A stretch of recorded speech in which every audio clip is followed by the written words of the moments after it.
His younger brother is a gold badge hero revered by all, while he's just a cowardly weakling bullied by everyone. All because he missed one chance that could have determined his fate. The door to becoming a gold badge hero was snatched away by his brother.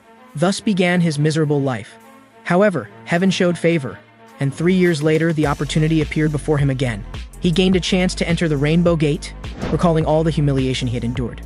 This time, no matter what, he would seize this opportunity with his life, completely changing his destiny. This is a world full of gates, where hell gates descend upon the human realm. Countless powerful monsters pour forth to slaughter humanity. At the same time, trial gates also descend. If humans enter and pass the gate's trial, they can obtain powerful strength capable of slaying monsters. People call them heroes. The level of the trial gate also represents the hero's rank. Currently, the highest level is Gold Badge Hero. Gold Badge heroes enjoy endless rights and wealth and are the objects of everyone's worship and attention. That day, a television broadcast was interviewing Gold Badge hero Renji Hirasaka. The boy watching the TV with admiration was named Subaru Ariake, dreaming of becoming a hero like him someday. His younger brother Taiga Ariake beside him was very impatient, as they were half-brothers from different mothers. Just then, a golden gate suddenly appeared before Subaru. Subaru reached out his hand in disbelief. Just when he thought his dream was coming true, his brother rushed over and pushed him away. Grabbing the door handle, he turned to Subaru with an evil smile. "Sorry, this gate is mine." Just as Subaru desperately tried to stop him, the golden gate had already closed on him. When his brother walked out of the gate, he had become the youngest gold badge hero. Time flew by, and 3 years passed. In this world where the strong rule, the timid and weak Subaru became a target for bullying. That day, he was strung up and insulted by 3 bronze badge punks.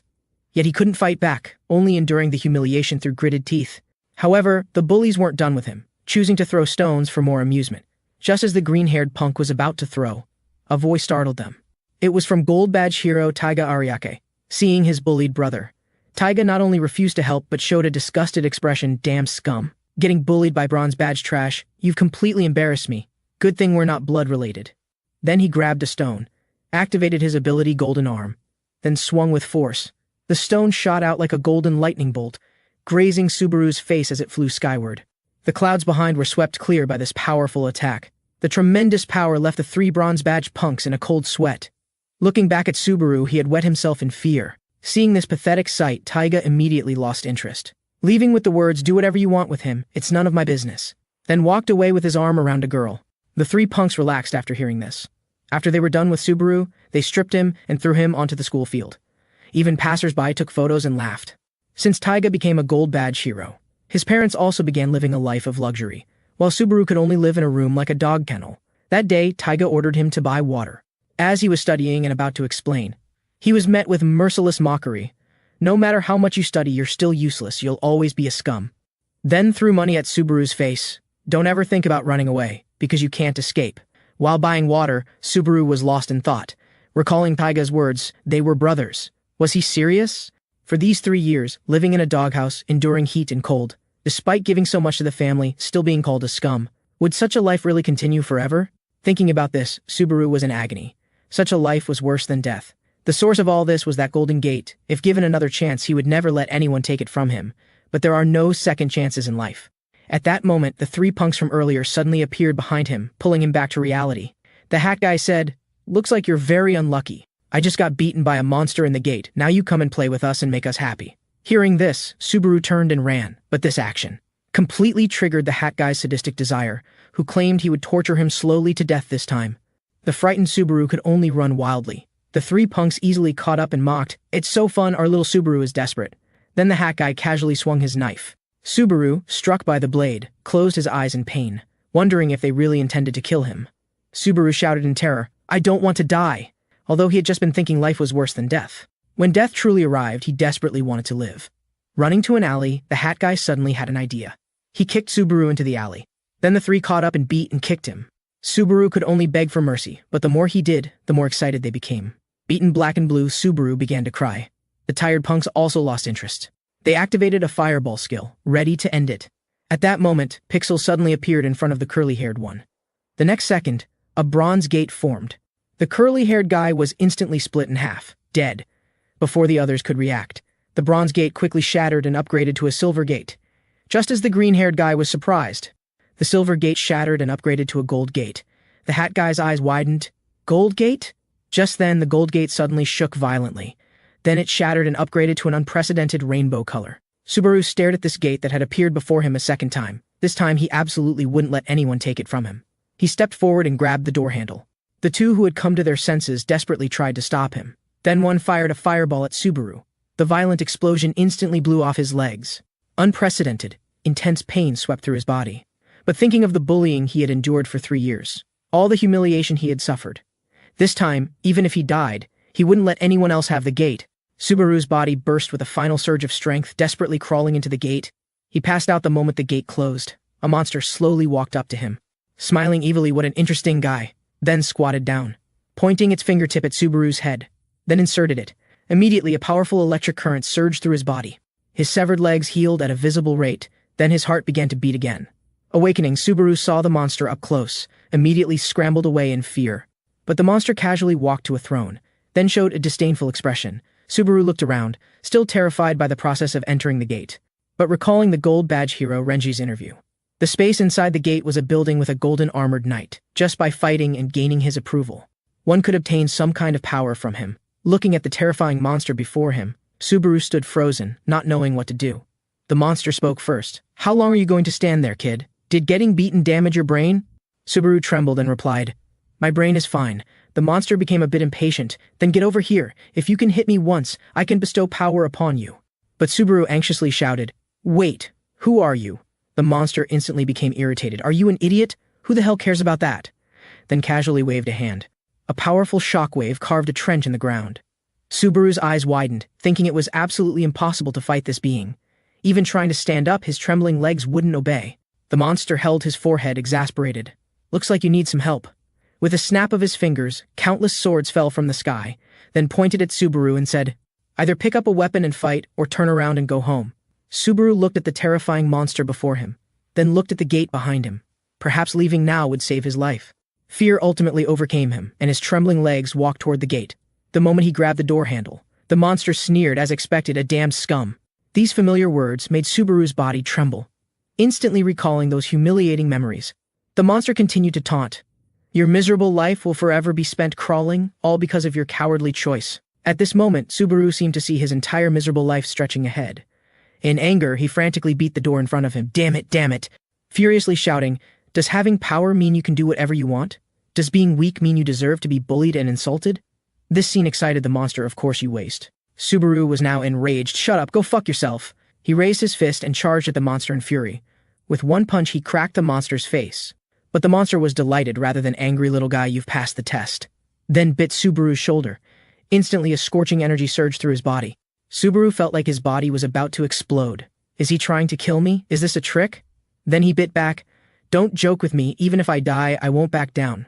The monster looked surprised. What an interesting little guy. Before long, Subaru pushed to his limits. With rainbow electricity surging all over his body, collapsed to the ground. The monster revealed a satisfied smile. "Remember my name, Vanquish. Until we meet again, little one." Inside the rainbow gate, Subaru passed out after receiving the power. When he opened his eyes again, a series of voices sounded. "You have inherited the abilities of the Vampire Elder, Vanquish. Gained Skill Blood Mold.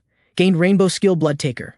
The trial gate is about to disappear." Then the trial space began to collapse. However, Subaru couldn't move, only watching helplessly as the gate gradually disappeared. The next moment, he fell into an endless abyss. Outside the gate, the two bronze badge punks saw the shattered rainbow gate. Grinding their teeth, "Damn it, are you kidding me? Such a good opportunity wasted on this loser." Just as they were about to leave, a sudden shattering sound came. Subaru leaped out from the broken space. The two punks were shocked. "Damn, he's actually made it out alive." Subaru had now truly become a rainbow hero. The hat guy refused to accept this fact. He rushed over with a knife, but Subaru easily dodged. Then came a second slash. "You gate thief, die." In the critical moment, Subaru's eyes lit up with rainbow light. The hat guy's movement suddenly seemed extremely slow. A simple crouch easily dodged the attack. The hat guy's face showed disbelief, so he frantically increased his attack speed, but all these attacks were dodged by Subaru. The next second, Subaru grabbed the hat guy's hand, shouting, "Stop now!" The hat guy was so angry he could have swallowed him. But the next second, he started laughing. He had noticed Subaru's trembling legs. "So you're just a rookie." "A harsh rebuke? You worthless trash dare to grab my hand?" Subaru was scared and quickly let go. Taking advantage of this moment, the hat guy delivered a knee to Subaru's chest, followed by a punch aimed at his face. Subaru reacted and urgently avoided it, but was hit by the hat guy's follow-up punch. Subaru instinctively wanted to cry out in pain, but was surprised to find he felt no pain. At this point, a panel appeared in front of him, displaying Subaru's vitality data. Looking at the two punks before him, it was like a digitized space. Is this what heroes see? The green-haired guy warned, he can definitely see the interface now, but was rebuked by the hat guy, shut up. This morning he was still a pants-wetting loser. I absolutely won't accept this fact. Then his hand ignited with roaring flames, hurling it at Subaru. Facing the huge fireball, Subaru had nowhere to dodge. The next second, a violent explosion erupted in towering flames. The hat guy had a smug smile, thinking he had succeeded. But the next second shocked him. Subaru was standing there unharmed. Looking at the panel, his life value had only dropped by 32 points. The hat guy was shocked. Is this a joke? A skill that could destroy a truck and he's fine? The green-haired guy became fearful. Maybe we should run. That gate's level is definitely higher than gold. The hat guy angrily rebuked him. You idiot, look carefully, he's only level 1. If his level increases, we're dead, so we must kill him now. Then a gray string shot out. Subaru was instantly bound and immobilized. It was the green-haired guy activating his skill. The hat guy seized the opportunity to charge with his knife. Die, you damn scum! Subaru was as anxious as an ant on a hot pan, because he had no idea how to use his skills. In the critical moment, several blood swords suddenly emerged from his body. The charging hat guy was pierced through. Then Vanquish's voice sounded, "What a troublesome guy. I'll only teach you once." Blood mold skill activated. Can control blood form for 10 seconds. Figure out the rest yourself. Remember to ignite your hatred. While he was distracted, a knife tip was already within inches. He instantly dodged this fatal strike. Subaru couldn't understand why the guy still attacked despite being severely injured. The hat guy had entered a state of frenzy. You damn gate thief. Our friend died because of you. You murderer should die. No one will be sad or miss you. No one needs you. These words completely ignited Subaru's fury. The spark of hatred in his heart began to burn. Shut up, stop talking nonsense. Strong rainbow energy began to erupt from his body. Raising his angry fist, he charged at the hat guy. The sharp knife shattered on contact with his fist. Then a punch smashed into the hat guy's face. The enraged Subaru's veins bulged, followed by another punch sending the hat guy spiraling upward. Seeing this, the green-haired guy's eyes widened. The hat guy crashed heavily to the ground unconscious, and now Subaru was like a demon returned from hell, striding toward the green-haired guy. The green-haired guy saw the situation was dire and quickly activated his skill, taking the hat guy, who looked like a dead dog, and fleeing. Subaru watched them disappear. Sighing in relief, it's finally over. The next day, people from the Hero Association came to the scene. Seeing the devastation, they guessed it must be the work of monsters. At that moment, Gold Badge hero Renji slowly approached and analyzed. There were no traces of monsters nearby. The ability to split a Bronze Badge hero in half must be at least Silver Badge level power. Even his spirit guide sensed an uneasy aura. However, Renji didn't think too much about it, then looked up at the sky, before the damn sky clock reached 0. The most important task was to destroy more demon gates. Meanwhile, that morning, just because Subaru hadn't returned from buying water overnight, Taiga had punched and destroyed Subaru's doghouse. Damn Subaru. How dare he not respond to my messages? Then his phone received information about the Bronze Badge hero's death. It was one of the 3 who had bullied Subaru. Taiga suddenly thought of something. His pupils contracted in shock. Damn it, that's impossible. Don't tell me he's become a hero. He immediately went to the police station to verify the truth. The officer was respectful upon seeing one of the nation's 7 Gold Badge heroes, Taiga. Taiga got straight to the point. Bring me all the files on last night's murder case. Faced with the supreme status and power of a Gold Badge hero, the officer had no choice but to comply. Meanwhile, Subaru arrived at the Hero Association headquarters, an organization that manages heroes and demon gates. To advance in hero rank, one must clear demon gates, and to enter demon gates, one must register as a member. Last night's incident had been classified as a murder case, and a Gold Badge hero had been dispatched to investigate. If Taiga found him, he was done for. So Subaru's most important task now was to quickly enhance his strength. An enthusiastic young lady welcomed him and began explaining the rules. First, clearing demon gates allows you to level up. Second, the number of stars on a gate represents its difficulty. Third, stars can be exchanged for money. Upon hearing stars could be exchanged for money, Subaru took out the stars dropped by the hat guy. Although it felt wrong, he was broke. The young lady was surprised to see the stars, wondering how an unregistered hero had stars. She said entering gates illegally was a punishable offense. Subaru was panicking and at a loss. But the next second, the young lady revealed a sweet smile. Since you're new, I'll let it slide this time. The lucky Subaru sighed in relief. However, the final exchange amount still shocked him. Based on the exchange rate, Subaru could now be considered newly rich. This also gave him more motivation to be a hero. But because his current appearance was too peculiar, Subaru decided to change his image first. After a bout of vengeful spending, Subaru finally looked like a hero. Then he went to a coffee shop and ordered a cappuccino. slowly savoring it.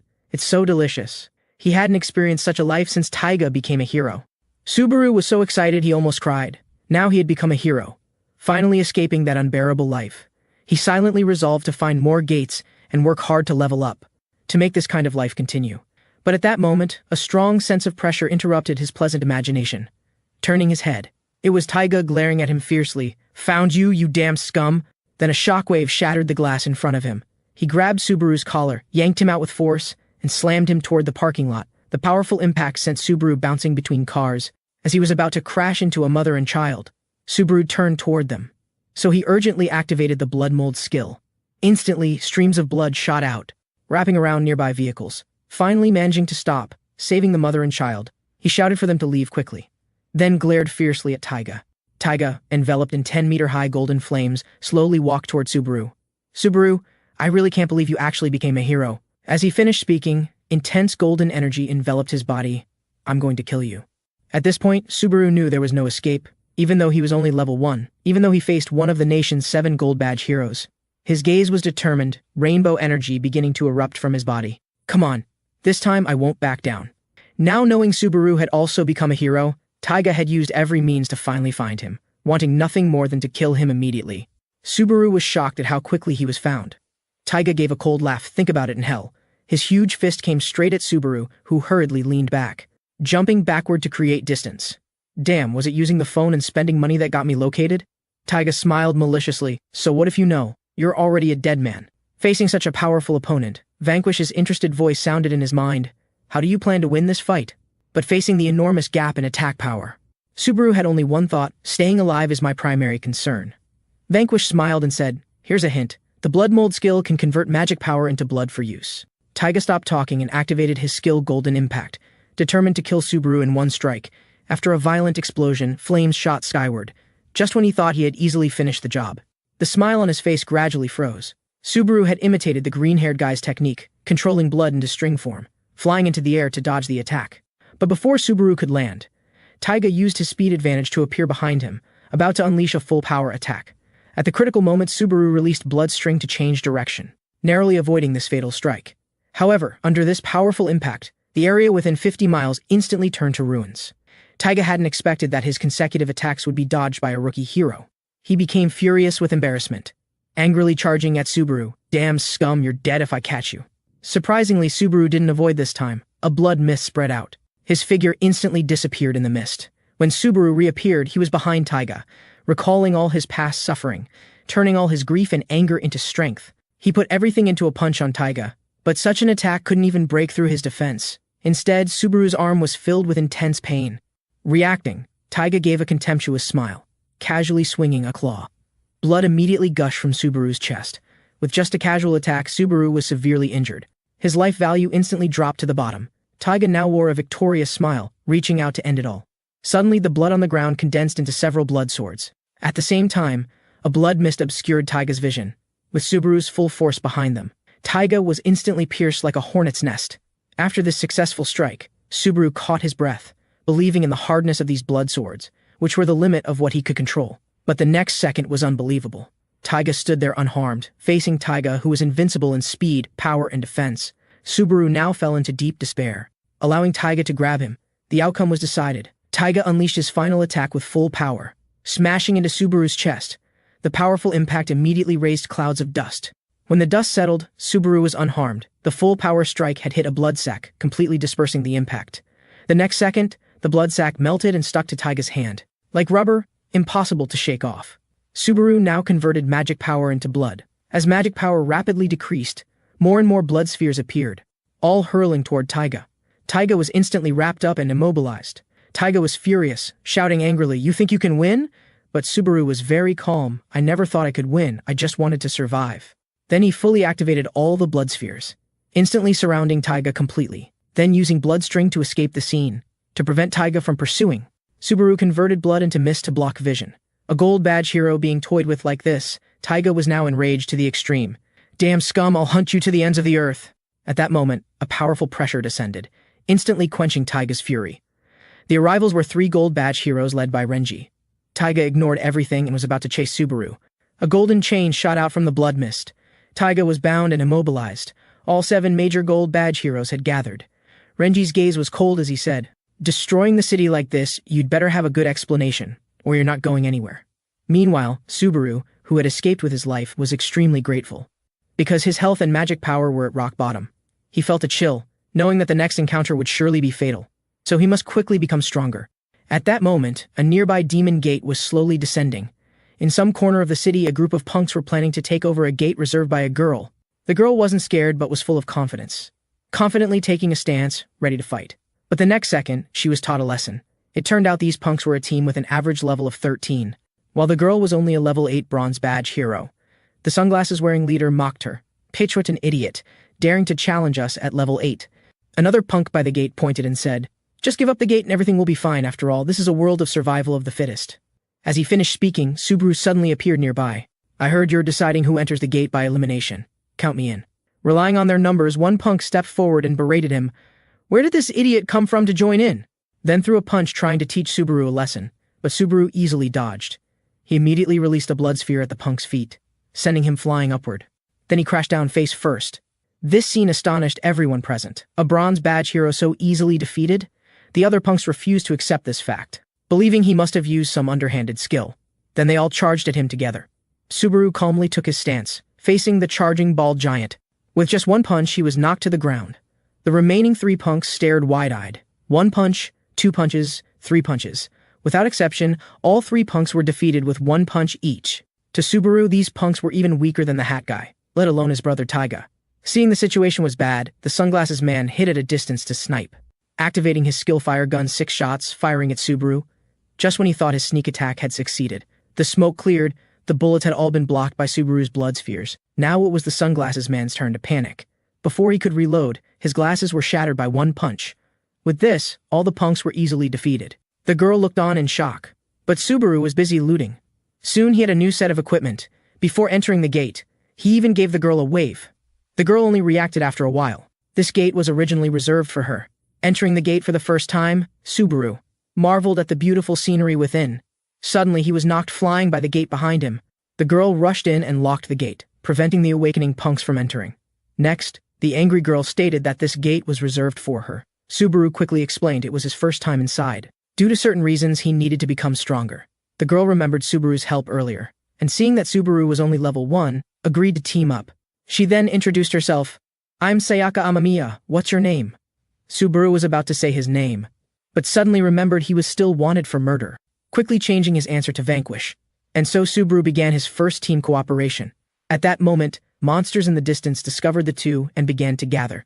Sayaka was full of energy. "Leave it to me." She flashed to a goblin, delivering a powerful punch to its face. Then the goblin collapsed to the ground. She continued moving quickly between monsters, striking them. The next second, all monsters were down. This scene amazed Subaru. "Is this girl so strong?" Sayaka proudly introduced, "This is my stunning punch skill." Just as she finished speaking, all the monsters behind her stood up. Subaru finally understood. Her skill had a time limit just like his. The awakened monsters surrounded Sayaka. Because Subaru had trusted Sayaka's words and stayed put. Seeing Sayaka in danger in the distance, Subaru now had to try his new skill. In a critical moment, Subaru releases several blood strings, tightly constricting the necks of all the monsters. Then, with a powerful yank, the monsters are all flung high into the air and slammed violently onto the ground, suffering double damage and all meeting their demise. This scene instantly leaves Sayaka stunned. At that moment, a series of level-up sounds rings out. Subaru immediately rises to level 4, and his blood mold skill duration extends from 10 to 15 seconds. Now Subaru's wounds heal, and he even develops an 8-pack. The feeling of leveling up excites him immensely. Recovering from her shock, Sayaka thinks to herself, "How is this guy so powerful?" However, Subaru is the first to offer praise, saying your skill is truly amazing. Sayaka points to her head in confusion. "Shouldn't I be the one saying that?"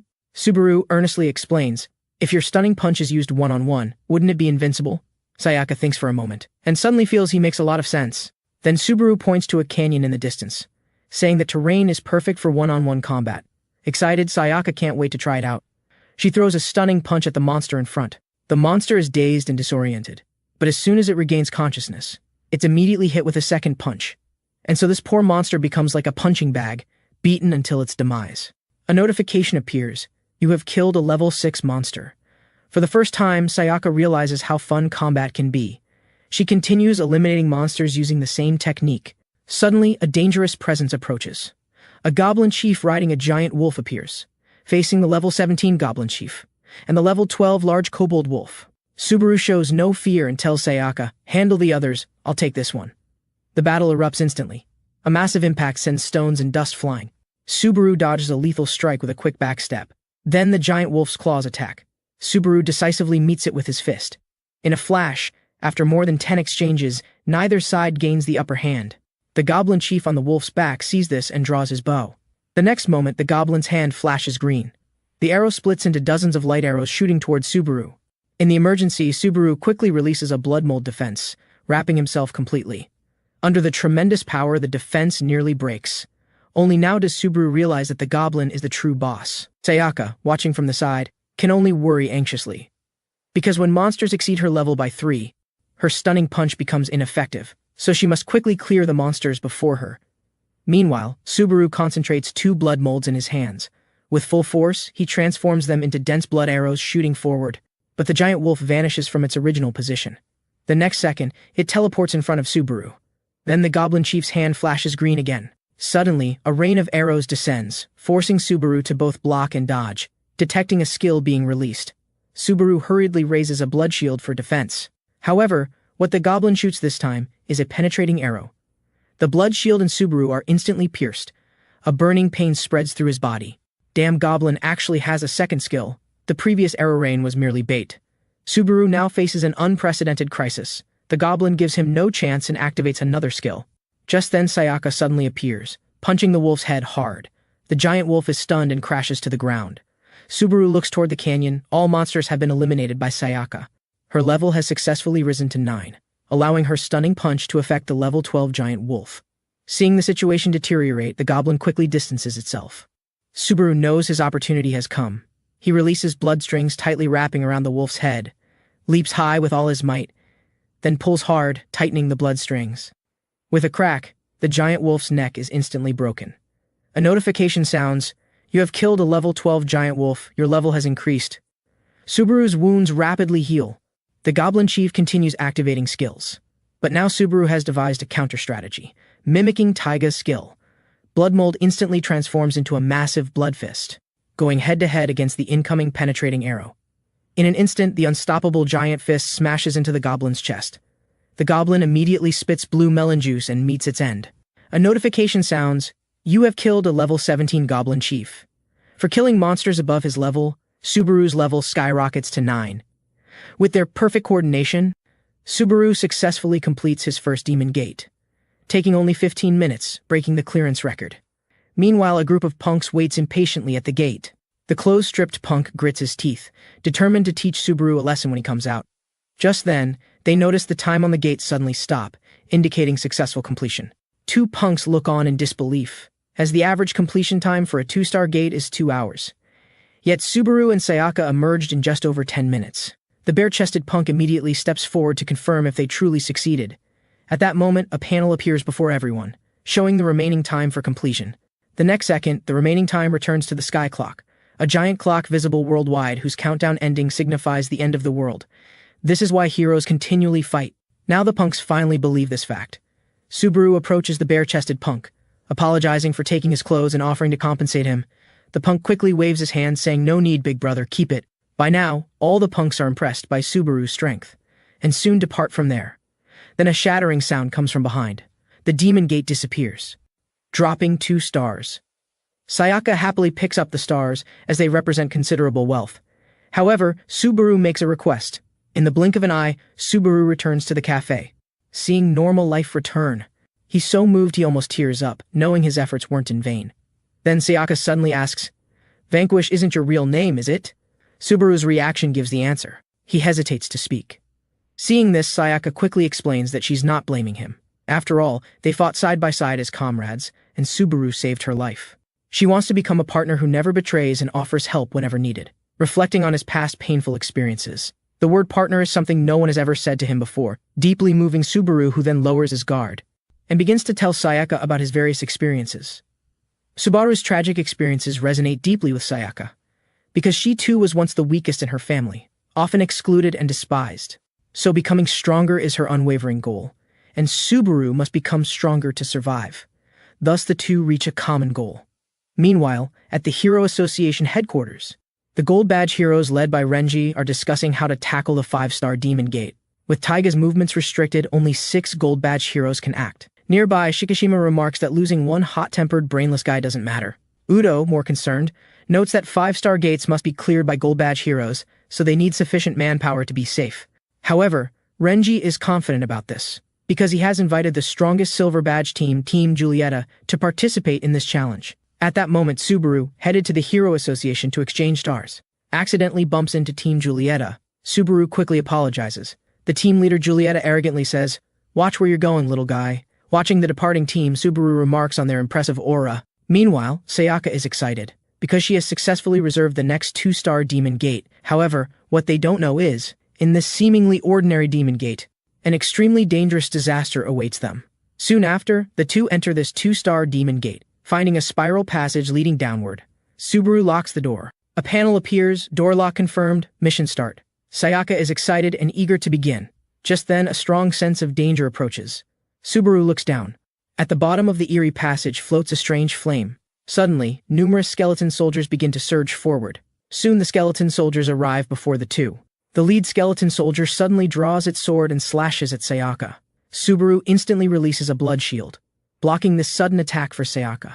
Reacting quickly, Sayaka punches the skeleton to pieces, successfully eliminating the first skeleton soldier. Now attacks from other skeletons follow, but Subaru blocks them one by one. Sayaka also understands the situation, and quickly launches her attack. With their perfect coordination, they successfully kill the first wave of skeleton soldiers. But more and more skeletons surge forward, forcing Subaru to remain fully alert. Soon both are panting from exhaustion. Subaru loudly reminds her that there are too many enemies, and they must conserve energy. Sayaka looks at Subaru as if he's an idiot. Shouldn't it be the opposite? Inside the gate, they should go all out, as leveling up will fully restore their energy. Having a sudden realization, Subaru mobilizes all his energy. The next second, a massive blood tide erupts. The skeleton soldiers are instantly thrown into disarray. The rolling flood washes down the entire passage. Sayaka is stunned by this display of power. Yet Subaru doesn't weaken his attack.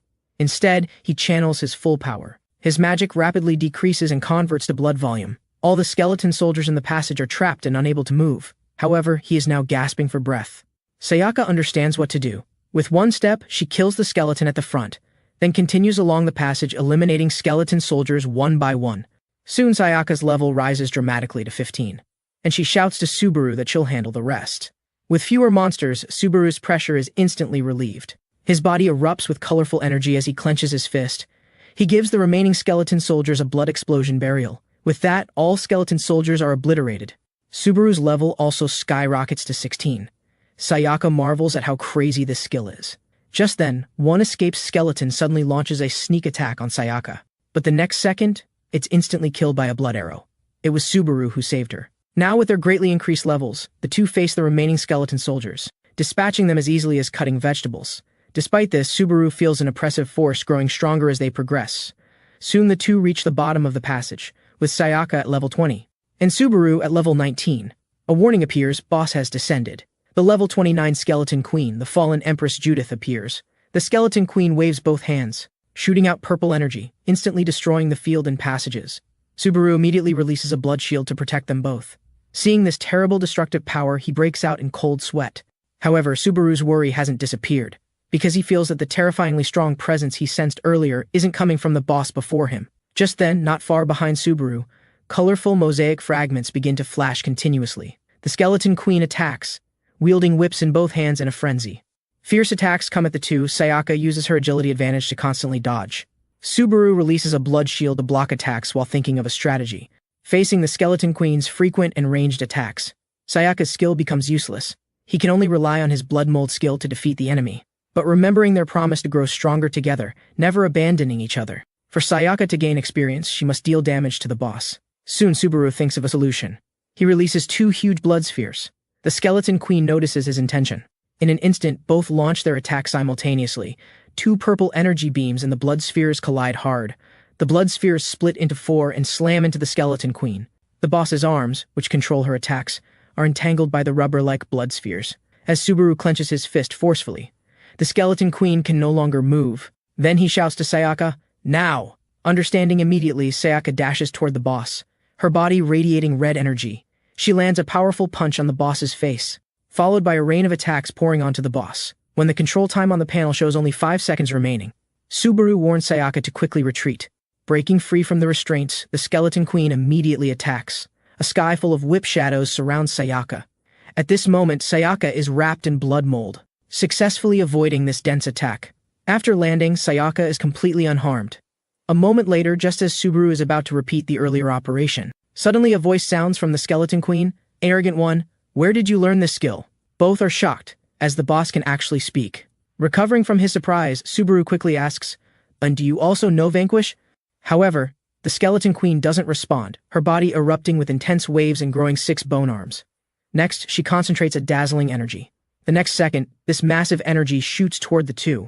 Seeing the danger, Subaru hurriedly releases a blood shield to block it. But the boss skill's power exceeds his imagination. The blood boils and evaporates continuously. To maintain the blood shield form, his magic rapidly decreases. If this continues, both will perish here. Subaru's gaze hardens. He condenses the blood shield into its hardest form, advancing step by step against enormous pressure. When he reaches the skeleton queen, he suddenly erupts with all his energy. The front of the blood shield concentrates into a giant red sword, instantly piercing through the skeleton queen's body. Receiving a fatal blow, the boss begins to dissipate. With her dying breath full of hatred, she says, "You dare!" A notification sounds, "You have killed the boss skeleton queen." Subaru feels regret, though he wanted to know about Vanquish. He had to kill her to survive. Celebration sounds interrupt Subaru's thoughts. Sayaka also gains experience, rising to level 21. This pleases Subaru greatly, as he successfully kept his promise that they would grow stronger together. However, Sayaka is puzzled, having killed the boss but without receiving a gate unlock notification. Just then, colorful mosaics slowly appear in the space. The next second, a rainbow gate appears behind Subaru. Sayaka is very surprised, as this is the first time she's seen a rainbow gate. Even Subaru is confused, wondering if gates can appear so many times. Sayaka explains that each gate has different trigger conditions. Renji once opened 7 trial gates, becoming the strongest gold badge hero. After hearing this, Subaru thinks to himself that if he gets another powerful opportunity, perhaps he could surpass the gold badge heroes. Sayaka can't wait, imagining them becoming the strongest duo. Then the two approach the rainbow gate, just as they grab the handle to open it. Suddenly, a blood-colored sword energy sweeps out, instantly severing Subaru's arm. Sayaka is also struck by the sword energy. Subaru, ignoring the pain, runs towards Sayaka, but loses balance and falls to the ground. At that moment, a monster holding a blood-colored weapon appears at the rainbow gate. Subaru shouts Sayaka's name loudly, but Sayaka gives no response. The monster casually remarks, "I thought there was only you. Was that your important partner? A worthless scum like that dying saves trouble." Hearing this, Subaru instantly turns dark. The next second, his body erupts with intense colorful energy. Consumed by a towering rage, "I will absolutely kill you." Yet the more enraged he becomes, the more excited the monster grows. Introducing itself, "I am one of Lord Vanquish's deputies, Carrion, the Ghoul Lord." Subaru glares in rage. "I understand, now you can die." Subaru charges into the gate, glaring at the monster before him, then closes his eyes, entering a void space to find Vanquish, loudly demanding why his subordinate attacked them. However, Vanquish doesn't respond, instead slowly disappearing from the space. The monster explains, "It's useless. The Vanquish in your body isn't the real one, just a tutorial that won't answer questions beyond its tutorial. So now that you've grown, show me your strength." Without another word, Subaru charges forward with a leap, kicking at the monster, who easily blocks with his weapon. Then mocks, "What an impatient fellow. If you pass the trial, you'll obtain Lord Vanquish's great treasure, the Mystic Piercer." But Subaru has no patience to listen, his entire being consumed by rage. "I said I'm going to kill you!" Tree-like blood spikes grow from his back and shoot toward the monster. The monster leaps high and taunts him. "You'll need to be faster than that to catch me." As the words leave his mouth, his smile vanishes, because the blood spikes are already before him. The monster quickly jumps to avoid the attack, and praises him, "Amazing, you've copied the Skeleton Queen's skill." Seeing the constantly dodging monster, Subaru angrily taunts, "Looks like you're just a coward who can only run." With Sayaka near death, time is running out, and he can't afford to let it waste away. Hearing this, the monster indeed stops. In an instant, both launch attacks simultaneously. However, against the powerful weapon Mystic Piercer, Subaru's blood whips are all sliced apart. The monster mocks, "Pinafore the Mystic Piercer, your defense is like paper." The next second, the monster senses something wrong. The ground begins to shake. The monster just smiles lightly, Suddenly, many blood spikes shoot up from the ground, but the monster anticipates this with a backflip. Seeing this attack ineffective, Subaru instantly transforms the blood spikes into a thorny form, pulling hard to crush the monster. Suddenly, the monster teleports directly in front of Subaru, praising, "You truly surprise me," then lands a punch to Subaru's abdomen, followed by another hard blow. Suddenly taking severe damage, Subaru instantly loses consciousness, flying back several meters and crashing heavily to the ground. The monster calmly says, "So you thought you got stronger and looked down on me?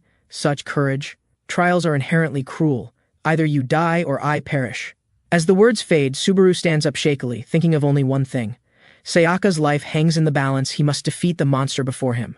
Ignite your hatred, passive skill Bloodmaker activated. Now Subaru's body is covered in blood armor, erupting with intense colorful energy.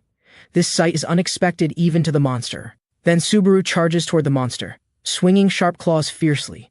The monster still maintains a relaxed posture, but the next second, several spikes shoot out from Subaru's back, though the monster again relies on agility to avoid them. Subaru gets his chance to close in. Both strike simultaneously, causing a violent explosion. In just a moment, they've exchanged several rounds. Now the monster hesitates no longer, his body emitting strong, colorful energy as he raises his weapon high, then brings it down hard towards Subaru. Subaru's arm is instantly severed, but something unexpected happens. The severed arm is being regenerated by Subaru. The next second, he throws a powerful punch. The monster, unable to dodge in time, takes a direct hit. Unwilling to accept this, the monster swings again, but the result is the same, regeneration followed by another punch. This one lands squarely on the monster's shoulder. Now Subaru is like a demon from hell, frantically consuming his own magic power. No matter how many times he's cut, he uses blood mold to heal the wounds and fight again. The monster thinks to himself, "What a crazy battle maniac." Then recalls what Vanquish once said. "Ghoul, would you believe that this kid Subaru bit me when he was in extreme pain getting his power?" The ghoul responded, "Pet's truly unexpected behavior. He's an interesting fellow. I'm sure you'll like him too." The monster realizes Lord Vanquish was indeed right. Laughing, Subaru, "I'm starting to like you." But Subaru isn't in the mood for jokes, glaring at the monster before him. His arm begins to transform. The next second, a blood-colored spear forms, instantly piercing through the monster's entire body. In his mind, he thinks, "Die!" Subaru kills the ghoul lord with his blood spear. The dying monster on the ground is furious. "The trial master let you cause damage, not kill me, you bastard. Are you trying to skip grades?" Subaru coldly says, "Just hurry up and die. Once you're dead, the gate will open, and I must quickly take Sayaka to the hospital." The monster sighs, "What a fool, time outside the gate is now frozen. And to maintain your wounds, your magic will continue to decrease. How do you plan to survive now?" Subaru calmly replies, "There was no other way to defeat you. Even so, I must send Sayaka to the hospital before I die." The monster grits his teeth. "Did it need to go this far? Don't tell me you're in love?" Subaru unwittingly sheds tears. "And you're wrong, because she's my first friend. We once swore never to abandon each other." These words move the monster, who has killed for many years. Distant memories slowly surface. He too was once a weak and helpless youth, until the vampire king Vanquish appeared and said these same words to him. "By my vampire dignity, I swear to never abandon or betray you." The monster points at Subaru saying, "It seems I was wrong. As an apology, I'll gift you the Mystic Piercer and my skills." Subaru looks confused. "I'm about to die, yet why are you giving me gifts?" The monster shows a relieved smile. "What a fool." A notification sounds. "You have defeated the Ghoul Lord. Your level has increased to 26. Healing light now covers Subaru's entire body. Soon all Subaru's negative status effects are cleared. Then Subaru asks the question he most wants answered. Are all beings inside the gates from the netherworld? The monster confirms this. Then gives Subaru one final tip. When you have no way out, remember to use Blood Taker. Subaru is puzzled. "So I think there is such a skill?" In his final moments before disappearing, the monster shows a satisfied smile. "Your final battle form was just like Vanquish." Shortly after, Subaru carries Sayaka out, immediately taking out his phone to call emergency services. Meanwhile, inside the 5-star Demon Gate, the strongest Silver Team Captain Julieta looks up at the sky, where a level 59 Sky Whale has appeared. With just one strike, it has killed several teammates. The Vice Captain is now extremely anxious, as the team is no match for this monster. Unless most players die, they can't escape. Hearing this, Julieta's expression gradually turns manic. "How many more of us need to die to escape?" The Vice Captain loudly questions, "Are you abandoning your teammates? You should take responsibility as captain." Before he can finish, the Vice Captain is instantly pierced by a thin sword. Because in Julieta's eyes, how can the worthless lives of teammates compare to her noble self? A warning sounds. Most players dead, gate lock about to open. Julieta sees her teammate looking at her with disgust, cursing her as an idiot, saying this will attract monsters. She angrily shouts, "Figure it out yourselves, I'm going home!" Then runs toward the gate without looking back. Escaping outside, Julieta sighs in relief. But consecutive warning alarms sound, no heroes surviving inside, netherworld creature about to be released. Netherworld creatures will hunt heroes from the gate. The next second, a blue energy beam shoots from the gate. The still celebrating Julieta is instantly blown away. Then the sky whale's enormous body breaks through the gate. Meanwhile, Subaru finally gets rescue services, anxiously waiting nearby. Suddenly, several red panels pop up. 5-star gate mission failed. Sky clock time will be deducted. Next, the sky clock drops from 292 days, sharply reduced to 49 days. Just as Subaru is shocked by this, a voice comes from behind. It's the person he met at the Hero Association. Without a word, she tries to order Subaru to help her hold off the pursuing whale, just so she can escape by car. Then she grabs one of the rescue workers, commanding, "Hurry and abandon this trash bronze badge. I'm a top silver badge hero. Quickly drive me away from here." Subaru's face darkens. He grabs Julieta's shoulder. "Wait just a minute," his anger gradually showing. Just then, the sky whale appears above them. The city continuously sounds monster invasion alarms. People are in chaos. To continue saving Sayaka, medical staff must evacuate to the hospital.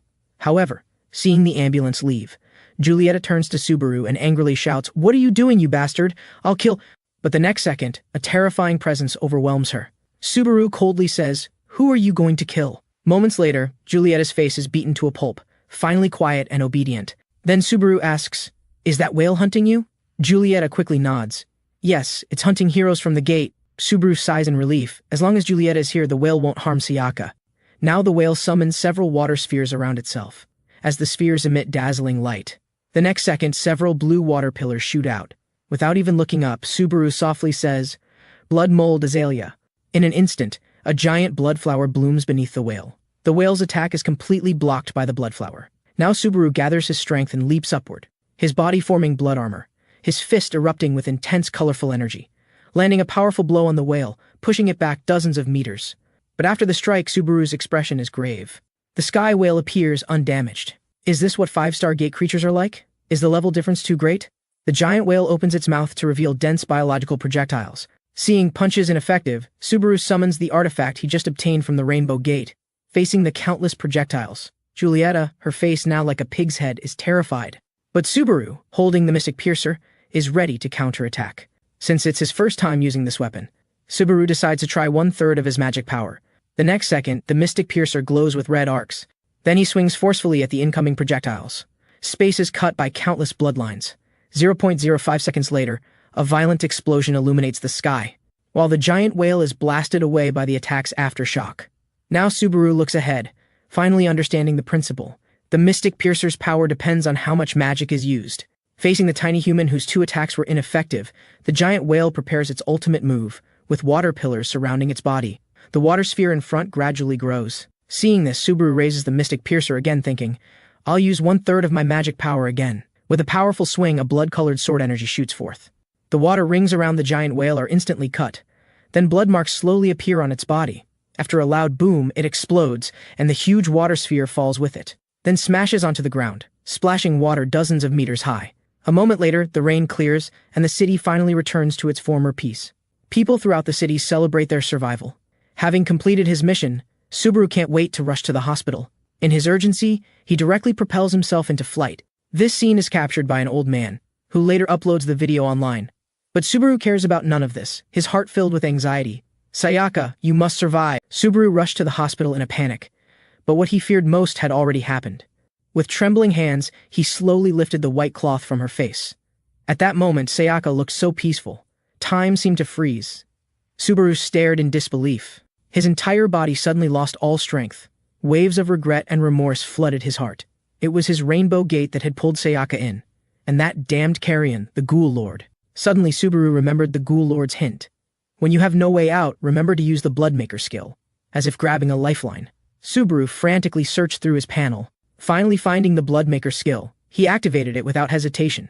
Resurrect your closest person as your kin. Condition: death must have occurred within the past hour. Subaru stared at the description in disbelief. Could there really be a skill that could bring the dead back to life? But seeing only 15 seconds remaining on the countdown, Subaru immediately activated the skill without further thought. Instantly the room filled with blood-colored energy. The energy flowed continuously into Sayaka's body. Subaru anxiously prayed, "Wake up soon, Sayaka." At that moment, memories of their time together flashed through his mind.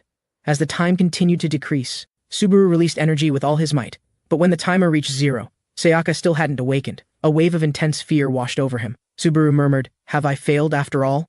Just then, Sayaka's sisters rushed in, throwing themselves beside Sayaka, calling her name loudly.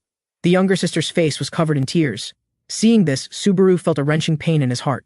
The older sister looked at Subaru with hostility. "What relationship do you have with her?" Subaru was taken aback. That promise to never abandon her seemed to echo in his ears. Tears began to flow uncontrollably. "I am her friend." Understanding the situation, the furious older sister rushed over, pinning Subaru against the wall. "So you're the one who took Sayaka on such a dangerous mission. We wanted to become stronger first, so we'd have enough power to protect her before taking her on missions." She raised her fist, about to strike Subaru, when suddenly an unbelievable scene unfolded. Sayaka sat up, her body wrapped in red flames. A mark flashed on her back. Then she rose into the air, emitting red electricity. After a moment, she gently descended to the ground. Sayaka's appearance had changed, while everyone was still in shock. The next second, Sayaka became ferocious. "Don't touch him!" She took a quick step toward her sister, about to attack. Seeing the danger, Subaru summoned his blood armor and grabbed her, shocked at how much stronger she had become. After a moment, Sayaka voluntarily released her grip. She knelt on one knee, apologizing to Subaru. "Mr. Subaru resurrected me. Although I don't remember my previous memories. I will absolutely obey Mr. Subaru's orders." Faced with this unexpected situation, Subaru was at a loss, while the older sister's expression grew increasingly dark. The next second, both sisters erupted with intense energy, angrily saying, "You bastard, what did you do to her?" Confused by this, Sayaka asked, "Is Mr. Subaru really a pervert?" After receiving a negative answer, Sayaka coldly said, "Give me 10 seconds and I'll deal with these rude people." The atmosphere grew tense. With no choice, Subaru quickly activated blood mold, trapping both sisters firmly. Without time to explain, he grabbed Sayaka and fled, but the large screen in front of him left him shocked. It was broadcasting his battle with the giant whale. Subaru had become famous overnight. Just then, 2 people appeared before him. They were the gold badge heroes Udo and Shikishima. Subaru's expression became serious.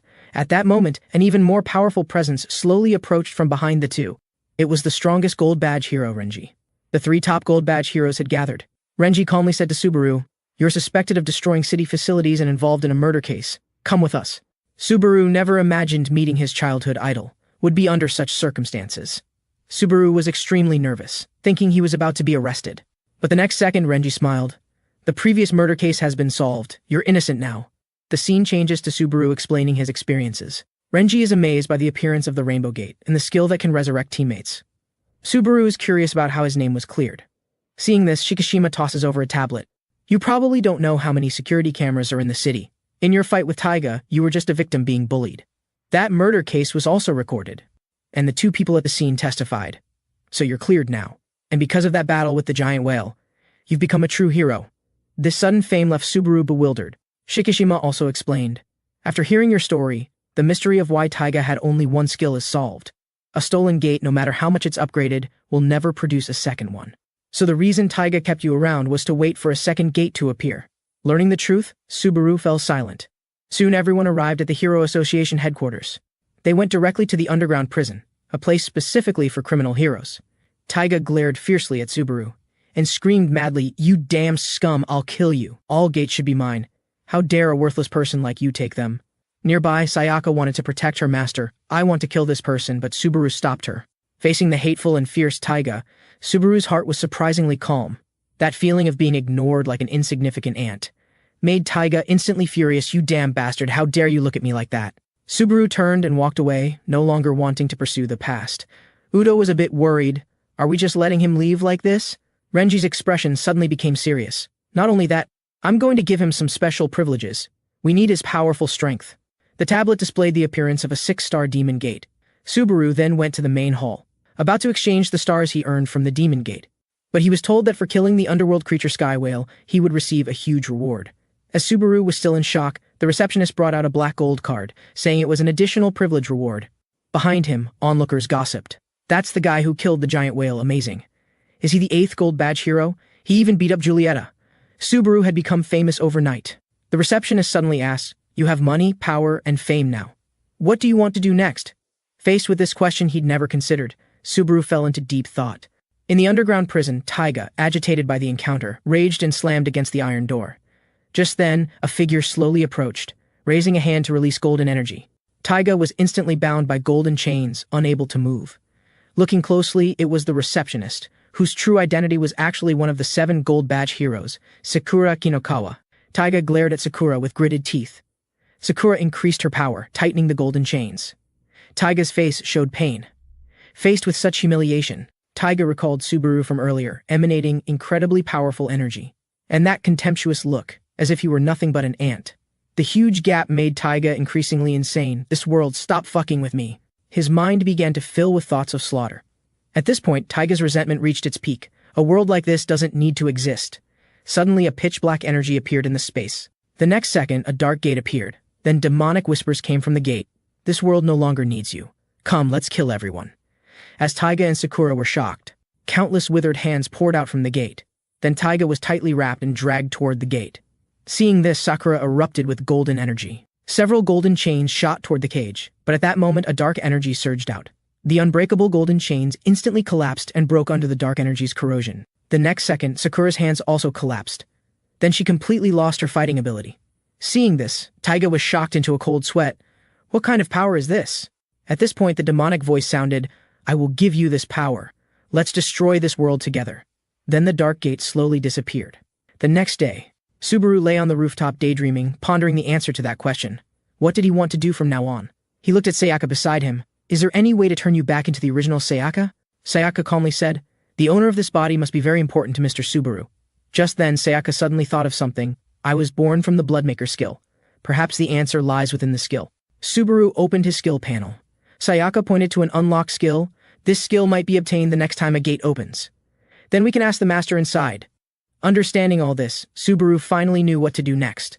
That was to meet Vanquish as soon as possible, so he needed to clear more gates to level up. The scene changes to Subaru standing before a demon gate. By now, Subaru had become a star hero. The two unhesitatingly pushed open the demon gate. What greeted their eyes was a group of terrifying demon creatures. To test Sayaka's current strength, Subaru decided to let her handle these monsters. Without a word, Sayaka's body erupted with blood-colored energy. Using the skill Blood Round, a high-speed rotating blood wheel expanded in her hand. Then she smashed it forcefully into the demons ahead. After a bloody storm, all the low-level demons were completely obliterated. Then the ground began to shake. A huge demon appeared before the two. To be safe, Subaru summoned the Mystic Piercer. I'll take this one. Under the power of the Mystic Piercer, the demon was quickly defeated. As the demon gate shattered, the two successfully cleared it in just 10 minutes. As Subaru had expected, they could easily handle 3-star gates, so he began to schedule a 4-star demon gate. Just then, a voice came from behind. The second-ranked gold badge hero, Shikishima, had been waiting outside the gate. Subaru was very surprised by his sudden appearance. Shikishima jumped down and brought bad news. Taiga had escaped, and a gold badge hero had been defeated, the 4th-ranked golden chain user Sakura Kinokawa. I believe you've met her, the pink-haired receptionist. Hearing this, Subaru was horrified. Shikishima continued, Sakura is now unconscious, and all the surveillance evidence has been destroyed. So for safety, gold badge heroes will work in teams. You can choose any gate to challenge, but you need to cooperate with me for a while. Shikishima was certain that Subaru would be the next target. The three arrived at a 4-star demon gate, although each additional star increased the difficulty tenfold. Shikishima casually said, this will be an easy victory. Facing a group of monsters averaging 20 levels higher, he directly summoned a dazzling meteor shower, before the monsters could make any resistance. They were all buried in a sea of blue fire. Then, with hands in his pockets, he walked slowly toward the boss. Subaru was shocked at Shikishima's true power. The real reason for Shikishima's strength was that his gate master was a dragon knight, and he had been given the skill of Death Flame. However, even the final boss at level 62 could not escape being instantly killed by Shikishima. The three cleared the 4-star gate in just 10 minutes. Shikishima's goal for the day was to clear 3 demon gates. Subaru hadn't recovered from his shock, thinking he had become strong enough, but Shikishima's strength was beyond imagination. But Shikishima said the next battle would be Subaru's. I want to see your true strength. The three arrived at the next demon gate, which was a crystal-clear crystal world. As they searched for monsters, a crystal cat leaped from behind. As it got closer, a huge cat paw appeared above Subaru's head, then smashed down hard.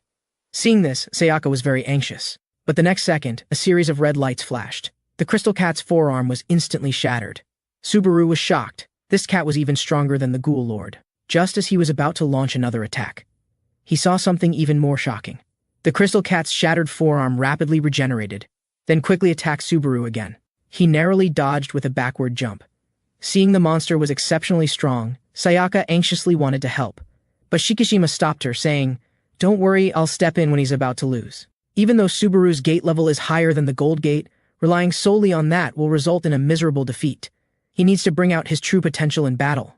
Subaru was anxious, as this terrain wasn't suitable for Bloodmold's properties. Facing the pouncing monster in desperation, Subaru decided to block its vision first.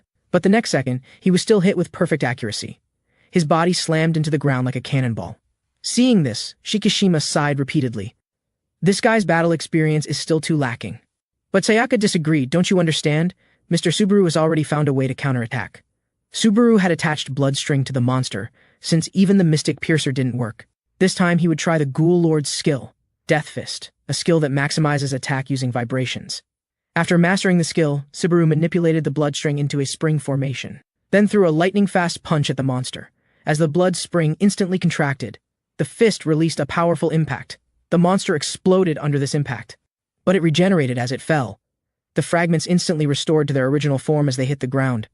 Before the monster could react, blood strings wrapped around its neck again.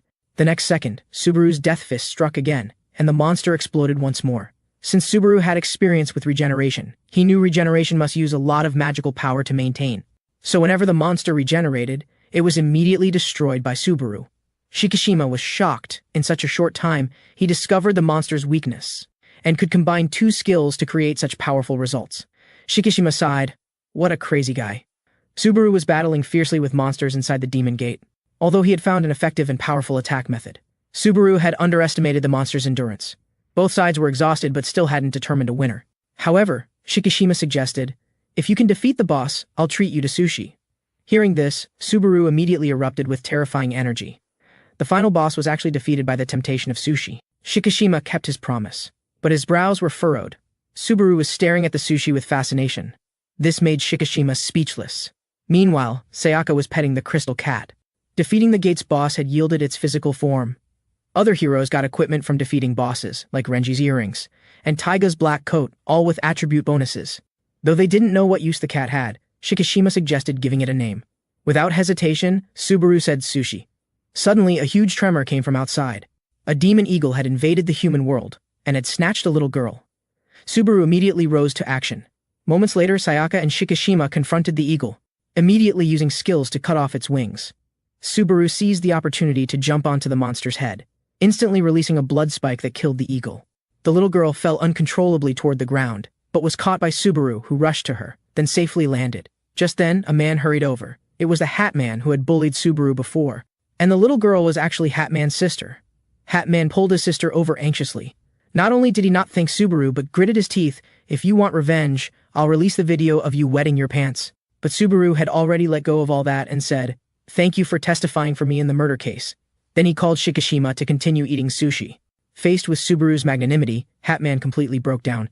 "Damn, I'm so pathetic." The next day, Hat Man deleted the video. Suddenly, there was a commotion at the school playground. Taiga had returned from the Dark Gate, then raised a series of dark gates behind him.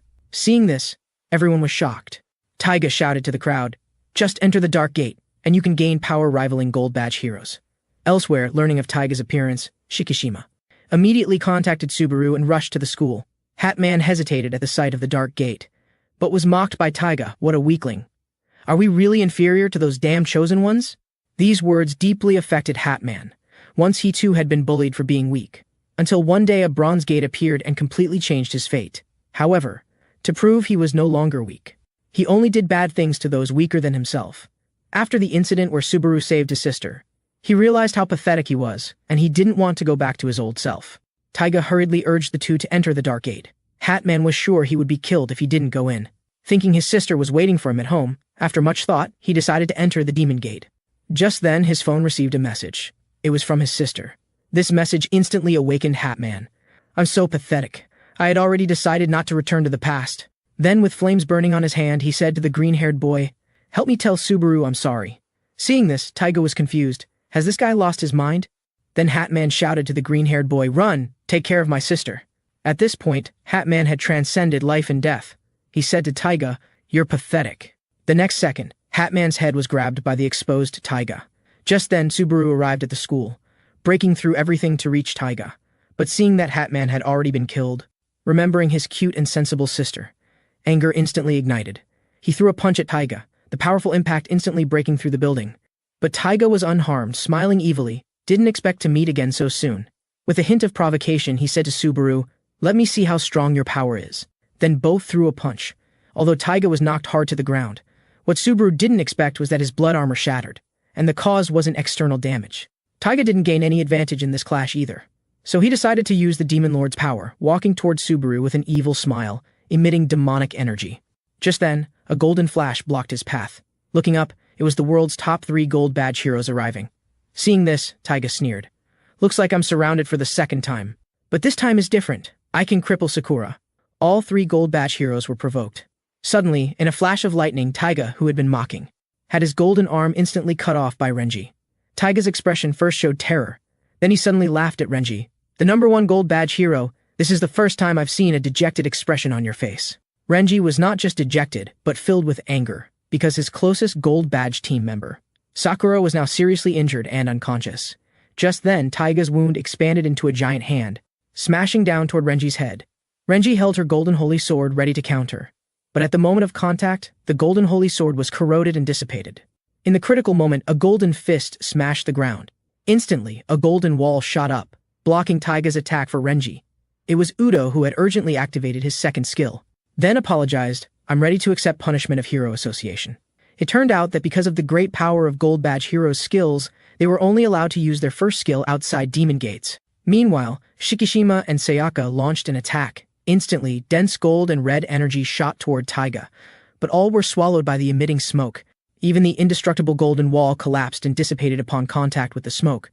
Faced with such bizarre smoke, everyone's expression became grave. Udo requested to use other skills, but was stopped by Renji, because that would involve more people in the battle and sacrifice, which was exactly what Taiga wanted. Just then, Shikishima suddenly remembered the doctor's words. Sakura's limbs had been instantly weathered. He suddenly realized something, his pupils dilating in shock.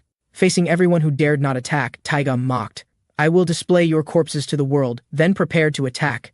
Suddenly, Subaru rushed over from the side. Knowing the danger of the smoke, everyone was shocked, because that smoke was the power of time. But Subaru wasn't afraid at all. As if about to see Subaru's tragic end, Taiga couldn't help but smile with excitement. The next second, Subaru was covered by smoke. Shikishima anxiously shouted Subaru's name. Suddenly, a colorful fist broke through the smoke and hit Taiga's face hard.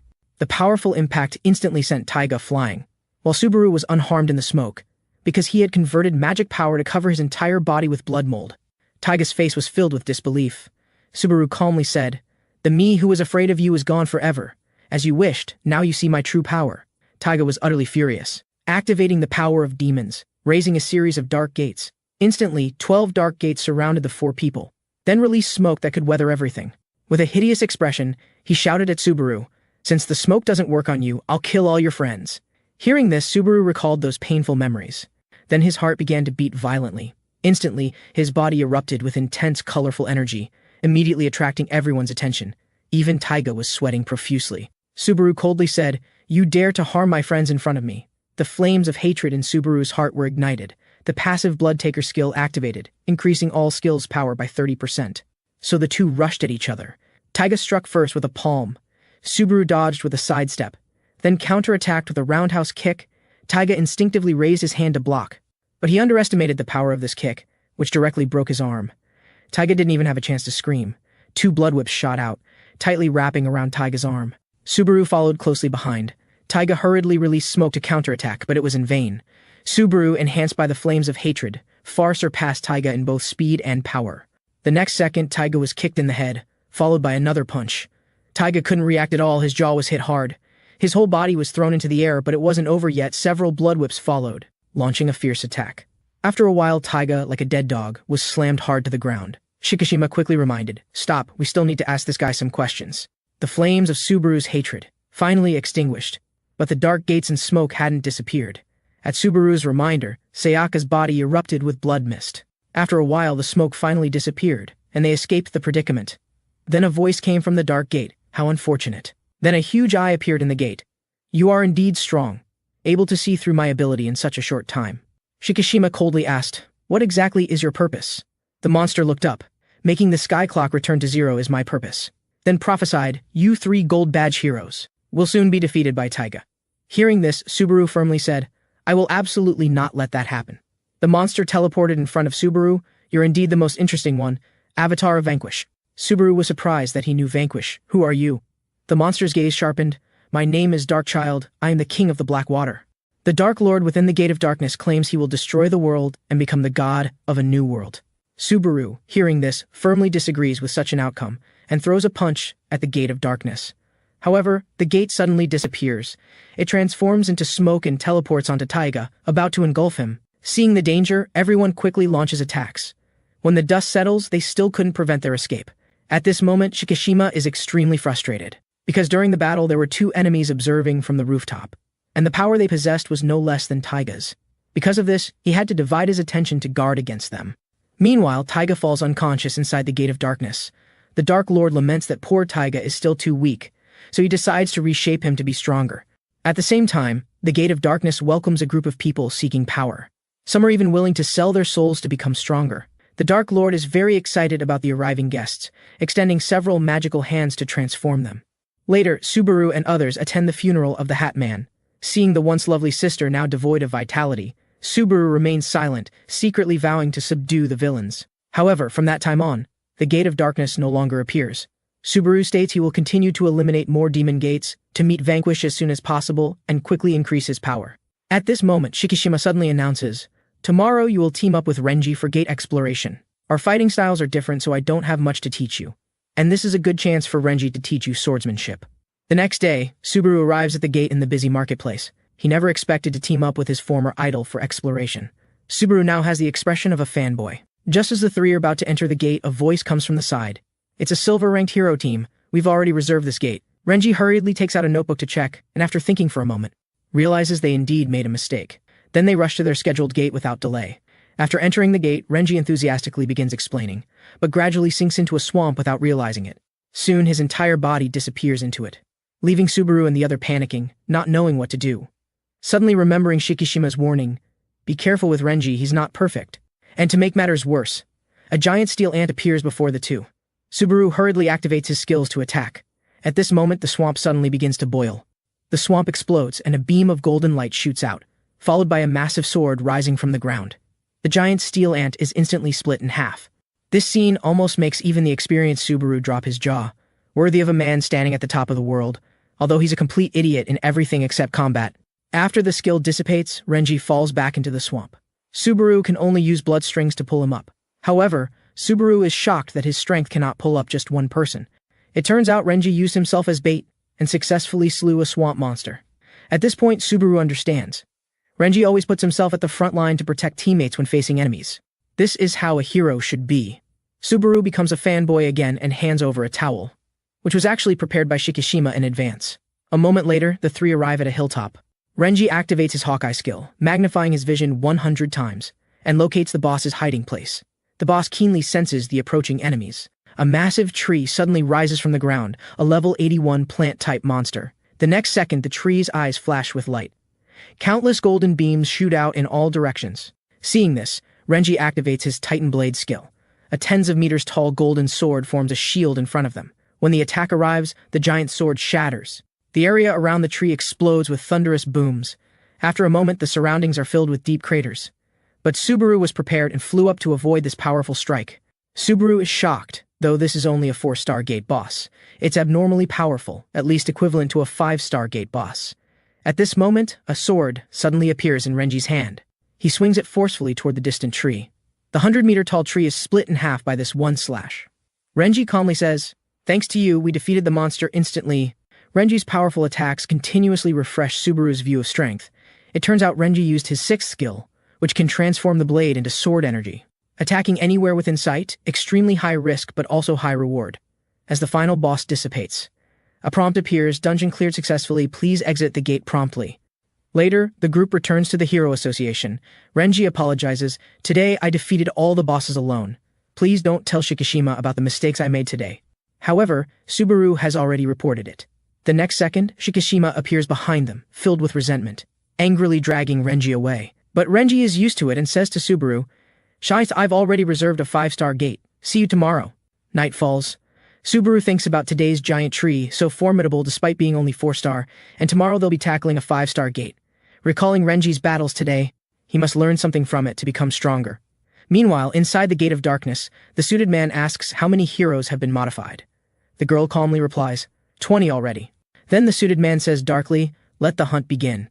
Overnight, multiple heroes are attacked and severely wounded. Only the strongest silver-ranked hero, Hizaki, remains unharmed, and kills the dark member who came to attack. This also puts Shikishima on high alert. At this time, the dark members begin reporting their status. K, the strongest after modification, has killed the silver champion. Ambitious, his next target is hunting gold-ranked heroes. Meanwhile, Subaru and Renji arrive at a 5-star gate next to a building. Waiting at the gate are members of the Reconnaissance Division, responsible for providing intelligence to improve survival rates. Subaru is very surprised, as this is the first time he's learned about the intelligence department. Then the lead member begins providing information. The world inside the gate is relatively small, only a garden and a palace. There are 2 thrones at the top of the palace. Renji instantly realizes they're likely to encounter 2 lords in this exploration. Subaru now feels uneasy. He has experienced the difficulty of dual lords before. If not for Sayaka's help in that battle, he might have perished. At this moment, Renji interrupts Subaru's daze. Renji is still as calm and confident as ever. "Let's go." Looking at his idol's determined back, Subaru's anxious heart instantly calms down. Then several people enter the 5-star gate. Suddenly, the sound of a slash comes from behind. The next second, 2 intelligence members have fallen. The attacker is K, who killed the silver champion. The intelligence captain tries to fight back. But after a flash of blade light, he also falls. K quickly reports the news and states a dark gate will open in 10 minutes. The silver-haired man on the other end of the phone is actually Taiga after his transformation. Scene shifts to Subaru arriving in the world inside the gate. All he can see is a distant palace. The scene before him seems like a paradise on Earth. However, Renji becomes very alert, just as Sayaka locks the gate. The weather changes drastically with a storm hitting. Then 2 figures appear on the thrones. They are the level 89 Tempest Lord Delta and level 93 Thunder Lord Killam. At this point, the Tempest Lord raises his head and sniffs. He can smell the familiar scent of the Golden Knight. Then the Thunder Lord adds, "There's also the hateful smell of the undead." But the next second they laugh, because now his aura is too weak. Then they summon rows of Thunder Rain Knights. Subaru feels a sense of unease, because every knight's aura is no weaker than the giant whale he slayed before. Facing unprecedented danger, Subaru shouts in the pouring rain, "Sayaka, listen carefully. Don't be stingy with using my magic power." Because Subaru knows clearly that this enemy is unprecedentedly powerful. Sayaka lowers her head and responds, "Understood." So she spreads her 6 wings, surrounded by blood clusters. Renji has a solemn expression as he summons his golden sword. Facing the endless Thunder Rain Knights, Subaru summons his blood armor. His whole body bursts with intense, colorful energy, going all out to meet them. Renji's hand emits a golden flame. Then the ground beneath the soldiers lights up with a dazzling golden light. The next second, a towering giant sword rises from the ground, instantly throwing the knights into chaos. When the smoke clears, a considerable number of knights still survive. Renji frowns, not expecting their agility to be so high. The remaining knights continue charging forward, facing the knight at the front. A kick suddenly comes from the side, hitting its head. It's Subaru's full power kick. But the next second he's shocked. The knight wasn't knocked down. It grabs Subaru's foot and slams him hard onto the ground. Then a fist smashes into his chest.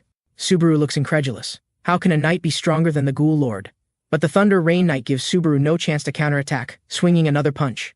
In this critical moment, Subaru begins to fight back, first kicking it away, immediately rising and hitting it into the air. At this point, Subaru has awakened from his shock. "I didn't come here to be a burden." He activates several blood spikes to bind it tightly, then leaps up fiercely. Blood Gimlet! The Thunder Rain Knight is instantly shattered by a huge blood spike. Although he successfully killed 1 soldier, it consumed a large amount of his condition. Before he can catch his breath, 4 Thunder Rain Knights surround him. Subaru summons the Mystic Piercer without hesitation, but the next second he's shocked again. The Thunder Rain Knights simultaneously activate a skill, Diamond Sword. Subaru is mentally shaken. They're so unfair. Seeing this, Renji becomes very worried. Seeing Renji's worried expression, Subaru instead loses his fear. He had thought about this question. No matter how much he admires Renji, he can never become like him. I don't need to become like that. I just need to use all my strength to fight, to continuously become stronger. Not just in level, but learning to control my feelings, that feeling of never giving up. To save friends, to fight enemies, to help others. To become stronger. I've been waiting for such a life-or-death battle. Subaru resolutely charges toward the Thunder Rain Knights, blocking the first knight's dual blades, continuing forward. blocking the second knight's slash, still moving forward. Being slashed by the third knight, yet continuing forward. Only one knight remains, just as he strikes. Subaru catches an opening. Blood spikes instantly entangle the knight's arm. A slash from behind kills the knight. Subaru, having used all his strength, is now at his limit. At this moment, a prompt appears. Your level has increased. His condition is instantly maxed out. Facing the knights charging again, Subaru leaps high, and with enough magic power, resolutely activates his skill, Double Piercer. Dozens of blood-colored sword energies furiously slam into the ground. After a moment, a panel pops up. You have killed the Thunder Rain Knight. Seeing this, the remaining Thunder Rain Knights are momentarily stunned, and Subaru has completed his transformation. At this point, Renji shows a relieved expression, glad he didn't help. Because Shikishima once said, don't help him until the last moment, and don't teach him anything. Because true strength is always born in desperate situations, and you just need to look cool strongest, sir. Renji closes his eyes and sighs. That guy really predicted it correctly. Now Subaru has a new calmness in his mind. He only uses sword techniques to attack enemies. The dual-blade knight's swordsmanship is equally strong, blocking the attack while slashing. Subaru first kicks the knight's arm, jumps to the top of the knight's head, concentrates energy at the tip of his blade. The Mystic Piercer cuts down hard, with both sword and man. This way he can use minimal magic power to defeat enemies with the highest defense. Renji finally understands Shikishima's good intentions, letting him realize it himself was right. After defeating the enemy before him, Subaru finally has time to check on Sayaka's situation. However, looking over, he's shocked by an extremely fast figure.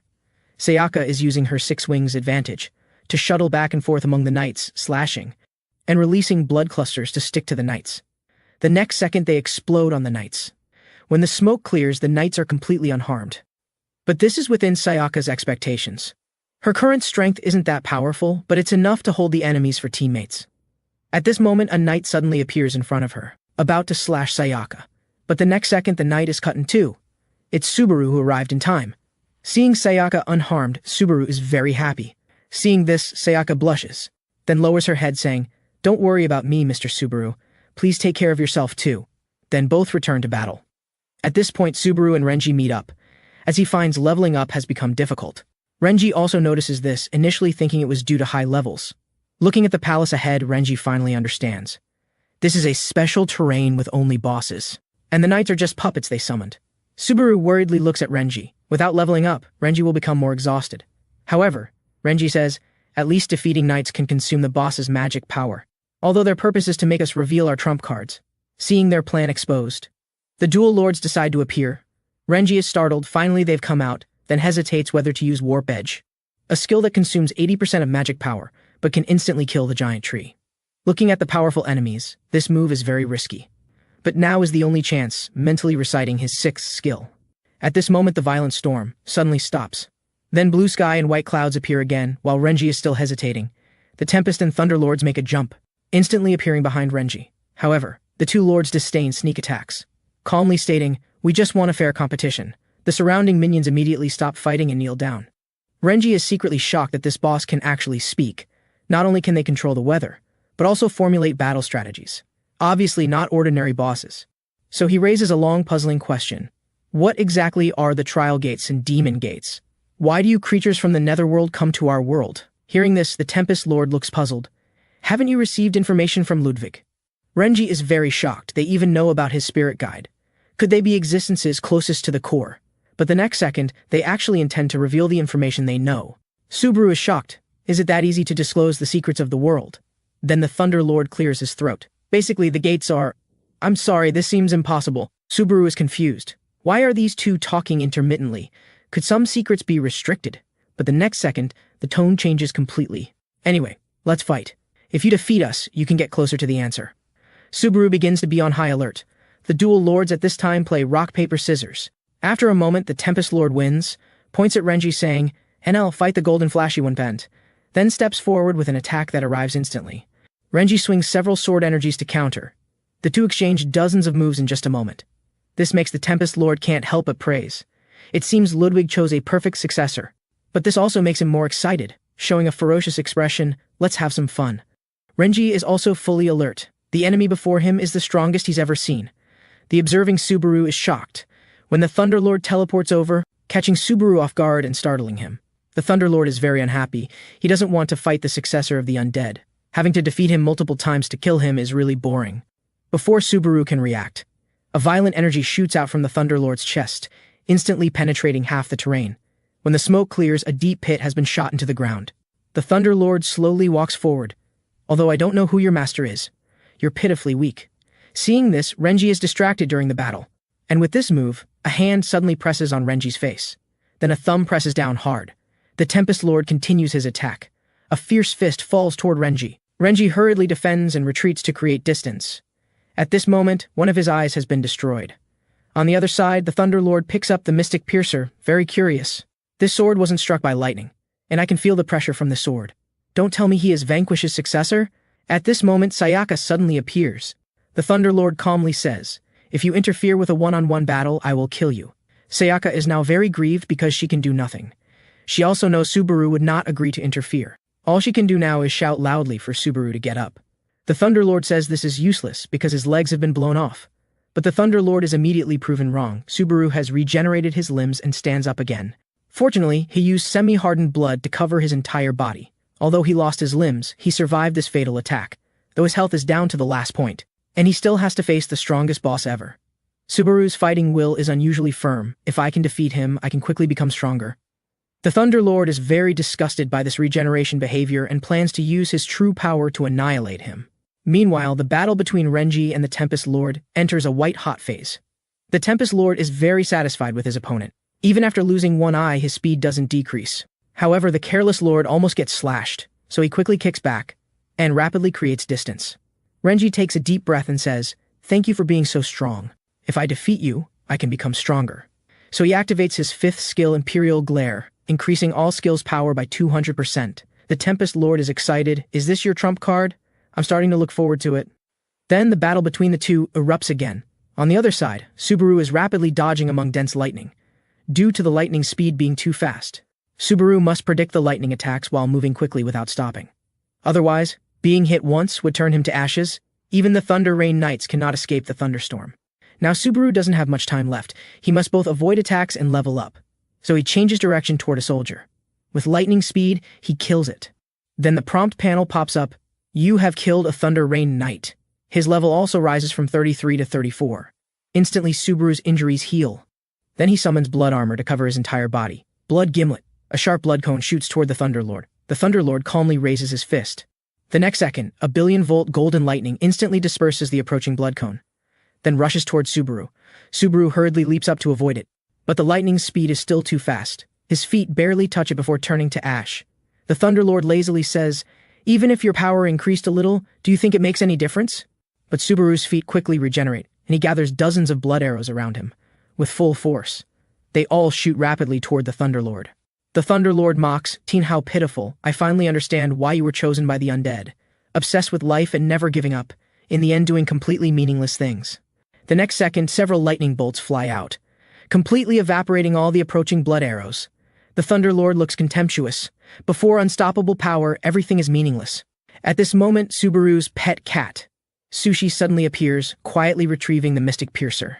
The proud Thunderlord is actually startled by the suddenly appearing cat. Then a thunderbolt strikes down hard. What the hell is this thing? But when the smoke clears, the crystal cat stands up again. This scene completely stuns the Thunderlord. Subaru hurriedly shouts, "Sushi, bring it to me." Sushi understands, and with a toss of its head, the Mystic Piercer instantly flies to Subaru's hand. Subaru feels he finally has a chance, but the next second his expression freezes. The Thunderlord teleports in front of him, then lightly points a finger, detaching Subaru's arm. But Subaru starts to laugh, because the massive Sushi has arrived. A giant paw smashes toward the Thunderlord. The Thunderlord reacts and kicks back. Thick currents instantly shatter Sushi. By now, Subaru's injuries have healed, raising the Mystic Piercer ready to strike. The Thunderlord hurriedly turns around, surprised their coordination is so tacit. But Subaru changes direction, diving rapidly downward. Upon landing, he raises the Mystic Piercer. Subaru must use all his magic power on one gamble, so he slashes fiercely around him. Waves of sword energy slash toward the surrounding knights. The next second, a series of kill notifications sound. His level rises from 34 to 35. With the new level up, Subaru's condition is maxed out. But at this moment, the Thunderlord flashes, instantly piercing Subaru's chest. The Thunderlord roars angrily, "Damn bastard, why won't you give up?" Hearing this, Subaru considers the answer. He thinks of those who bullied him, who called him worthless. Thinks of Sayaka's words, let's become strong together. Thinks of Sakura's words, from now on, what do you want to do? But what he wants most now is to see her again. Adventuring together was so much fun. Even if just to see her once. Even if she doesn't want to forgive me. I also want to say thank you to her. If there's a chance, I hope we can continue adventuring together. So I made this bet. Hearing this, the Thunderlord is completely confused. What is this guy talking about? It turns out Subaru recalled the original reason for exploring the Demon Gate. As long as he reaches level 35, the third Rainbow Gate might descend again. And he won the bet. The next second, colored mosaic begins to appear out of thin air. Instantly, a Rainbow Gate descends, appearing behind Subaru. The Thunderlord looks astonished. Vampire Elder Vanquish reveals himself. Get ready, kill him, because hurting my successor carries a heavy punishment. Seeing Subaru lying on the ground, barely alive. Vanquish praises. You did very well. This is your victory. So he shoots a blood string from his fingertip, wrapping Subaru up. Right under the Thunderlord's nose, carrying Subaru toward the gate. The Thunderlord barely contains his rage. I will never forget what you did to us. Then his body erupts with intense energy. It won't be so easy to leave. A violent, dazzling lightning pillar instantly shoots toward the gate. When the smoke clears, the world inside the gate has been shot with a fan-shaped deep pit. Then the Thunderlord steps in. Inside is a white desert, the Sea of Bone Ash. It's the familiar and detested Bone Ash Sea. Vanquish avoided the violent energy earlier and is restoring Subaru's injuries. And says, thank you for becoming stronger. I'm also beginning to recover my power. After a moment, Subaru's injuries are fully healed. Suddenly, a thunderclap sounds nearby. The Thunderlord's body dances with electric currents, angrily grinding his teeth at the two. Vanquish kindly reminds him, this is not your world. Leave. But the Thunderlord roars, my one-on-one battle isn't over yet. After I finish him, you're next. Vanquish shows an expression of looking at an idiot. Can you think I would listen to your nonsense? But if you want to defeat me in Subaru, I'll give you this chance. Then grabbing Subaru's shoulder, his body begins to merge with Subaru. This behavior shocks Subaru greatly. Vanquish smiles slightly, borrowing your body for a while. I'll teach you how to use blood mold. As soon as the fusion completes, a huge, colorful energy erupts. Vanquish is satisfied with this level 35 body. The Thunderlord looks contemptuous. You think you can defeat me with this weak body? Vanquish is very casual. This is enough. Don't forget, this is my world. The Thunderlord roars. If I could return to the Netherworld, I could. Before he finishes, a big slap instantly strikes. With just one slap, the Lord's head is sent flying. Vanquish's gaze is cold. You can never go back, because you'll die here. The caught-off-guard Thunderlord is furious to the extreme. The next second, just as his head regenerates back to his body, Vanquish swings another palm, hitting his chest hard. Several bloodstains remain on his body. Vanquish softly recites, Cursed Blood Vortex. The Thunderlord's entire body begins to twist.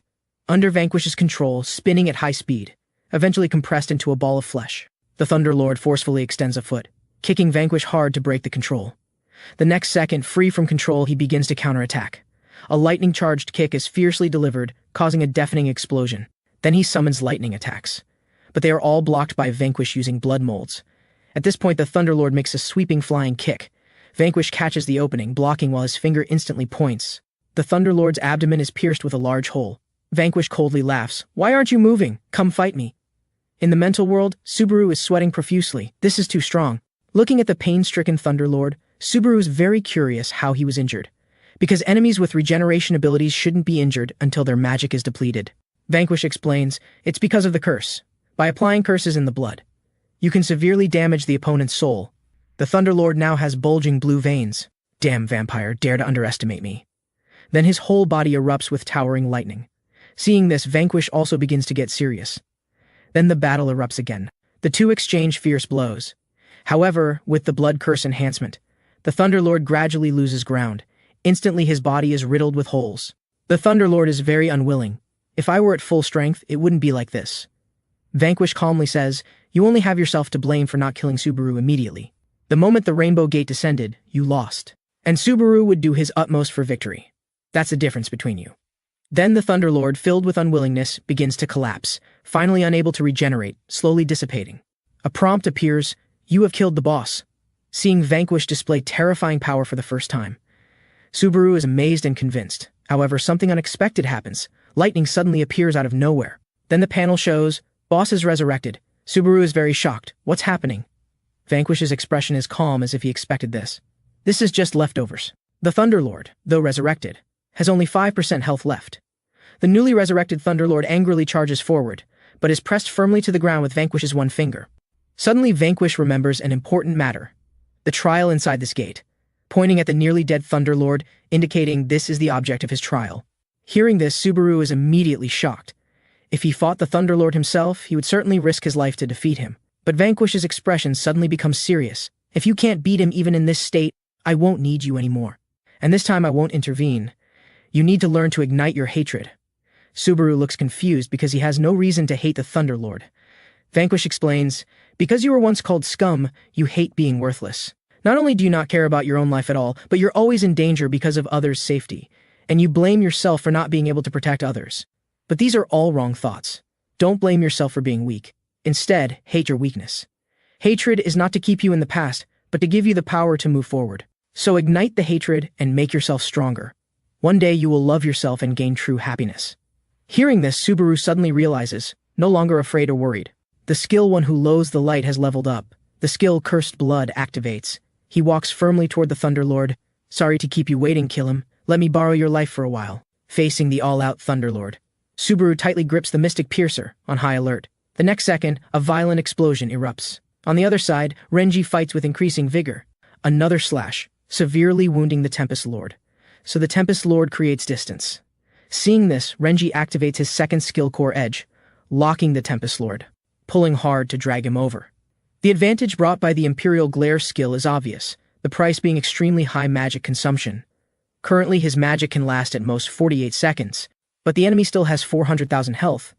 Renji doesn't have much time left, so Renji decides to go all out, activating his 7th skill Étoile, able to use other powerful knight skills.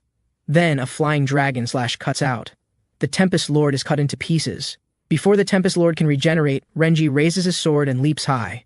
Skill-piercing strike, slashing down hard. The Tempest Lord is hammered into the ground like a cannonball. At this point, the Tempest Lord is in a sorry state, feeling that Renji's swordsmanship now compared to before seems like a completely different person. Renji's eyes flash Skill Giant Beastbreaker. A rainbow-like sword energy slashes out. The Tempest Lord is instantly cut in two. Skill Double Flash, 2 sword energies pursue, cutting the Tempest Lord into pieces again. Renji's attacks come one after another, raising his golden holy sword. Skill Madbreaker.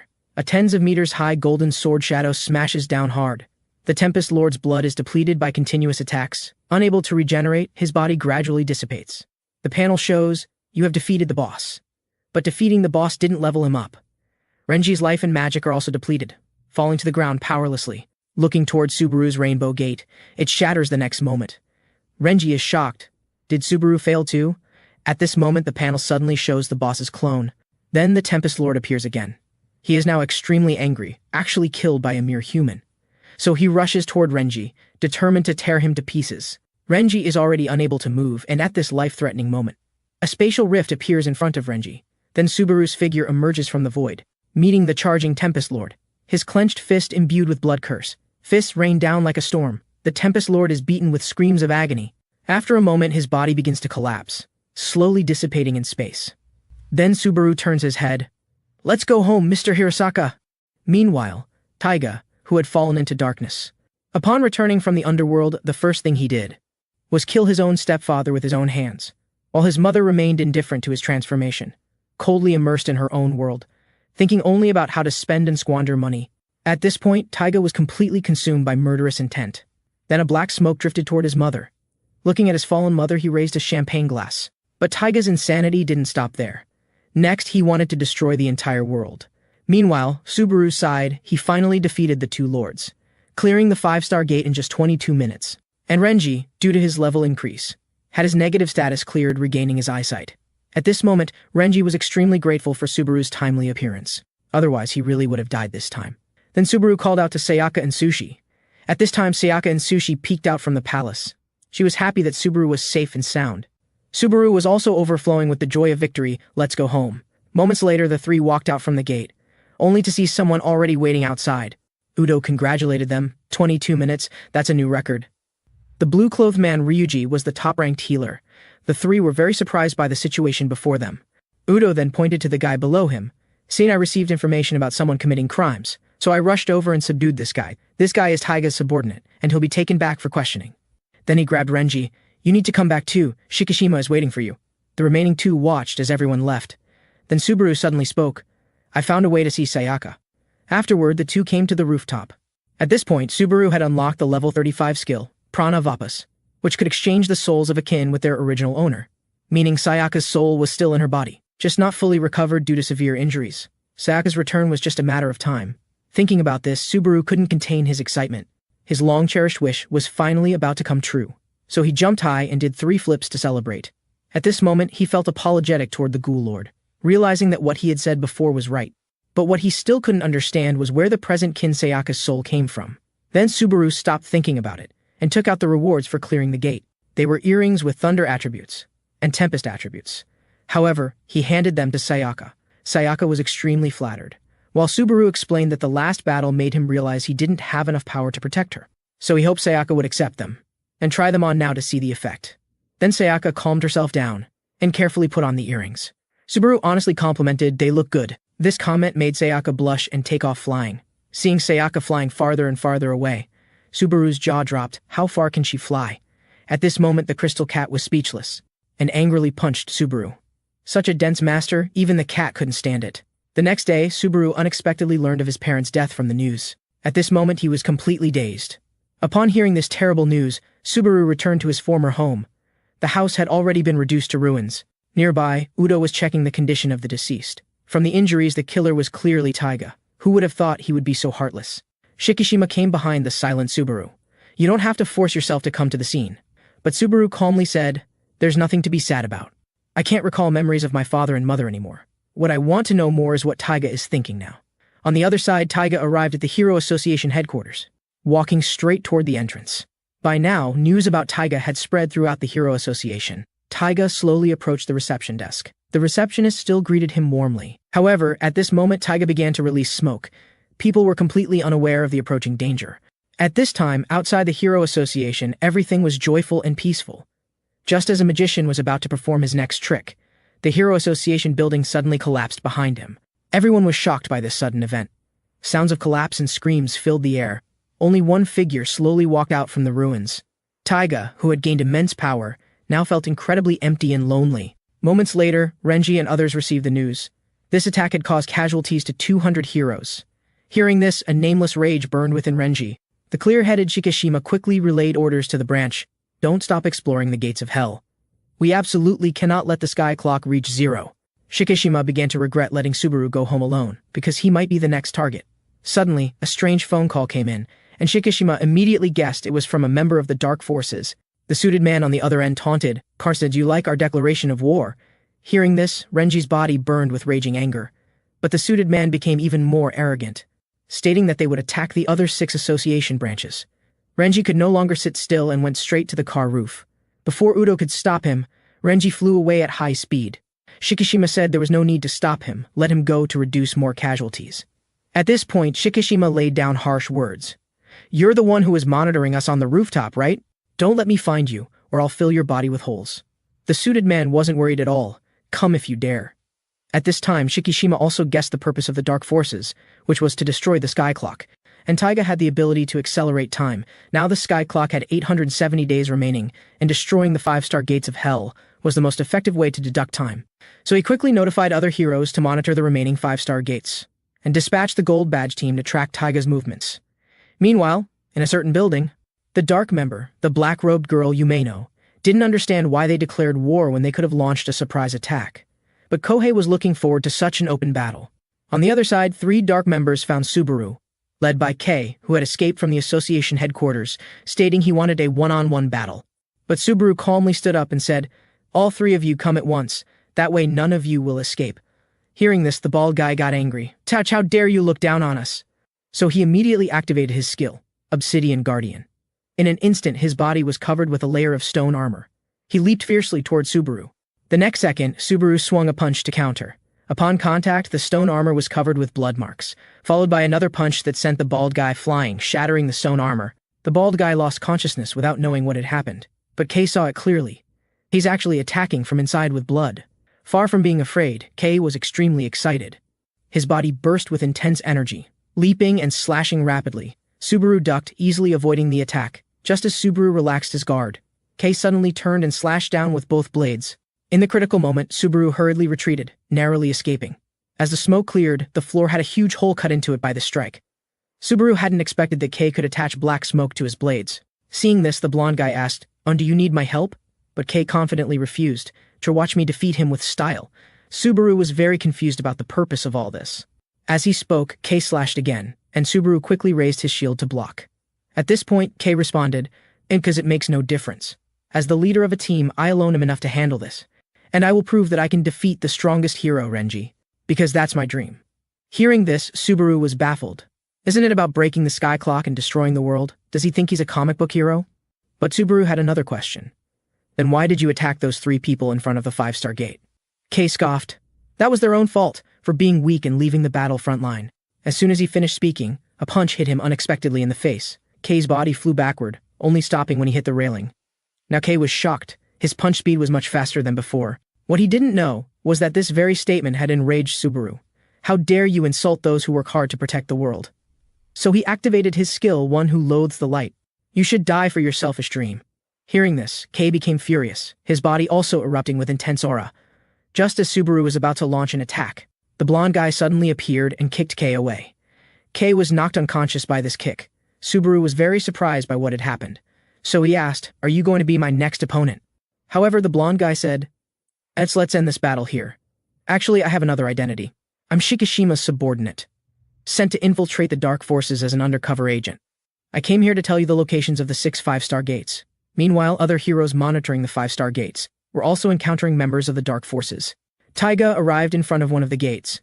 However, Shikishima had been waiting there for a long time. What a rare treat.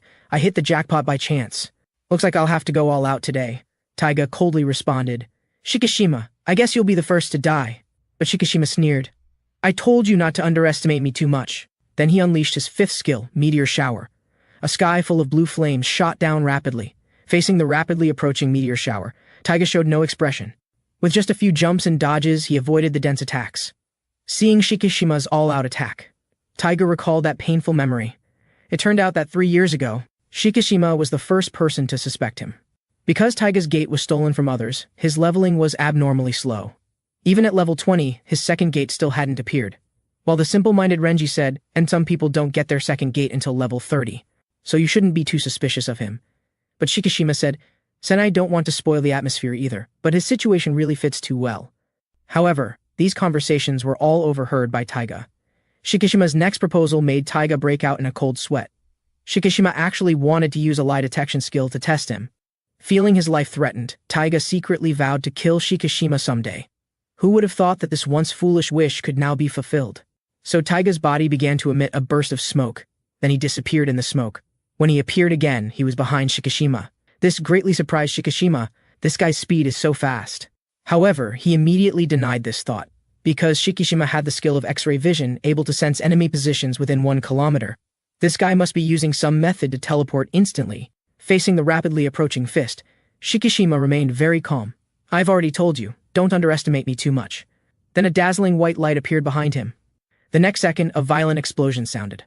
Although this attack didn't kill Taiga, Shikishima now knew his skill. He could only teleport within the smoke. And he sensed that Taiga was only around level 50. While he was already at level 83, Taiga was no match for him. Suddenly, a violent explosion erupted behind Shikishima. Taiga slowly said, When you all went to defend the 5-star gates, we destroyed all the 4-star gates. Now 200 underworld creatures have been released. And you've lost a large number of heroes. Because you didn't anticipate our actions. So, what do you plan to do about all this? Shikishima looked at this scene in disbelief. To go to such lengths, are you really Taiga? But Taiga said, the old Taiga is already dead. Now only his wish remains in his consciousness. That is to take revenge on the world that didn't love him. Hearing this, Shikishima finally understood. All the fear, pride, boldness, and madness that once existed in Taiga had disappeared. This also meant that he had the potential to kill gold badge heroes. Nevertheless, he couldn't tolerate Taiga's recklessness, so he activated his 6th skill, Moths to Flame. To protect the city, I must kill you. At this moment, Taiga coldly said, I will mourn your death. So both sides rushed at each other simultaneously. At the moment of contact, 2 energy beams, 1 blue and 1 purple, shot skyward. At this time, in another corner of the city, The suited man also encountered a gold badge hero. And an hour ago in the underworld, the suited man had bid farewell to his wife and children, and said he would be back before dinner. However, after the dark gate closed, the demon lord made strange noises. It turned out that the suited man's family had already died, and were only revived using the demon lord's power. And now, beside the 5-star gate of hell, Renji went full power and slashed a monster with one strike, and coldly said to the suited man in front of him, "Put down your weapon and surrender while I'm still calm." Faced with the world's #1 gold badge hero, the suited man was very calm. "I'm sorry, but I also have my mission." This statement successfully angered Renji, so he raised his golden holy sword and slashed rapidly. However, the suited man remained composed, casually swinging his hammer. The space above Renji instantly shattered. A heavy strike came crashing down through the void, slamming Renji hard into the ground. This was the suited man's first skill, which could cut through space to launch attacks. This strange attack made Renji cautious. Although Renji was not good at understanding complex things, he could clearly feel that this attack method was very similar to his 6th skill. Since that was the case, Renji decided to attack before he could swing his sickle, so he instantly increased his speed to the limit and rushed toward the suited man. At this moment, a mark suddenly appeared out of nowhere. Renji, upon touching the mark, found his body unable to move. Taking advantage of this interval, an attack came crashing down through the void again. Unable to dodge, Renji was knocked to the ground. This was the suited man's 2nd skill. Anyone who touched the mark would be frozen for 1 second. And what Renji didn't know was that the suited man had already filled the surroundings with marks. Renji, refusing to give up, launched another charge, but his body touched a mark again. Whenever Renji was frozen by a mark, the suited man would launch an attack, and this was why the suited man was so confident, because he knew Renji would choose to break through head-on. So Renji decided to change his strategy. He released 3 flying swords rushing out, but they hit marks and were instantly frozen. At the same time, a void attack came from the side again. At this moment, Renji felt helpless for the first time, but this also made him even angrier. Having such powerful strength, why not use it to protect the world? However, the suited man suddenly became fierce. "And what are you protecting the world for? For the many strangers who died? Or for the job of being a hero? Is your anger really directed at me? Answer me." Angry void attacks fell from the sky again, knocking Renji to the ground. At this time, the suited man was shrouded in a shadow. It turned out that the suited man once had a happy family, but his family was cruelly killed by an underage hero who couldn't be convicted due to being a minor. The poor suited man thus completely sank into darkness, until one day the demon lord appeared before him, saying he could help him resurrect his family. In exchange, he would help the demon lord destroy the world. So the man unhesitatingly fell into darkness. And Renji also recalled that case. He deeply sympathized with the suited man's experience. He immediately fell silent, allowing the suited man's attacks to rain down fiercely. The suited man despised Renji's behavior, while Renji still held his golden holy sword motionless. So the suited man roared, "Do you really want to be killed like this? Then I'll grant your wish right away, and kill your companions along with you." Renji finally closed his eyes in resignation. The next second, the roaring suited man was struck by a powerful golden sword energy. This was Renji's most powerful skill, the 6th skill, Warp Edge. However, the defeated suited man looked relieved, because he had finally depleted Renji's magic power, completing his mission. At this moment, Renji, having defeated his enemy, felt no joy, but rather an inexplicable sadness welling up, because he could sense emotions from his opponent's attacks. With each attack, he could feel the man's sorrow. Now he finally understood the suited man's words. He indeed wasn't so great as to fight for the world. He just wanted to protect his friends. So this was also the reason why he absolutely couldn't give up. But for the suited man, all he did was just to see his family. The suited man was at peace before his death. "I lost this time, you should go." Renji finally couldn't contain his anger. The damned demon lord was exploiting his enemy's weaknesses. Meanwhile, Subaru encountered the caped woman, according to the information provided by the blonde guy. The dark member's skills were related to time and space, and could be used together with their original skills. At this time, the caped woman released silver energy, then transformed into a spectacled orange cat. Then, with the enhancement of spatial skills, she expanded into an enormous creature. However, just as she was about to pounce on Subaru, an even larger cat paw slammed down hard. It was Crystal Cat Sushi who intervened, killing her with just one strike. Then Sushi lazily yawned. This enemy was too weak for it. At this time, Subaru contacted Sayaka. Sayaka, with her powerful strength, had successfully cleared an area of monsters, and said she would be able to meet him soon. However, the moment she hung up the phone, her heart suddenly began to beat anxiously. In another battlefield, Sayaka's 2 sisters encountered the black-robed girl. Elder sister Hazuki began to release the Dragon King's power. The next second, she activated her skill Dragon Fall. A powerful shockwave crashed toward the black-robed girl. Looking at the ground that had turned to ruins, they thought such an attack would surely kill the opponent. But when the smoke cleared, the black-robed girl was surprisingly unharmed. The prepared younger sister Mizuho suddenly appeared, swinging her giant scythe rapidly toward the black-robed girl. However, just as it was about to strike, the black-robed girl's figure disappeared on the spot. Just as the younger sister was puzzled, she suddenly reappeared and delivered a fierce kick. The younger sister was shocked by this strange skill. How did she do that?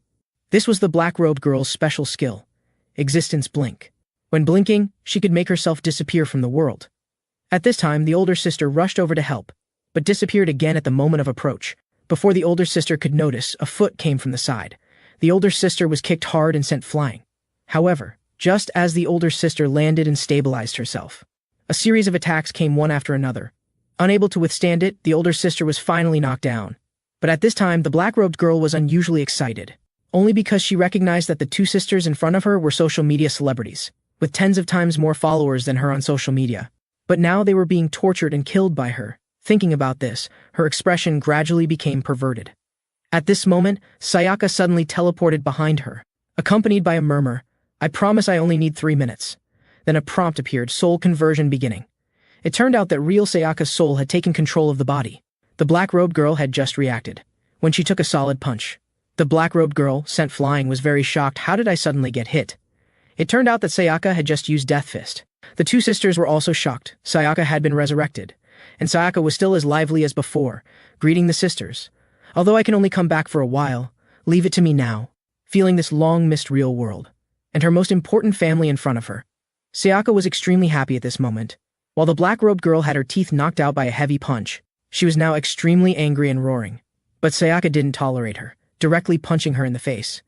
"I'm the one who should be angry. How dare you bully my family?" Subaru, connected to Sayaka's soul, felt a strange familiar feeling. Could it be that Sayaka has returned? While on Sayaka's side, the battle was one-sided. The black-robed girl had no way to fight back. Realizing something was wrong, she wanted to escape quickly. But when she tried to use her blink skill, an error warning appeared. Unable to use skill due to excessive space impurities in the surroundings. The black-robed girl was completely panicked. What's going on? Looking around, she was surrounded by red mist. This was Sayaka's blood mold skill. Seeing this, the black-robed girl decided to fight to the death. But in Sayaka's eyes, her strength was terribly weak. Because without her skill, the black-robed girl's combat skills were completely useless. The watching sisters were amazed. Sayaka's strength had become so powerful. The older sister couldn't help but recall the past. Back then, Sayaka was very weak, and the older sister, in order to challenge the limits, decided to temporarily kick Sayaka out of the team. When she became stronger, they would team up again, but the strong-willed Sayaka felt she had become a burden. So she made up her mind, when I become stronger, it will be too late to invite me to join the team. At this moment, the older sister finally understood Sayaka's feelings. She shouted loudly, Let's cheer for her together. Sayaka, you're the best." Hearing the sudden encouragement, Sayaka's fighting spirit became even stronger. The black-robed girl was very confused. Wasn't their relationship bad? How could this be? This also reminded the black-robed girl of her childhood, when her sister became the family's focus due to her cute appearance, while she suffered neglect from the whole family, even though they wore the same clothes and said the same things. The treatment was worlds apart, even facing malicious abuse from netizens. So the seed of extreme hatred began to be planted. She didn't understand why it was like this. Until one day the Demon Lord gave the answer, if someone is above you, then drag her down. So after gaining the Demon Lord's power, she personally dealt with her own sister. At that time, she only felt immense satisfaction. But now that feeling of disgust came back, only because the person in front of her had power over her. So anger rushed forth, you should be beneath me. However, Sayaka wouldn't tolerate her, dodging to the side, then delivering a punch that slammed her down hard. Breaking free from the red mist range, the black-robed girl went completely crazy. Then I'll at least hurt what you cherish most. Then the black-robed girl disappeared on the spot, reappearing in front of the younger sister, excitedly slashing with a claw, just when she thought she had succeeded. The smug expression on her face froze. It was actually a blood mold that blocked the attack. It was Sayaka's timely rescue. At this time, Sayaka was angry to the extreme, releasing lightning. I don't know what nonsense you're babbling about, but you dare touch my family? Then die. Then a huge fist slammed down hard. The violent explosion was deafening. When the smoke cleared, the black-robed girl was finally defeated. And Sayaka's sisters, protected by the blood mold, were ultimately safe and sound. The older sister stared at the scene in a daze. Sayaka had finally grown up, not only defeating a strong enemy but also protecting them. At this moment, Sayaka returned to her former liveliness, making a victory sign to her sisters. But before she could finish celebrating, the next second she suddenly spat blood. Sayaka reminded, time is running out, we must quickly convert souls. So Sayaka, after thanking them, began to say goodbye to her sisters. I must go to sleep now. But the sisters were very anxious. Sleep? Does that mean you're going to disappear? Seeing their concern, Sayaka quickly explained, we'll meet again soon. After that, we'll team up again. But just at this moment, a figure rapidly flew down from the sky. Subaru, since sensing Sayaka's soul, had rushed over without stopping. Seeing the long-missed Subaru, Sayaka was also stunned, recalling all those memories. She couldn't help but shed tears. But before Subaru could arrive, Sayaka's soul was gradually collapsing. Thank you for taking care of my body, but I have to go now. There's one more thing, please help me tell him. As soon as she finished speaking, Sayaka's soul instantly returned, opening her eyes to see the anxious Subaru. Hearing Sayaka respectfully address him as Lord Subaru, Subaru immediately sighed, is Sayaka still here? To prevent the wound from worsening, Sayaka has gone back. And she left a message, she's waiting for you at the red table. Hearing this, Subaru finally breathed a sigh of relief. Just then, a roar startled Subaru. Sayaka's older sister strode over. Subaru thought she was going to settle scores with him. But unexpectedly, the sister grabbed Subaru. Emotionally with tears in her eyes, thank you for letting us see Sayaka.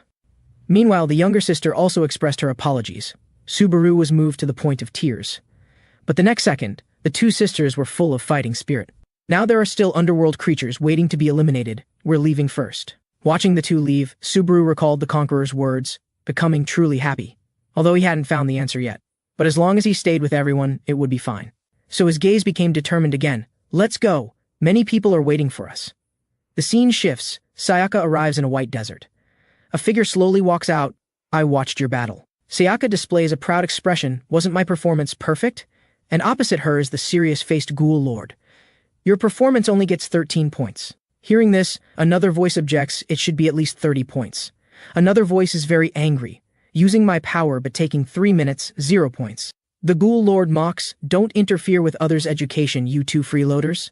Then he says to Sayaka, let's continue training. Meanwhile, a violent explosion sounds. Taiga emerges unharmed from the explosion, then his form, aided by smoke, teleports behind Shikishima. Just as he's about to attack, Shikishima turns his head and coldly says, this is meaningless. Several blue moths appear in front of Taiga, instantly causing a violent explosion. This is Shikishima's 6th skill, Moths to Flame, which can summon fire moths that track targets. After several explosions, Taiga clearly feels his smoke diminishing. He has to admit the strength of Shikishima, who has been a gold badge hero for 8 years, just as Taiga was hesitating whether to use his trump card. A familiar voice rang out. 5th skill, Imperial Glare. Taiga turned to look. It was Renji who had arrived on the battlefield. With Renji's rapid arrival, it now formed a 2-against-1 situation. Taiga hadn't expected the suited man to be so easily defeated, with Renji defeating him so quickly. But facing the top 2 human combat powers, Taiga wasn't worried at all. A purple electric current surged from within him. He softly muttered, Black Gate. A dark gate descended beside Shikishima. Seeing this, Shikishima quickly leaped up, but the next second, several tentacles rushed out from the gate toward Shikishima. Shikishima was immediately tightly bound by the tentacles. So Shikishima quickly tried to activate his 3rd skill, Ephemeral Flare. However, Shikishima was shocked to find that he couldn't release the skill. Could it be because of these arms? Shikishima thought to himself, tennis is bad. Seeing this, Renji was also stunned. This was completely within Taiga's expectations. This was the weakness of gold badge heroes, due to their own powerful strength. They had absolute trust in each other. So when judging whether to support, there would be an inevitable delay. Then Taiga raised his blade and walked toward Shikishima. At this moment, Renji faced a difficult choice. Kill Taiga to end this battle, or save Shikishima who was on the brink of death. Just as Taiga raised his hand, Renji erupted with his strongest energy, rushing down rapidly. The next step, the tentacles on Shikishima were cut by dozens of golden sword energies. In the end, Renji chose to save his companion. The rescued Shikishima looked back. A bloody mark appeared on Renji's body. Shikishima's pupils contracted violently.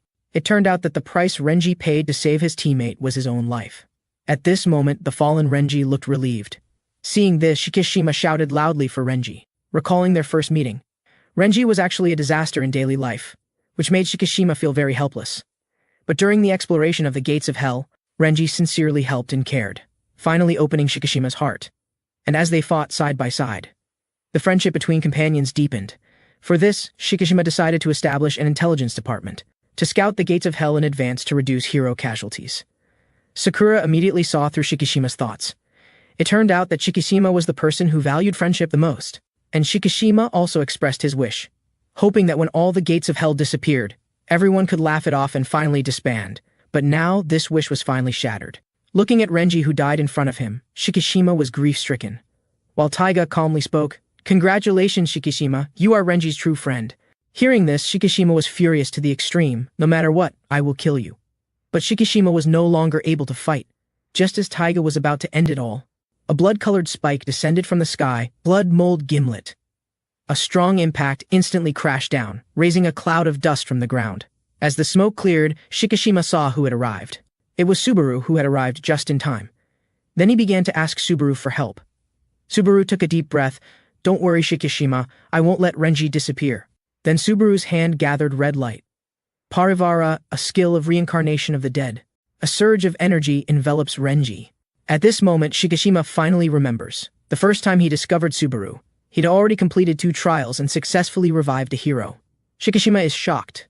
Could this be Subaru's ability? Then Subaru says with determination, "I'm sorry, Shikishima, although I can't bring Renji back yet. I will temporarily protect his body until the day Renji truly returns." Now Renji's body begins to automatically realign, then reconnected by a mysterious energy. Suddenly the ground beneath Renji violently explodes. A powerful green light shoots skyward. Renji lets out strange, maniacal laughter. "So this is the human world? Not bad," feeling the powerful flow of energy in this body. The voice grows increasingly excited. "This is actually a top-tier vessel. Excellent." Subaru has a bad feeling. This familiar voice, why did it have to be him? The soul that transferred turns out to be the Ghoul Lord, one of the 6 undead kings under Vanquish's command, master of the 2nd Rainbow Gate trial. Due to Subaru's growing power, the Ghoul Lord has regained considerable strength. Seeing this, Taiga summons 6 doors of darkness. "Go, destroy these noisy things." Countless tentacles surge from the doors, all rushing toward the Ghoul Lord Carrion. Carrion immediately recognizes these withered tentacles. So it's that shriveled old woman, merely a demon lord's nanny. Then raising his hand, he softly utters, "Blood mold, emerald phase blood." An energy vortex gathers at his head. "Challenging me? You're a billion years too early." Then he violently swings his fist down. A dense rain of energy instantly falls. Under the energy rain, the tentacles are as fragile as paper. The injured tentacle monster wails from behind the door. Hearing this, Carrion discovers the tentacle monster's position, "So that's where you are." Instantly forming scissors in his hand, tastes these scissors. With full force he throws them. The high-speed rotating scissors transform into a cold flash flying toward the door. The massive tentacle monster behind the door is split in half by this strike. The 2 onlookers are shocked by this sight. But Subaru remains calm. "Well done, Carrion." Meanwhile, Taiga approaches, emanating dark energy. "It seems you're my next opponent." But Carrion looks confused. "Want to fight me?" "No way. Master Subaru hasn't given that order." "I understand, then I'll kill Shikishima first." "You still don't get it? Your real opponent is standing right in front of you. Haven't you noticed? You've been avoiding Subaru the whole time." Hearing this, Taiga freezes, while Carrion urges, "Hurry up and resolve this. My master has many things to do, unlike you who has nothing to do."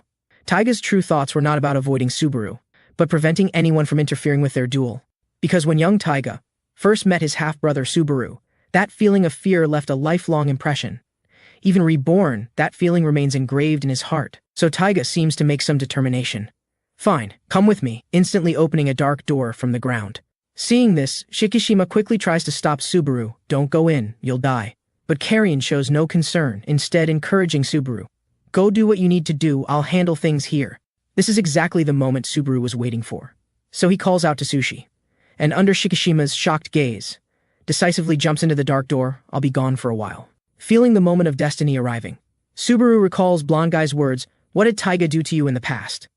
But Subaru now has only one answer, which is to completely end this relationship. Only then can he move forward.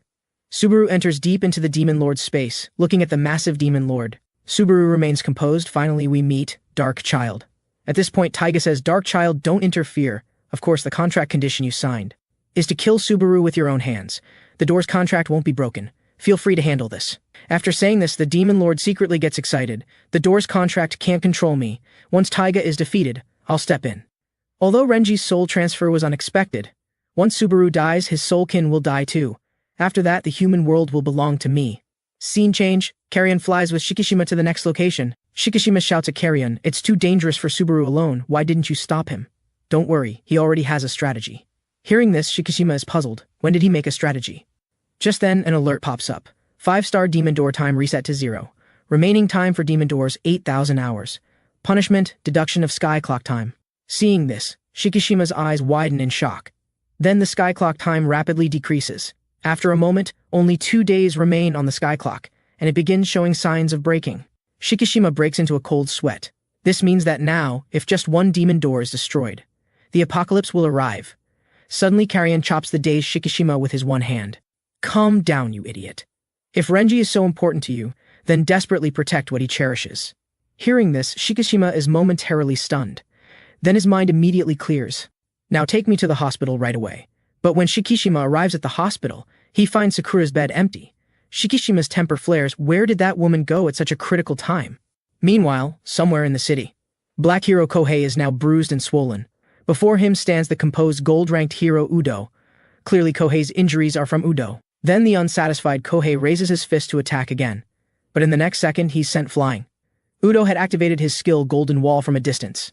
Kohei can't understand how a supposedly defensive hero could be so powerful. What he doesn't know is that Udo doesn't worry about his offensive ability, always believing the strongest shield is the strongest attack.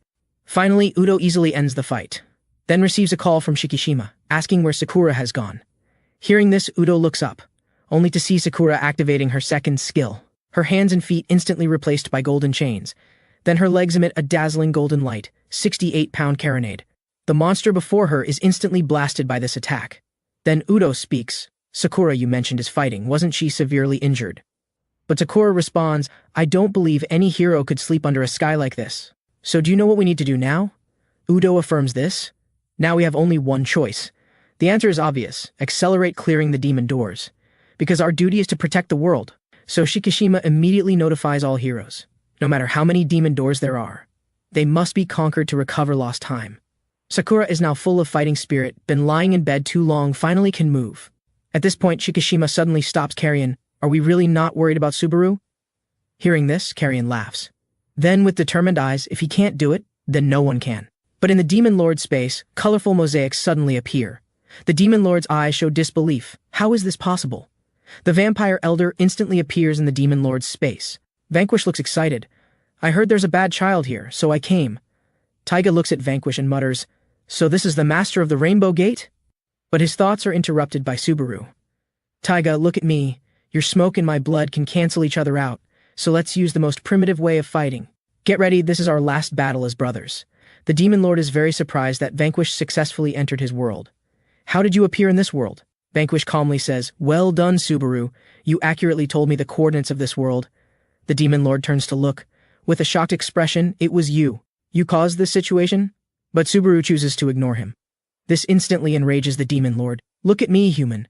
The next second, a cold voice sounds, you're the one who should be looking at me. In an instant, the Demon Lord is tightly bound by bloodstrings. Vanquish has cast Cursed Blood. Don't overthink it because you're just a stupid fool, nothing more. Hearing this, the Demon Lord is stunned. You call me a fool? Do you really think you've won?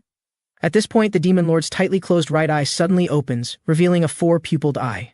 Even an immortal god like you cannot defeat me in my world. The Demon Lord instantly activates his ability, Victory of Death. A thick black smoke surges toward Vanquish. The next second, it completely engulfs Vanquish. This sight surprises Taiga, because it's his first time seeing the Demon Lord so angry. And the one causing this situation is actually Subaru. That former weakling has now become the confident and powerful rainbow hero. Suddenly Subaru speaks, are you ready?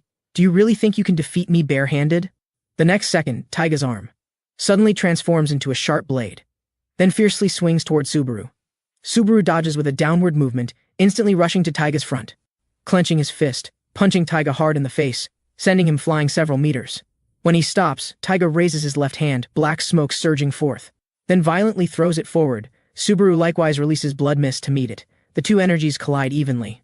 Taiga now looks shocked. His proud skill has no effect. But Subaru coldly says, I already told you using skills is useless. Suddenly with a backflip, kicks Taiga in the face. Then palm on the ground, rotating. Another roundhouse kick connects, continuing to rotate his body. Another kick lands on the back of Taiga's head. Taiga is beaten back repeatedly. Subaru quickly presses his advantage. But in the next second, Taiga suddenly breaks and stabilizes, then throws a powerful punch. Subaru, unable to dodge, is hit. But Subaru immediately adjusts his position. Then the two charge at each other again. But this time both attack with full force, completely abandoning defense. Fists rain down on each other like raindrops. The spatial tunnel cracks from their intense battle. After a while, the two finally separate. Both their faces are now bruised. Subaru glares fiercely. Looks like you're finally ready. Taiga and Subaru fight with all their might, both completely abandoned defense, neither backing down once. Meanwhile, Darkchild stares intently at Vanquish in the black smoke, thinking this strike could defeat Vanquish, because he used undiluted black smoke this time. But moments later, colorful mosaics reappear in the black smoke. Vanquish reveals a sinister smile. Little one, can I use that now? Colorful energy in the space grows increasingly dense. Darkchild trembles with shock. Impossible. The black smoke just now can accelerate time by thousands of years. So Darkchild decides to go all out, his eyes shooting golden light. Then let billions of years of time flow consume you. As soon as the words fall, a cold voice sounds. Ice seal. The entire space is instantly frozen. Darkchild is frozen in place before he can release his skill. Then Vanquish's voice sounds. Time cannot kill me. That's why I'm called the Undead Lord. You were pathetic until the very end. Because you could have devised a winning strategy, you were just too stupid. Don't you know that the more you use the doors, the more traces you leave? So I could narrow down your location. More fortunately, Carrion became Subaru's familiar. And he was once my familiar too. Darkchild finally realizes something. Vanquish laughs smugly. That's right, Carrion conveyed my plan to Subaru. And you stupidly let Subaru in, so I could instantly teleport here. Knowing the truth, Darkchild is furious. Damn brat, he knew he couldn't kill me. So he brought Vanquish here, using Taiga's hatred and my caution. This damn scum. Then Vanquish approaches Darkchild. You're a pitiful worm, but for toying with my successor, don't think you'll escape punishment. So Vanquish raises his hand and softly says, Riot Cleaver. Several dimensional rifts instantly appear on Darkchild. The next second, purple blood gushes from Darkchild. Suffering severe injuries, Darkchild lets out a heart-rending scream. Vanquish promptly evaluates. You have a surprisingly impressive howl. Now desperate, Darkchild begins to shout, Lady Safina, save me! Vanquish will kill me, please save me! As soon as the words fall, a golden light begins to shine in the sky. Vanquish looks up, seeing the light growing brighter. In an instant, a golden bell with a human face appears. Recognizing the newcomer, Vanquish's lips curl slightly upward. So you're the mastermind behind all this, you shiny old witch. Seeing his savior appear, Darkchild shows a joyful smile. But in the next second, the golden bell claps its palms hard at Darkchild. Then the bell slowly speaks, How dare you ask for my help, you traitor? You dare act on your own and attempt to monopolize the human world. So fools like you are only suitable for the lowest level door. After speaking, a demon door appears in space. Darkchild painfully begs, I don't want to be the lowest scum, I am the king of the black water. But despite Darkchild's pleas, the golden bell's hands release without hesitation. A red force pulls Darkchild into the door to become a beast. After a moment, Darkchild's figure gradually disappears. When the demon door closes again, it has become a one-star demon door. Then the golden bell slowly turns to Vanquish. It's been a long time, the undead. While Vanquish shows a smiling face. Seems you're doing well, old witch. As soon as the words fall, Vanquish lightly slices with his index finger, splitting the golden bell in two. Vanquish points to the broken bell. We'll meet again soon, and then I'll fight your real form. I look forward to it. And with that, the bell dissipates in space. At this moment, Vanquish hesitates. Looks like things are about to get busy. Should I call the Six Lords? But I've completed my task. And my successor? It's time to completely settle everything. Right now, Vanquish is most concerned about Subaru. Because Vanquish knows battles between heroes can sense each other's souls. And ending his own brother with his own hands will be a trial for Subaru. Now Vanquish mutters, Don't lose, Subaru. Only by overcoming this will you be a qualified divine blood inheritor. Now the battle between the two enters white-hot intensity. Even after hundreds of rounds. Both sides' eyes remain determined. And because of this look in their eyes, memories in Taiga's mind are awakened. Young Taiga, just for eating pudding from the refrigerator without his mother's permission, suffered his mother's beatings, being cursed that he and his father were scum. From his earliest memories, Taiga knew. His mother was a complete bastard. Even his mother's new stepfather was equally trash. Although he knew the stepfather also had a child, Taiga was certain that child must also be damned scum like himself. But at their first meeting, Taiga was stunned. Why could he smile so freely? And have such crystal-clear eyes? Shouldn't he be scum like me? At that moment, fear and impatience spread through Taiga's body. So there are actually happy people in this world. And why wasn't that person him, even though they were in the same environment? But he didn't complain or give up. At that moment, Taiga deeply doubted, do I have a rotten nature? And that's when Renji said on TV, doors choose people with radiant souls. Although Taiga also dreamed of becoming a hero, he knew this definitely didn't apply to him. Just when he sought Subaru's acknowledgement, he was surprised to discover Subaru was chosen by the Golden Door. Just because he feared Subaru would be happier than him, Taiga took the door without hesitation. Even after becoming a hero, Taiga kept him close and bullied him severely, never allowing this guy to be happier than himself, not even once. Thinking of this, Taiga grows angrier. Each attack becomes stronger. At this point, Taiga raises his foot, instantly chopping down at Subaru, who dodges with a back jump. The powerful impact instantly breaks the tunnel. Taiga falls into the dark water space. But Subaru pursues relentlessly. A swift kick violently strikes Taiga. Then a rain of punches lands on Taiga. Finally, with a fierce punch, Taiga is slammed to the ground. At this moment, Taiga's eyes become distant. Memories begin to slowly resurface. It turns out that although Subaru was happy, he suffered the same treatment as himself. Even to protect him, Subaru endured beatings from his mother, and promised him everything would get better.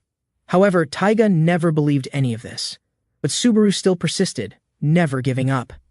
Then Taiga sees the memory of when the golden door appeared. If a radiant soul was the condition for the door's choice, what would he have been thinking then? Now Taiga sees Subaru's thoughts. The powerful Renji could protect their most important people. If I could become a hero like him, I could protect Taiga. Because Taiga is my only brother. Then Taiga returns to reality, slowly standing up saying, "Actually, I noticed long ago. In this world, only you ever truly loved me." Vanquish watches the two below. It ends here, Subaru. Taiga's body is no longer human. The Dark Lord has disappeared. Without dark power, Taiga's soul is heading toward collapse and destruction. In his final moments, Taiga recalls his most beautiful memory. Subaru, for a small piece of pudding, suffered his father's merciless beating. Even so, Subaru still wouldn't let go. Even Taiga found it strange. The usually obedient Subaru was so disobedient today. He didn't know what Subaru was protecting. What an idiot. The father thought he was crazy for this broken thing. After the father left, Subaru found Taiga. "You like pudding, let's eat together." Taiga was stunned. How could there be such a foolish person? I seem to never be able to beat him. "Subaru, the pudding we ate that day, I didn't say thank you then. Actually, I was really happy, thank you, big brother." With that, Taiga vanishes forever. Subaru is now grief-stricken, lying on the ground in agony. What kind of savior am I? I can't even save my own brother. At this point, Vanquish slowly walks over. "Subaru, can you still stand?" Taiga's greatest misfortune was that he knew he was doing bad things, but had no way to stop himself. Each time he did something bad, self-loathing would pile up. The more it accumulated, the more twisted his soul became. This was an inevitable end. Subaru mutters in pain, "Was there really no other way?" That's an answer you'll have to seek throughout your life, until the day you die. And never forget him. Now cry if you want to. I'll wait here until you can stand up. Meanwhile, through the efforts of all heroes in the human world, the sky clock time has been restored to 417 days. Shikishima finally sighs in relief. The crisis in the human world is finally over. Now what they need to do is wait for Subaru's return. Sayaka is very worried now. But Carrion remains calm. We are his familiars. As long as we exist, he won't die. I know, but I can feel that Subaru's heart has been deeply hurt. The next second, a colorful rift suddenly appears in space. An angry voice sounds. "I said I'd wait for you, didn't think you'd fall asleep while crying. And I came all this way to help you." Saying this, Vanquish kicks through space. Then Crystal Cat brings Subaru out. Subaru is now in deep sleep, dreaming of happily eating pudding with Taiga. Meanwhile, the sky clock system begins repairs. When repairs are complete, the 6-star door will arrive. Elsewhere, I didn't expect Dark Child to be dead. I can't feel the connection, and my skills have been recalled. Do you think this is because of the Rainbow Inheritor? After all, Dark Child was a Dark Lord. So it's likely the doing of Divine Blood's master. It seems the three kings will start acting now, because the sky clock has started updating.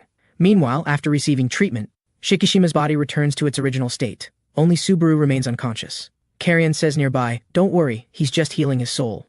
Did you forget how exhausted you were after your first door crossing?" To this, Shikishima nods in agreement. "I slept for 5 days after my first door crossing. Only a monster like Renji could move immediately after crossing a door." That's right, the stronger the person you contract with, the longer the soul needs to adapt. If an ordinary person contracted with Vanquish, their soul would sleep for decades or die instantly. But Subaru could continue acting for over a month after contracting, showing his soul power is extremely strong. So don't worry too much, I believe he will wake up. Now Subaru's consciousness comes to a vast starry space. What is this place? Am I dreaming? Suddenly a voice sounds, "This is the universal unconscious galaxy." Subaru looks toward the voice. "This is where souls are born, and where souls return. You're in a soul sleep stage, so you can see me the first and last time." Subaru is very confused. It's not Vanquish or Carrion, but feels incredibly familiar. The mysterious person continues, "Prepare for battle, Subaru." Although the Dark Lord was very weak, he tore a hole in the human world. And as Vanquish's successor, your existence has been discovered. All countries will invade the human world. A storm is coming, a war with the Dark World. Everything will be lost, no one can stop it, even Vanquish is powerless. Except one person, and that's you. Subaru breaks into a cold sweat. If such a disaster comes, what should I do? The Red Table, the Half-Twilight, the Aurora Apostle. Most importantly, you will become king. Subaru mutters, the king is me? I failed, now I'm just remaining consciousness. What do you mean you failed, and who are you exactly? I am Subaru, the Aurora King. I am you, the strongest person in the world, but failed to save the world, defeated in the future. I can't tell you everything, but I can give you some revelations. Please protect this world, protect my dear ones, don't lose them. After speaking, a radiant bracelet appears on Subaru's hand. You have received the afterglow of the midnight sun, a bracelet that lets you see the Aurora King's memories, which reacts to disasters. Now it's time to wake up, the first disaster will come. The next second, Subaru sits up sharply in bed. Before Sayaka can react, 3 doors radiating brilliant light appear simultaneously before Subaru.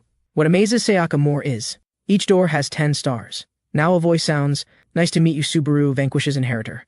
Then from the 3 doors emerge 3 figures. They are the Golden King Safina, the Silver King Rowan, the Bronze King Boden. We 3 offer our greetings to you, the next generation king. Subaru looks at the bracelet on his hand, certain that everything in his dream was real, because the bracelet reveals clear memories, that within 3 months, he will lose all his friends in their final moments. Subaru, don't die, I entrust Renji to you. Mr. Subaru, I'm honored to serve you. Go Subaru, I'll hold them. The battle is incredibly brutal. Everyone entrusts the future to Subaru. Even Vanquish is powerless, the rest is up to you. But Subaru is finally pierced through the chest. You're so foolish, Aurora King. Did you really think you could win without Vanquish's power? Subaru's pupils fill with shock, then falls down in resentment. In the end, I still lost. The apocalypse has come. I couldn't save anyone. I lost everything forever. Everyone entrusted the world to me, but I couldn't save it. If only I hadn't made mistakes then. If I could go back to that day. Subaru stretches out his hand with all his might, desperately wishing someone could save him, save the human world. Fortunately, the Aurora King used all his power, finally finding his past self in the universal unconscious galaxy. Subaru feels this tragic memory. Thank you, I've received your memories. Then his eyes become incredibly determined. Although your world no longer exists, I won't let it go to waste. I will definitely protect everyone and prevent disaster. Then his thoughts return to reality. We are the 3 kings with the largest territories in the underworld, most powerful goddess of the infernal realm, who boasts the invincible order of knights, the Golden Knights. The Empress of Twilight Safina, the highest divine beast who rules over all beasts. The legendary 9-tailed fox Rowan, the master of the spirits of nature, and the demi-human race that roam the earth. The no man's chief, Bodan. Carrion looks at the 3 underworld kings in shock. Impossible. The underworld kings came to greet Subaru? The Golden King gets straight to the point. You did excellently in repelling the dark forces, a suitable candidate for the next generation king. I invite you to the Golden Kingdom. The Silver King continues. You can think of this as headhunting. You can cancel your contract with Vanquish and sign a new one with one of us 3. Frankly, your soul vessel is 1 in a million. Just choose a suitable master, and you'll become the world's strongest. We 3 are the strongest in the underworld, far stronger than Vanquish. Your goal, along with other heroes, is to protect the world by clearing demon doors. And that's our goal too. So you should switch to a new master to protect more humans. Hearing this, Carrion instantly rages. Enough nonsense.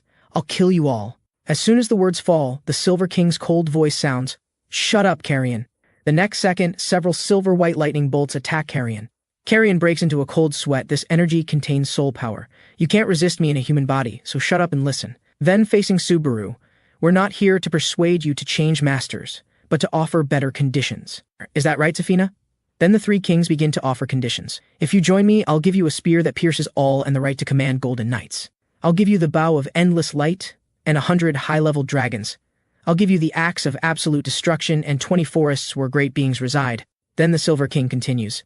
What we can offer are the best deals. You just need to choose 1 door, then enter. At this point, Carrion hurriedly stops him loudly. Don't answer them, Subaru. Don't provoke me, you bastards. You dare say you're stronger than Vanquish? You're just afraid Subaru will grow strong and let that person regain power. Subaru looks at Carrion in surprise. Carrion's loyalty to Vanquish is absolute. Suddenly, Rowan's killing intent surges. You're really annoying. Seeing this, Subaru quickly stops Carrion. Because from future memories, Subaru knows this choice is inadequate to save the world. Besides Vanquish, Subaru cannot cooperate with anyone, even if he must face the wrath of the 3 kings after refusing. At this point, Rowan's tone finally softens.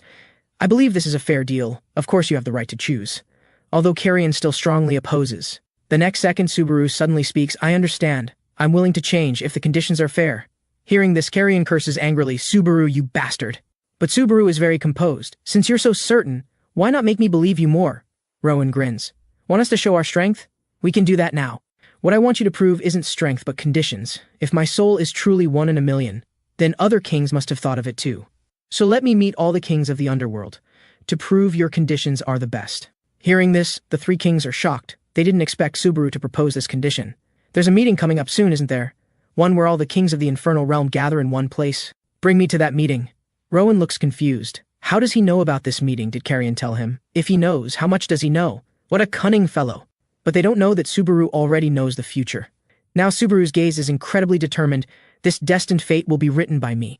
At the same time, Vanquish, who was in the Sea of Brilliance territory of the underworld, was quietly watching Subaru's performance. He didn't expect the 3 kings of the underworld to find Subaru so much earlier than anticipated. At this moment, Vanquish was most worried about Subaru's behavior, because the Underworld Council meeting information was confidential, and he shouldn't have known about it. Then Vanquish began to look through other information. Unexpectedly, he found an item called Afterglow of the Midnight Sun. Just then, a voice interrupted Vanquish's thoughts. Sayaka and Renji's souls approached him. Vanquish had to explain the situation to them. The 3 underworld kings came to find Subaru to terminate the contract, and choose them again. If Subaru terminated the contract, then you who lose power would die. But if he refused, he would likely face the wrath of the 3 kings, as they would not tolerate anyone who opposed them. I heard the Golden Queen took a dangerous item from the treasury, Sayaka said worriedly. How dangerous is it? It's a treasure called the Victim. When used, it can easily destroy an entire country and cause millions of deaths. Sayaka was shocked. Isn't the Doormaster supposed to be an ally? Renji also expressed concern. If Subaru refuses for our sake and faces retaliation, we're done for... However, Vanquish just smiled. Don't worry. It seems he's already received help. The scene shifts to when Subaru made his request to the 3 kings. The Bronze King immediately erupted in fury. The powerful anger caused the city to shake. At a high-prestige king's council, you a mere mortal want the same status as other kings? But Subaru remained composed. Anyone who wants me can negotiate. Isn't that fair? In reality, Subaru was anxious inside, because his opponents were the 3 underworld kings, impossible to defeat or reconcile with. So now all he could do was buy time until the king's council convened, and the second disaster would come immediately after making a choice. So this was Subaru's only way to change fate. However, it wasn't just the Bronze King who was angry. The Silver King said coldly, I didn't expect a human to be so arrogant. Then he turned and said, let it go, Safina. Let's use that instead. Hearing this, Subaru broke out in cold sweat because he knew exactly what that thing was. Then the Silver King taunted, you will witness tragedy unfold and regret it till death. After that, the Golden King took out an object. Subaru recognized it immediately. The treasure, the Victim, its explosion range depends on the soul power injected into it. When this extremely dangerous item appeared, his bracelet immediately emitted a strong warning signal. If the 3 kings injected their power simultaneously, it was conceivable that the entire country would perish. Then the future's conclusion would repeat itself. However, at this moment the Golden King spoke up. I must commend you. What I hold is equivalent to a human nuclear bomb. If you foolishly refuse, we will use it immediately. Daring to set conditions for us shows remarkable courage, so I've decided to consider your proposal. Hearing this, the other 2 kings showed slight surprise. When had the Golden King become so merciful? But the next second the Golden King suddenly smiled. Without our help, can you survive the coming judgment? Hearing this, Subaru immediately sensed trouble. He quickly stood up and looked out the window. The Skyclock's update had reached 99%. When the number reached 100%, a burst of red light exploded from the ground. The eerie red light instantly covered the entire city. Subaru's eyes were filled with shock because he knew what was about to happen. A door slowly materialized out of thin air. The Golden King displayed a smug smile. What will you do now? This is too early for you. Moments later, a 6-star demon door descended upon the city. Subaru never dreamed that though he knew the door would appear, it would come so quickly. Then a prompt appeared. As punishment, the difficulty of the 6-star door had been increased. Subaru still clearly remembered the difficulty of the 5-star door.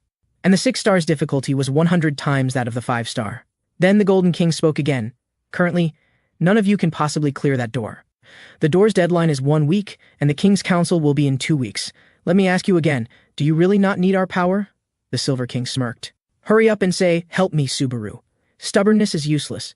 Faced with this difficult choice, even Carrion had nothing to say. But the next second, Subaru replied with a relaxed expression, I don't need your power this time. Hearing this, the 3 kings were instantly shocked. This answer was completely unexpected.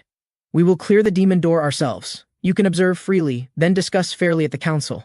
But the next second, the Golden King burst into laughter. Very well. I look forward to seeing how you handle this. You're more interesting than I imagined.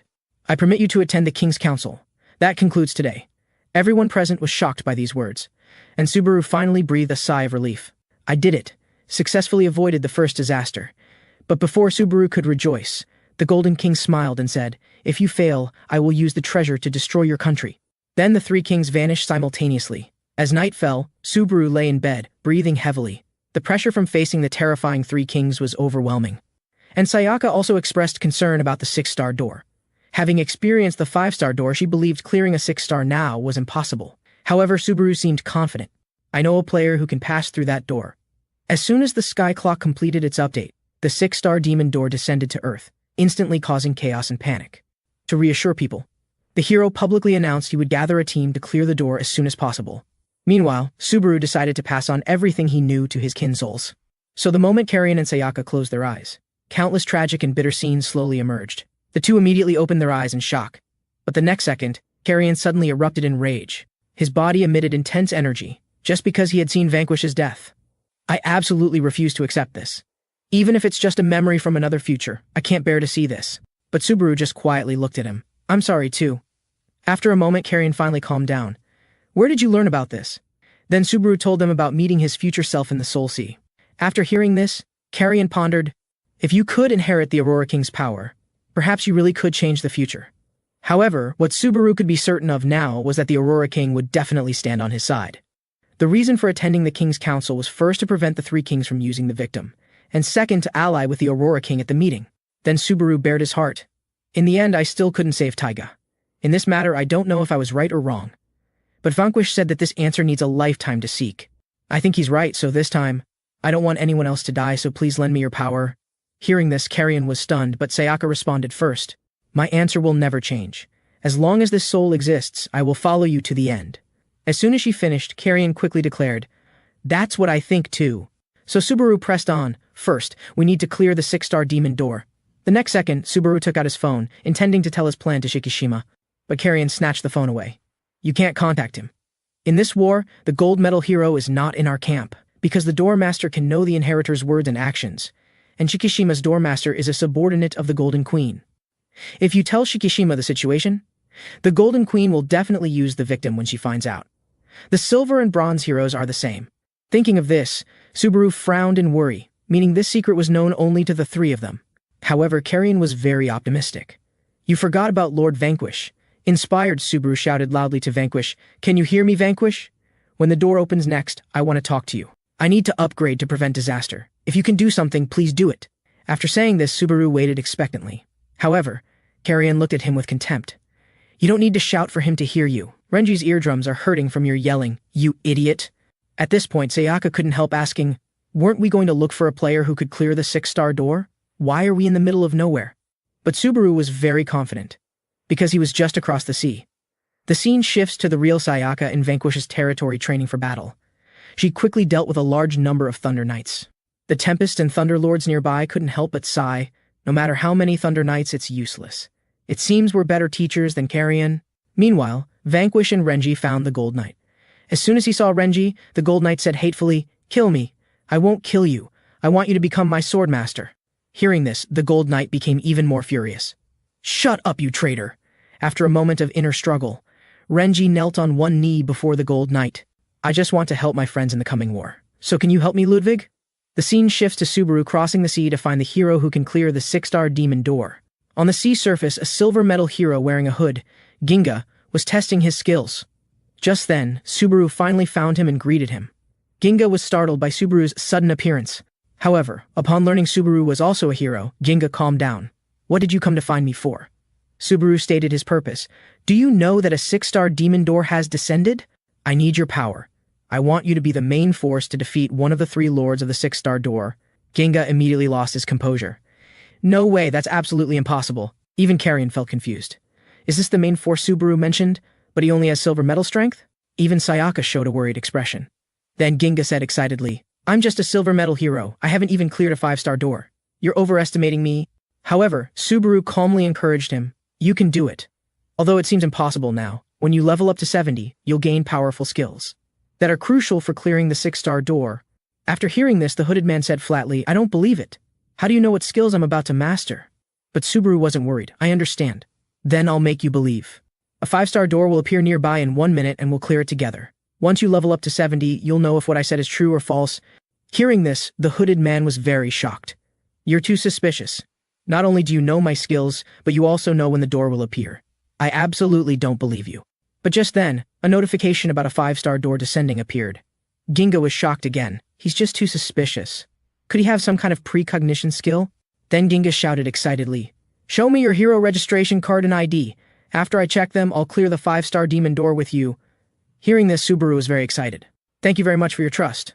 Although Subaru appeared very happy on the surface, Ginga saw desperate urgency in him. Although Ginga didn't fully believe him yet, he decided to go find out the answer. At this point, Ginga expressed again, "I'm a very suspicious person and won't easily believe anyone, so I'll check on you while clearing the door." But Subaru didn't mind at all. "Is it to make you believe me? No problem. Despite your suspicions, once you believe me, you'll even go through hell with me." Hearing this, Ginga was immediately alarmed. "I knew you were suspicious. And even though it's our first meeting, why are you acting like you know me so well?" But at this moment, Subaru couldn't reveal the truth, because Ginga was his last companion in the future. Although just a silver medal hero, once he reaches level 70, he will shine brilliantly, becoming the strongest ice hero called the man who came too late by the Aurora King. After getting ready, Subaru headed for the 5-star door. Then they arrived at a sea of flowers, which was Ginga's homeland. Along the way, Ginga kept praising his beautiful homeland. Soon they arrived outside the 5-star door. Subaru asked, "Are you ready?" Hearing this, Ginga's eyes darkened. "I absolutely won't let those underworld creatures trample my homeland." Then the group resolutely entered the 5-star door, the Tower of Thorns. Seeing the once beautiful flowers turned into monsters, Ginga felt disgusted. Then he stepped forward. First skill, Ice Spear. An ice spear suddenly rose from the ground. Seeing the approaching man, the man-eating flower lunged at Ginga. Ginga just gave it a cold glance and slowly said, "Second skill, White Frost." The huge man-eating flower was instantly frozen into an ice sculpture. At this point, Ginga no longer hid his strength. He threw away his hood in one move. "I will completely destroy you, that is without question." Then he released his third skill, Crystal Blade. A pair of ice skates enveloped his feet. Then Ginga leaped towards the man-eating flower, gripping the ice spear and thrusting forward at extreme speed. The man-eating flower in front of him instantly shattered. Then a level-up notification appeared for Ginga. Ginga calmly asked Subaru, "You said the target is level 70, right?" "Yes, when I reach level 50, my next door will also appear, so I need to give it my all too." After saying this, Subaru activated his dual blade mode, holding the Mystic Piercer and Black Ignis ready to strike. However, watching Ginga's battle made Subaru's group secretly amazed. As a silver medal hero with 5 years of experience, Ginga not only fought elegantly but also used his skills with great precision. Now it was Subaru's turn. Holding dual blades, he slowly walked forward. Sensing the enemy, the man-eating flower immediately swung countless sharp tentacles, shooting straight at Subaru. However, Subaru merely raised his eyes slightly. The next second, just as the tentacles were about to hit him, Subaru teleported and appeared in front of the man-eating flower. His dual blades slashed at extreme speed. The man-eating flower that was cut quickly withered and died. This made Sayaka very surprised from the side. Mr. Subaru just used Taiga's teleportation and withering skills. The reason was that the Black Ignis carried these two skills, and now is Sayaka's turn to act. She softly chanted, "Blood Brute." Instantly, several thick tentacles emerged. Sayaka's eyes turned cold. "Go, eliminate everything that obstructs Mr. Subaru." As soon as she finished, the tentacles opened their teeth-filled heads and rushed quickly toward the man-eating flowers. The next second, they frantically devoured the man-eating flowers. Carrion nodded approvingly from the side. "Miss Sayaka's skills are quite proficient." Then he turned his gaze to the other man-eating flowers. "It seems you're very unlucky." Because of his various experiences, Carrion had bottled up a lot of anger. Now it was time to vent it. Carrion raised his hand and used a special move. With just one strike, all the man-eating flowers within 100 meters were cut in half at the waist. Seeing this, Ginga was shocked. How is this person so strong? Then he secretly wondered why they would seek him out with such a powerful team. While thinking, a knight in armor suddenly rushed in front of Ginga. Then a shield bash instantly hit Ginga. Just when he thought one hit would finish him, Ginga had dodged the attack without a scratch. Finally, an enemy stronger than me has come. The Black Rose Knight, level 77, emitted a powerful aura. At this point, Ginga quickly condensed an ice spear, and then threw it at the Black Knight with all his might. The Black Knight quickly raised his shield and successfully avoided damage. However, in the next step, the ice spear emitted a cold aura, instantly freezing the shield.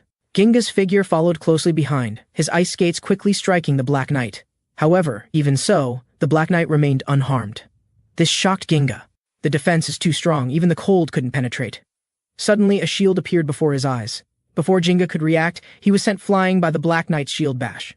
Ginga was slammed hard into the ground by this attack. Then the Black Knight, holding a long sword, quickly dived down. In this crisis, Ginga quickly moved away using ice. The Black Knight, who missed, paused for a moment, then released his skill Black Wind. The long sword instantly slashed out a wave of black energy. Ginga quickly released his White Frost skill. A white mist stood in front of him. The next second, a violent collision caused a massive explosion. As the smoke cleared, Ginga had successfully blocked the attack. This was unexpected for the Black Knight. He then pointed his long sword at Ginga. Ginga let out a cold laugh. Want a one-on-one fair fight like a knight, finally considering me a worthy opponent? But that's impossible, right? Ginga waved his hand and froze the soldiers behind him. Trying to distract me and then ambush me, right? Too bad. I'm a suspicious person, and I don't believe in any knight's code. Our battle is for our mutual survival. After saying this, several ice spears instantly pierced through the soldiers behind him. Then Ginga's eyes were full of challenge. Now it's finally fair. Come at me. After saying this, the Black Knight charged angrily. But just then, Subaru suddenly attacked from the side. In the emergency, the knight quickly raised his shield to block. Ginga quickly warned Subaru, watch out for his shield. However, Subaru ignored him. The black Ignis in his hand was wrapped in black smoke, slashing down at high speed toward the shield. It cut through both the shield and the hand at once. But the Black Knight, like a machine, instantly slashed down with the long sword in his other hand. A wave of black energy engulfed Subaru. Ginga watched this scene in shock. He can instantly counterattack after having his hand and shield cut off? This guy is too powerful. However, at this moment, a red light instantly dispersed the black energy. It turned out Subaru had blocked the attack with a Mystic Piercer. Then, in the blink of an eye, the two sides engaged in dozens of rounds of combat. Subaru praised him for this. You are indeed strong. Come, let's fight fairly. Hearing this, the Black Knight actually paused, and was instantly frozen by Ginga. At this point, Ginga slowly approached. Give me a hand, Subaru. Let's crush him together. Seeing this, the Black Knight desperately tried to break free. However, the two didn't give him a chance. They directly activated their strongest skills, and instantly shattered the Black Knight. Subaru asked, Do you believe me now? Ginga scratched his head. I can only trust your strength for now. At this point, level up notifications appeared. Subaru reached level 51 and Ginga reached level 70. The next second, 2 trial doors descended simultaneously. So reaching level 70 really does make the gate of trial appear, looking at Subaru standing before him. How much do you know about the future? Subaru thought that Ginga's gate came from one of the Silver King's subordinates, who would likely relay information to the Silver King. So he said, I can't explain to you right now. As they spoke, intense battle sounds erupted behind Subaru. The two turned toward the sound. A moment later, the Carrion and Sayaka returned, and informed Subaru that they had cleared this 5-star gate. At this moment, Sayaka looked ahead. Is this the gate that can save the world, as Mr. Subaru said? Can we really succeed at the 6-star gate with this silver metal hero? Ginga said to Subaru, I will enter the gate for trial, but if the skill I obtain isn't powerful enough, I won't participate in the assault on the 6-star gate. Then the silver gate of trial slowly closed. Now Subaru indicated that he should also undergo trial. At this point, Sayaka began to look surprised and asked, Mr. Subaru, why have you suddenly become nervous? It turned out that just now, he learned the content of this trial from his future memories. Then he anxiously entered the gate of trial. The scene shifted, and Subaru arrived at the Sea of Brilliance. Subaru, long time no see, a familiar voice sounded behind him. I've been waiting for you. Looking toward the voice, seeing Sayaka before him, Subaru couldn't recover for a long time. Hey Subaru, I finally see you. Subaru's eyes were already filled with tears. She had died after being caught up in his trial. She was the first person to accept him. Originally, he had so many things he wanted to say. But seeing Sayaka again, he couldn't utter a single word. Subaru suddenly paused. Is it just you here? That also means, this time you will be conducting my trial. What you say is correct, so please attack me with killing intent. I will use all my strength. This is also for our promise.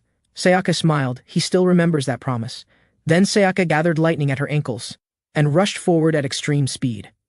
Subaru hadn't expected Sayaka to be so fast, so he quickly took out the black Ignis. Just as she was about to hit Subaru, surprisingly, Subaru had already used a skill, instantly disappearing from Sayaka's sight, then slowly walked out from behind Sayaka. The black Ignis's teleportation ability was very powerful, but the distance was quite short. Seeing this, Sayaka gathered lightning power in her hands. The next moment, the lightning was thrown out, but this time Subaru made no attempt to dodge. The cursed blood skill gathered in his hand. While defending, he attacked toward Sayaka. As Sayaka complained that cursed skill was too restraining for her soul body, Subaru had already used his teleportation skill to appear in front of her. The black Ignis slashed out fiercely, while Sayaka rapidly gathered lightning to defend. Neither showed any sign of relaxing. The entire space was affected by their battle. This time both were using their full strength in the fight. Sayaka to prove to Subaru that she had become stronger, and Subaru likewise responded to Sayaka. The next moment Sayaka began to accumulate lightning power. Lightning fists, condensed to the extreme, slowly appeared. Subaru looked at her in surprise, remembering their promise to become stronger together. "You really kept our promise." An enormous collision sound echoed through the sky. Elsewhere, Vanquish and Kilim were talking. Vanquish truly hadn't expected that Kilim would so earnestly train Sayaka. Originally, Kilim hadn't planned to teach Sayaka, but learning from Subaru's memories that his motivation to become stronger was his promise with Sayaka. Originally, he had some mischievous intent, wanting Sayaka to defeat Subaru, but Kilim could never have imagined that Subaru's growth rate would be so terrifying. In the future, they would become even more powerful. Before long, the two were lying on the ground. Subaru slowly spoke. "In the future, can you accompany me? No matter how the disaster develops in the future, I will remember our promise never to abandon each other." The scene shifted. Jinga successfully passed the Silver Gates trial, obtaining a new item, Ice Wings, and the skill Ice 9. And this was the skill Subaru had mentioned. Will this really be effective against the 6-star gate? I hope my choice is correct. The scene returned to Subaru. Just as Subaru passed the trial, Vanquish quietly appeared beside Subaru. It was also the first time Vanquish had seen Subaru with such an expression. "You look stronger than the last time I saw you. I have to thank you, Subaru. Because of your strength, my power is also beginning to recover. But now what's most important is that you tell me everything you know about the future. I need to formulate solutions in advance." After the conversation, Subaru soon left the gate of trial. Looking at the scene before him, Subaru appeared very surprised. The entire dungeon was completely invaded by frost. Looking at the scene before him, it seems Mr. Ginga has succeeded. At this moment, Subaru felt powerful ice force from behind. Ginga slowly spoke. "This power is indeed terrifying, as you said. I will keep my promise and go with you to the 6-star gate." Just then, a notification appeared. "You have defeated the boss." Why did a prompt suddenly appear?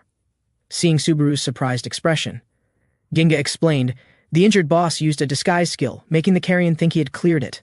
When I tried to use my skill, I accidentally killed this cunning boss." The scene shifted. A large group of heroes gathered at the entrance of the 6-star gate. Shikishima, to ensure the success of this operation, recalled all Gold Badge heroes executing missions outside, including Akira, known as the Lightning One, and the Gravedigger Fujigami. Shikishima was very troubled by the current situation, still unable to contact Subaru. Then informed everyone about the rules of the 6-star gate. If not conquered within a week, the world would be destroyed. But Akira didn't take it seriously, believing that so many Gold Badge heroes working together was making a big deal out of nothing. It was this statement that angered Shikishima, who even said, "As a Gold Badge hero, you are ignorant. The difficulty of the 6-star gate is beyond your imagination. It's not 10 times out of a 5-star gate, but 100 times the difficulty. If you come with this attitude, then don't participate in the 6-star gate battle." Hearing this, Akira fell silent, laughing awkwardly. At this point, Sakura told Shikishima not to be angry with Akira. "If he hadn't brought the healer known as the Saint, my limbs wouldn't have been able to recover." Then looked to the side. This girl named Mia was a Gold Badge hero known as the Saint. It was then that Mia saw Subaru approaching and sensed a dangerous aura from him. Mia didn't understand how a teenage boy could emit such a powerful pressure that even she felt suffocated. At this point, everyone also noticed Subaru's arrival. Seeing this, Shikishima angrily said, "Subaru, do you know how many calls I made to you?"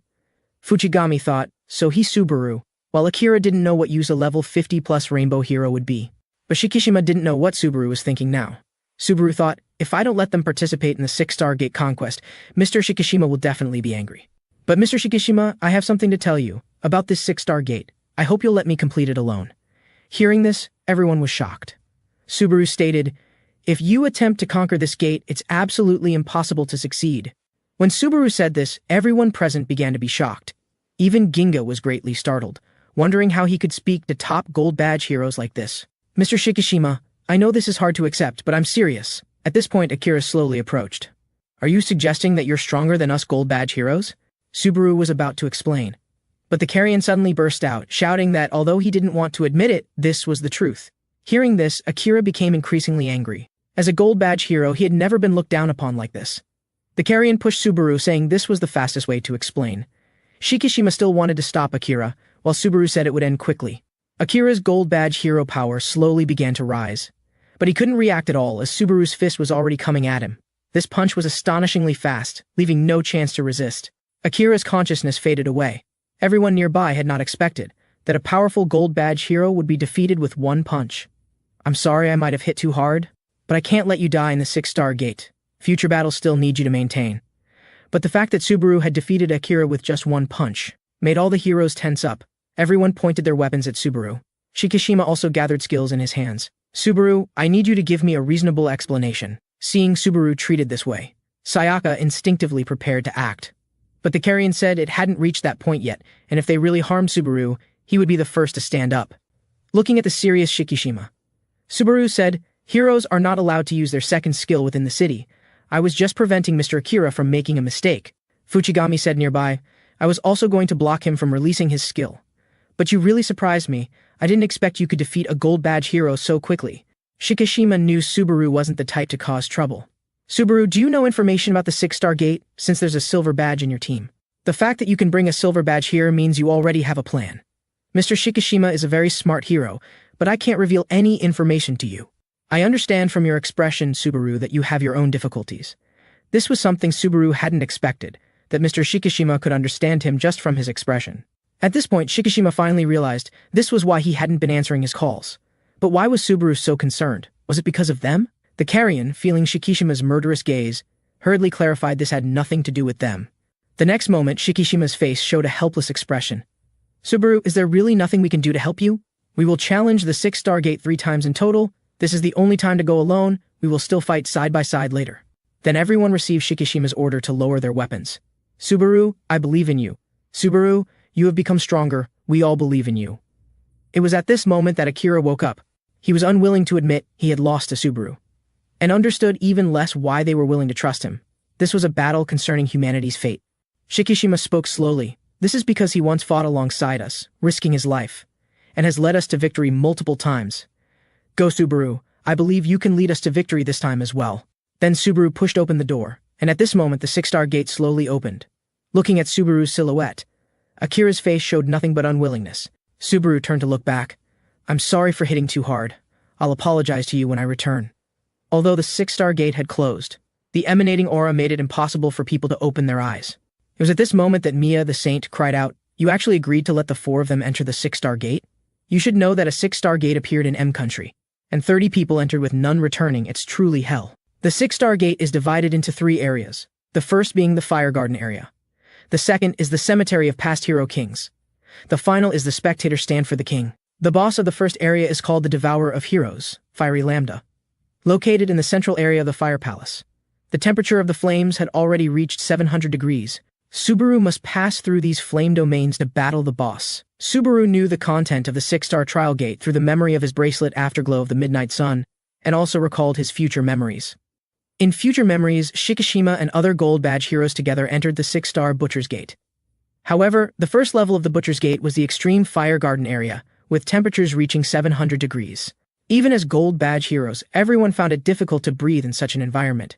Even Shikishima couldn't last 3 minutes, at which point he shouted, Subaru, what should we do? Subaru hadn't expected to use his power so quickly. A stream of blood energy appeared from Subaru's hand.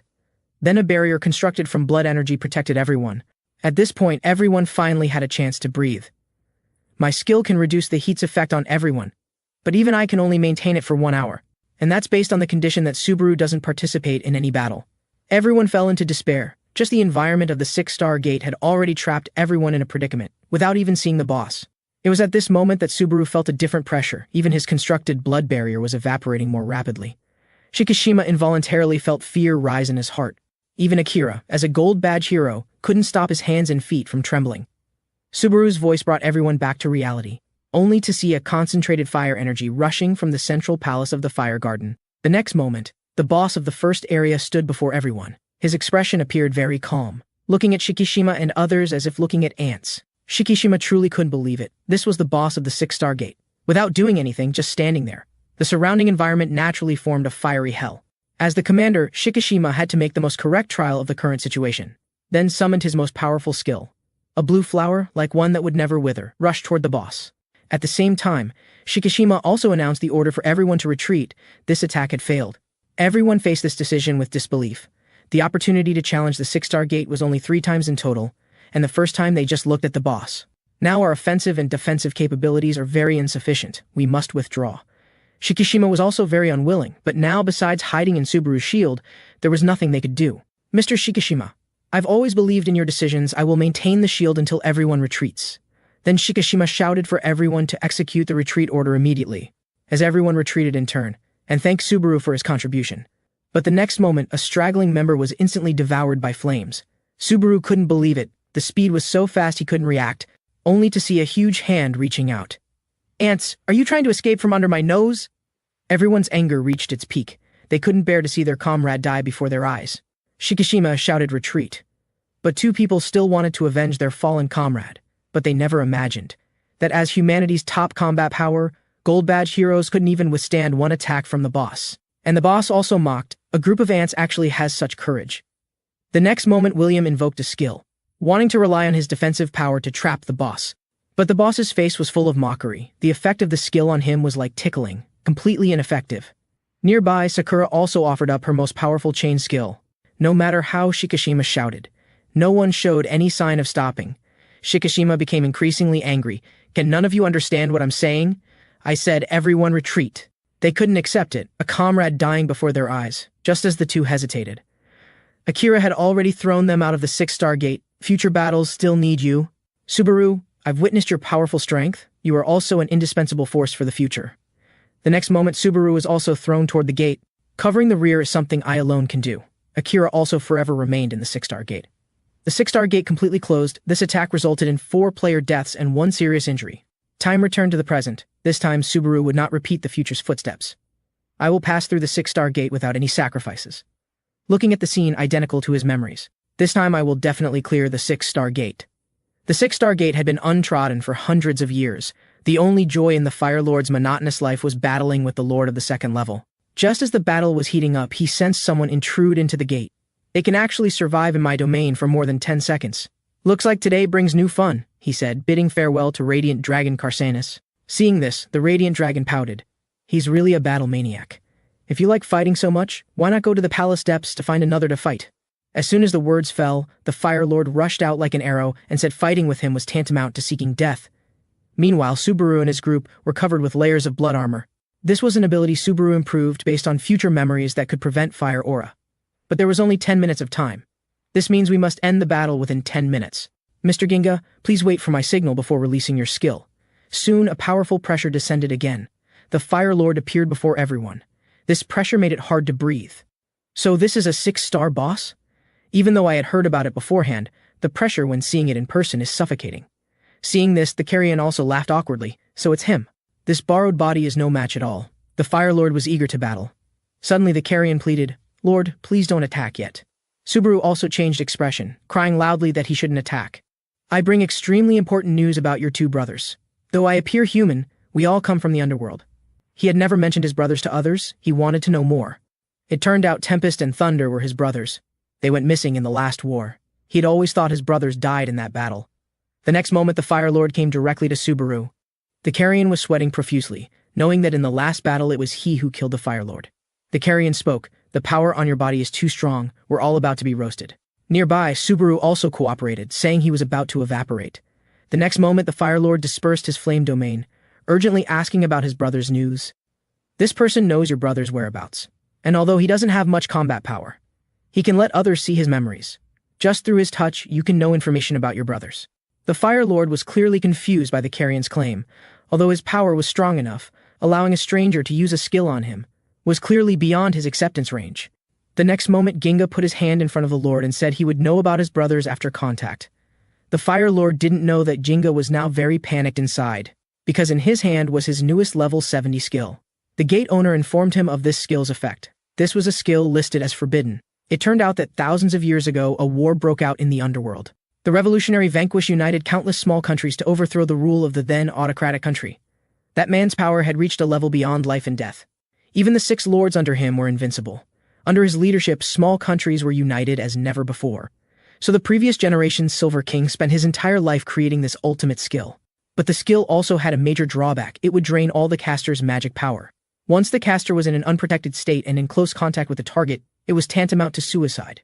And this skill was not allowed to be used outside the gate. Using it would result in immediate death. Facing the monster before him, he had no choice, just as Ginga was about to touch him. "I don't need you to tell me what my brother told you. Why must you use a skill?" Faced with the Lord's inquiry, Jinga didn't know what to say.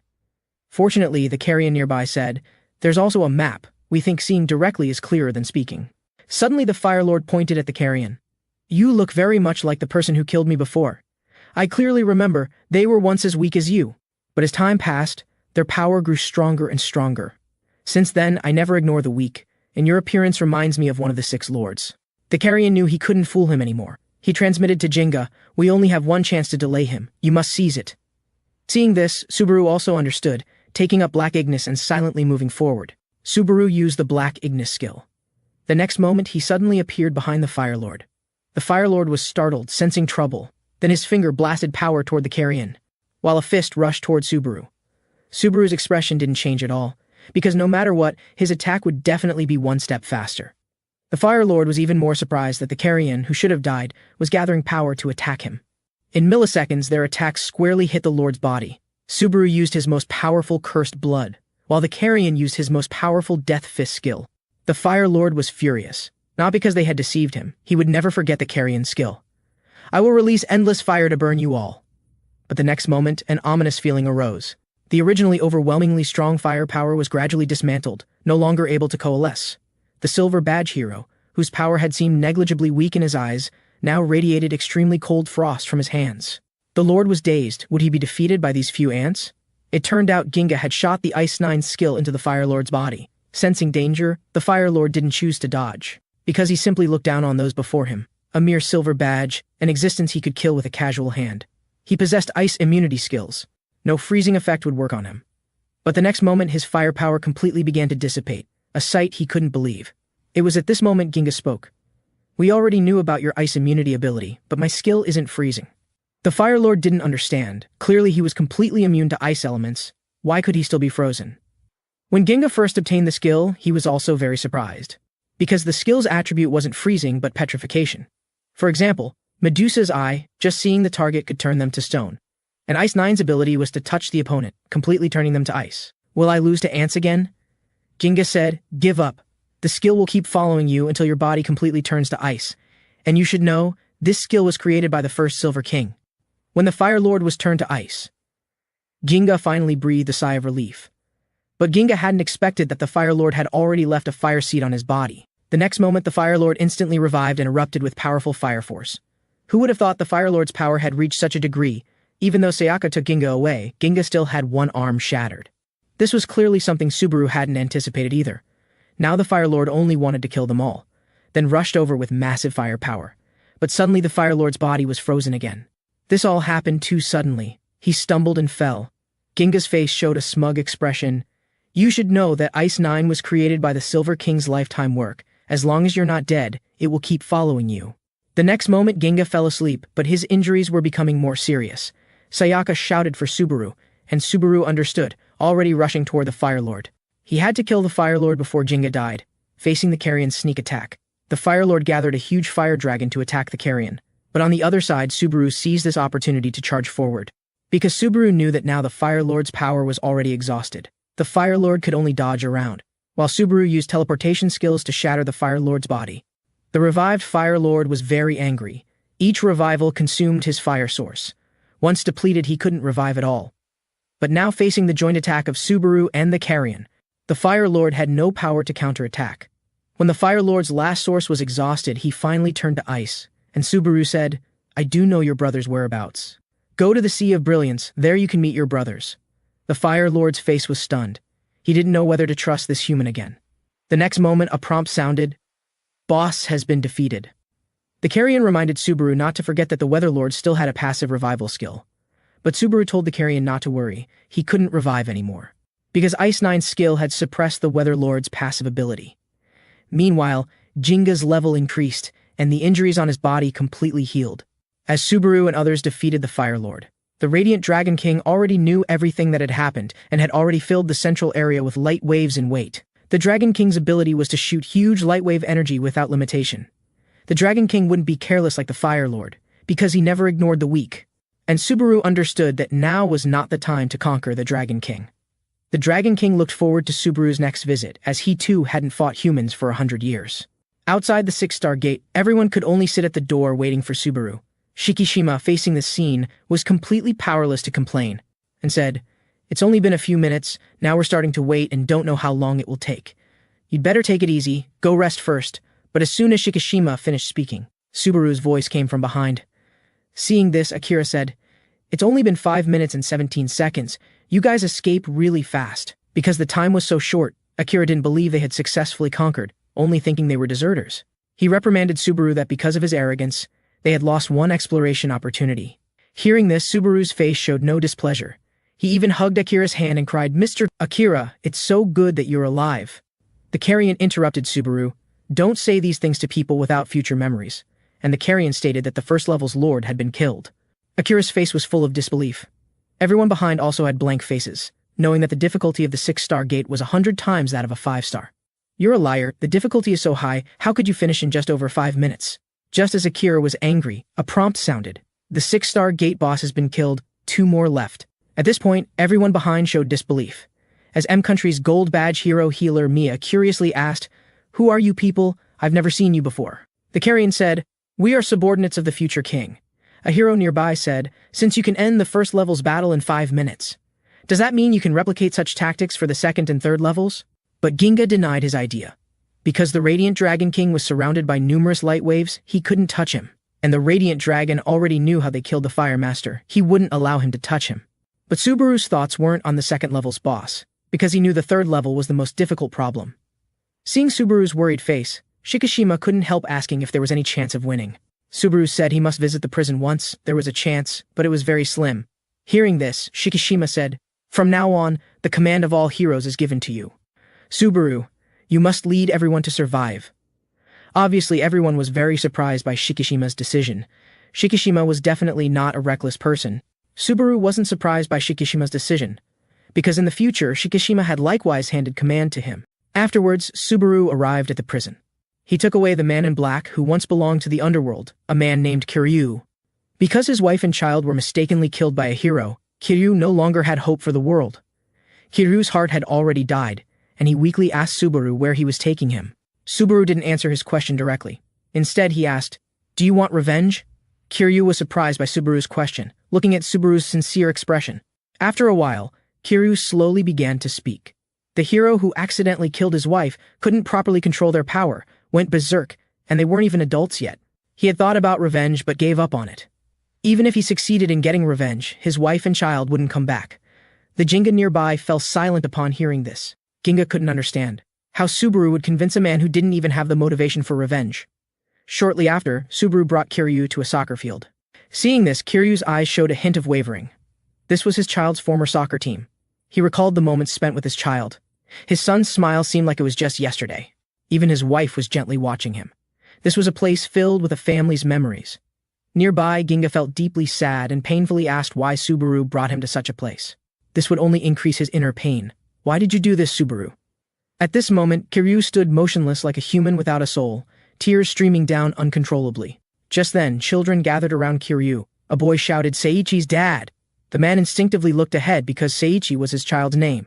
It turned out that the soccer team captain hadn't abandoned Seiichi, but kept him in their hearts. "And promise Kiryu, I will bring Seiichi with us to next month's soccer match. Seiichi will always be a member of our soccer team." Hearing this, Kiryu could no longer hold back. "You are all good children. Uncle will definitely come to cheer for you at next month's soccer match." At this moment, Kiryu's heart began to soften, finding some desire to protect this world. Ginga asked, "Subaru, was all this within your calculations?" And Subaru explained that not everything was his calculation. It turned out that Subaru had met Kiryu in his future memories, during the beginning of the 6th disaster. At that time, Kiryu was holding a pair of soccer shoes. Faced with Subaru's questioning, Kiryu said that the soccer team children had all died because of the disaster's arrival. He never expected that the soccer team's locker room would always have his child's photo. "These children always considered my son a member of their team, and they died in front of me, and I couldn't protect them. If I had another chance, I would want to protect these children." Subaru looked at Kiryu. "I won't let you have any more regrets. Let's fight side by side, let's defeat the 6-star gate. Do I really qualify to participate in the battle against the 6-star gate?" And Subaru murmured, "Please help us in any way you can." At this point, Subaru had gathered all the conditions to defeat the 6-star gate. At this time, Shikishima looked at the 6-star gate and murmured, "6 days have already passed.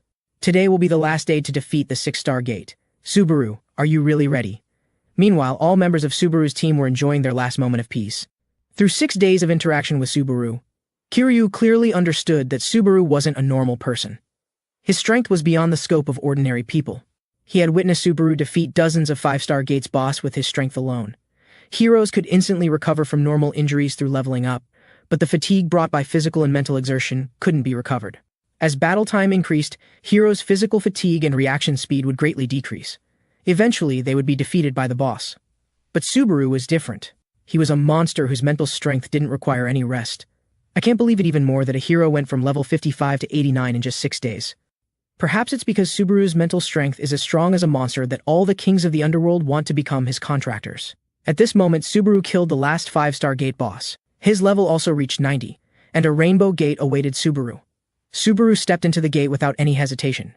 But what Subaru never expected was that this trial would require him to kill Vanquish, who had always accompanied him. At this moment, outside the gate, a hero failed to defeat the 5-star Gate, releasing an underworld demon. Everyone looked at the scene before them in astonishment. Somehow, a hero was already standing in front of the demon, radiating light like a deity. It was Subaru, who had returned from the trial gate. Then with a light shout, "Unmystic Piercer," with just one strike. The boss was instantly killed. No one could believe it, killing a 5-star boss with one strike. Was this really Subaru? Now Subaru had become the savior in everyone's eyes. The returning Subaru exuded an invisible authority. Even Shikishima couldn't help but sigh that Subaru had truly become the savior. At this point, Subaru also issued the final order before the attack: "Let all of us return alive." This would be the final battle with the 6-star Gate. Subaru led everyone through the gate, but in the next moment, the Radiant Dragon King attacked Subaru and his group at an extremely fast speed. Surrounded by terrifying light waves, feeling the threat, Subaru showed no panic, as if all this was within his calculations. Next would be the real beginning of the 6-star Gate battle. But in the next moment, the Radiant Dragon King's body stiffened, crying out in fear, "Why are you here?" Only to see a knight emanating dark aura standing in front of the Dragon King, then slowly raising his long sword. In just an instant, countless sword auras surrounded the light dragon, only to hear the Dragon King's wail echoing throughout the dungeon, crying out in disbelief. "Why did you come to my domain?" The Dragon King had always known they weren't on the same level as the knight, but until death, he couldn't understand why the knight appeared here. Until the light dragon died, he didn't get the answer he wanted. The Night King didn't even look at the Dragon King. Each step carried a wild aura, slowly walking towards Subaru. Night King Iluk, known as the demon beast killer in the underworld. With just one swing, the entire terrain of the 6-star Gate underwent a tremendous change. Subaru wasn't surprised by what happened before him, because all of this was within his calculations. It turned out that Kiryu, following Subaru's instructions, used the skill, Crest of Interruption.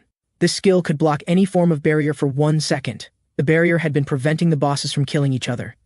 When the barrier was removed for that 1 second, the Night King had already considered the Light Dragon as an intruder in his domain. This led to Iluk killing the Dragon King in an instant. But upon learning the reason, Shikishima wasn't happy. Is such a monster really something they could resist? Nearby, Kiryu also seemed very confused. If Subaru's target was the Light Dragon, there was no need to bring everyone. Subaru's goal from the moment he entered the gate was to fight the Night King. The feeling he gives me isn't prediction, but the ability to see the future. Kiryu stared intensely at Subaru, thinking in his heart, "How many more secrets do you have?" Now they didn't have extra time to think, they needed to form a battle formation. Sushi was already prepared, wrapping around Subaru and everyone, at an extremely fast speed rushing towards Iluk. Seeing this, Iluk didn't hesitate, reaching for his sword behind him. But suddenly, Iluk's expression stiffened, sensing several powerful auras. Shikishima's new level 90 skill, Angel Wings, was forming. Akira's Angel Holy Sword was also charging. Sakura likewise had golden chains gathered in front of her. With Shikishima's light shout, everyone's power surrounded in front of Shikishima, fiercely tearing towards Iluk. An energy like a blazing sun appeared above Iluk's head. Looking at the energy in front of him, Iluk's heart finally stirred. This strike hit Iluk squarely, echoing throughout the entire area. It was because of this strike that Iluk recalled his former self, being defeated by the joint efforts of the Golden Legion. Iluk drew his sword, a terrifying aura appearing on him. Again, with a simple strike, he repelled everyone's attacks. The entire ground once again fell into tremendous rumbling, the force making it impossible for everyone to stand. The entire ground of the 6-star Gate completely shattered. There was only shock on everyone's faces. Is this something we can fight against? Is this a joke? Shikishima's face showed despair for the first time.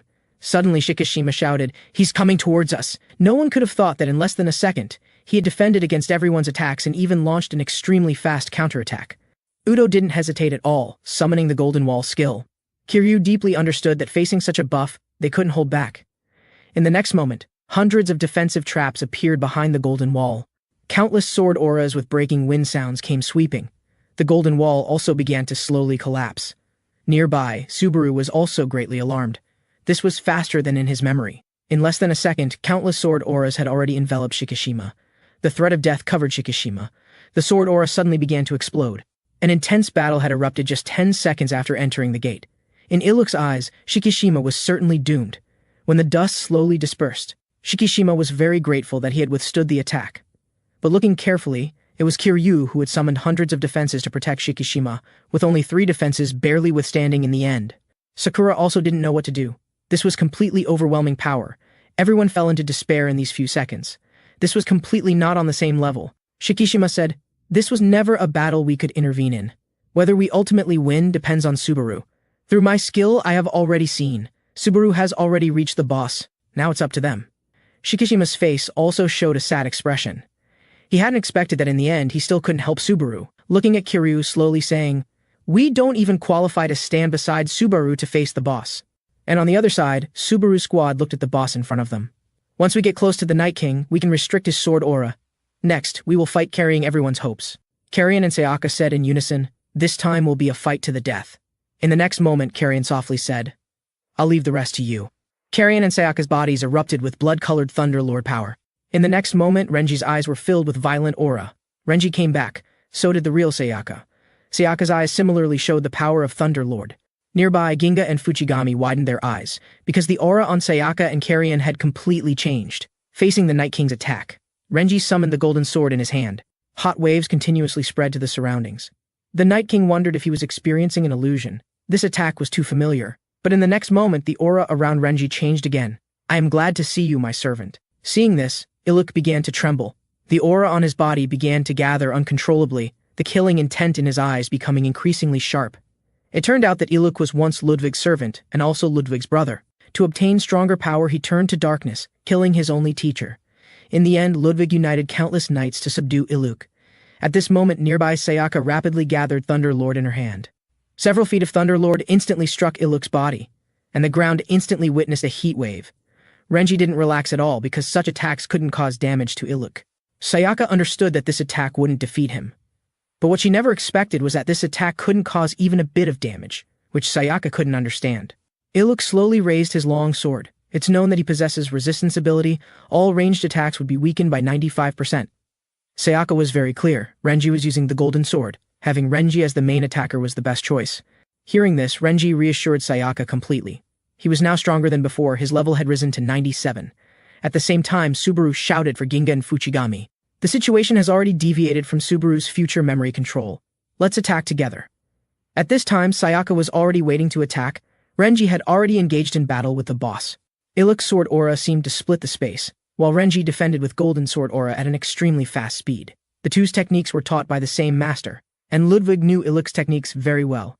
Ludwig knew that if he fought alone, he couldn't win against Iluk, but now he wasn't fighting alone.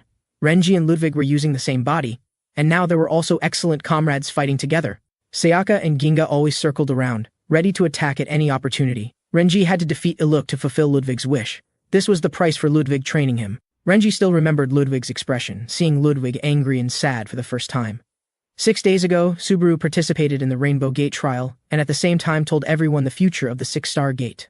In the Aurora King's memory, the 6-star gate wasn't successfully defeated, because in the memory we suffered heavy casualties in the first stage of the Flame Lord. Eventually, we put all our effort into killing the Light Dragon King in the second stage, but because of timeout, Iluk was released from the 6-star gate. That night, countless sword auras swept through the city. The world entered the destructive Red Moon. In the memory, everyone was entrusting their future to Subaru. Everyone died in this disaster, leaving only me. Upon hearing this news, Renji walked away silently. As the formerly strongest hero, humanity's hope, he would not allow the world to be destroyed like this. "Said I need to find Ludwig for training." Suddenly Renji was shocked. Vanquish had already brought Ludwig and was slowly walking towards Renji. Ludwig had learned from Subaru that the 6-star gate boss was actually Iluk, then slowly said to Shikishima, "I can train you. Even if it goes against my country, I will train you. But you must promise me, no matter what method you use, you must kill Iluk with me." Renji saw Ludwig's expression for the first time and said that he swore on his life to kill Iluk. This was the reason Ludwig and Renji descended into the 6-star gate together, but his power was still not enough to kill Iluk. I need the support of comrades to compensate for my shortcomings. Fujigami understood what she needed to do was to cover Renji.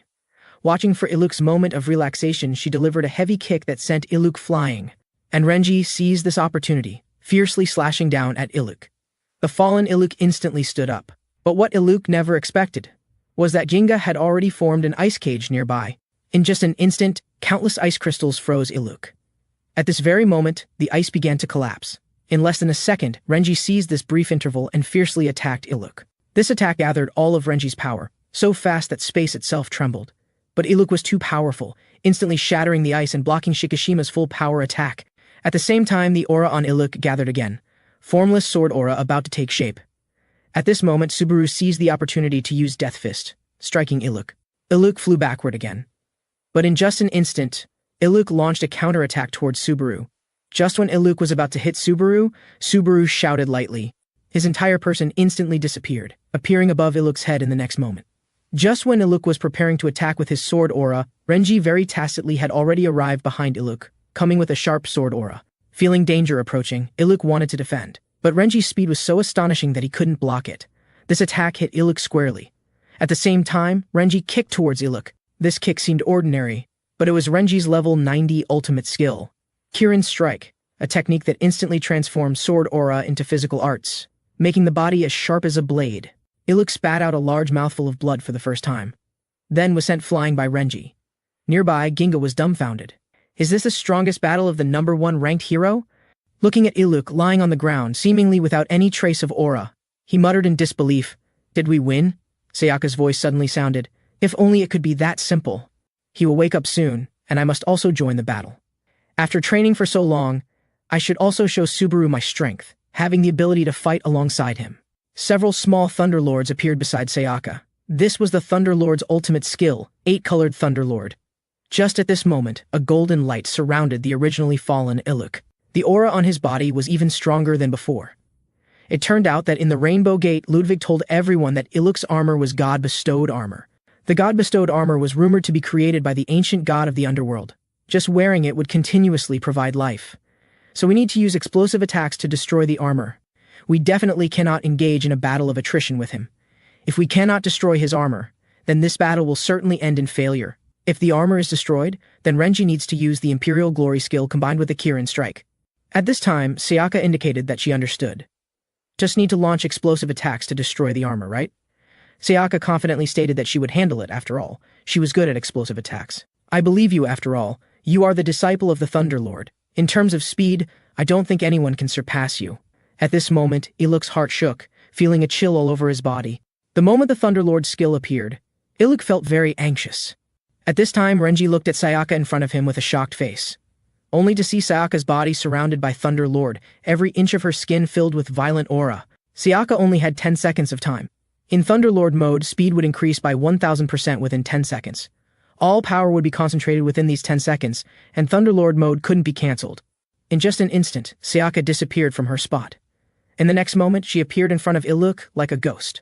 A strike covered with thousands of thunderbolts. In an instant, it struck Iluk. Then moving to the left side again, erupting with purple Thunderlord continuing to strike. Just when Iluk wanted to counterattack, Sayaka was at his side the next moment. For a time, all Iluk could do was defend passively. The Thunderlord power all over Sayaka's body could no longer be controlled. The entire ground was shattered by the wild power. Iluk was struck by dozens of attacks in just 1 second. Sayaka was very clear that she had to seize these short 10 seconds. Iluk was extremely angry that he was being toyed with like this. Nearby, Fujigami couldn't believe his eyes. Subaru, who exactly is she, actually able to fight a 6-star boss head-on? Subaru stared ahead, slowly opening his mouth. She is Sayaka Amamiya, my first comrade in arms. At the same time, in the space of the Sea of Brilliance, the Thunderlord was watching Sayaka's battle. Tempest Lord Delta laughed, saying, "Kill him, you haven't been so happy for a long time." Thunderlord was very gratified, looking at the fighting Sayaka, laughing that Sayaka's growth speed was truly terrifying. But Sayaka's opponent was after all Iluk, so victory would still be very difficult. At this time, Sayaka deeply experienced that without the Thunderlord descent ability, she would have died many times. But this boss must be defeated by her and Renji together. Because Vanquish said that Subaru's ultimate skill needed to be saved for the next disaster. So in this disaster, Subaru couldn't prematurely expose his ultimate ability. Nearby, Renji looked at Sayaka, who was in fierce battle. He could only choose to believe in her, then began to charge his skill. At this time, Sayaka knew she didn't have much time left. Then the 8-colored Thunderlord power gathered towards Sayaka. In just a moment, the wild Thunderlord power coiled around Sayaka like a giant dragon. Sayaka attacked Iluk at an extremely fast speed. Iluk charged his sword aura, trying his best to resist. But the Thunderlord power had already become uncontrollably fierce. The sword aura barely touched the Thunderlord before it dispersed.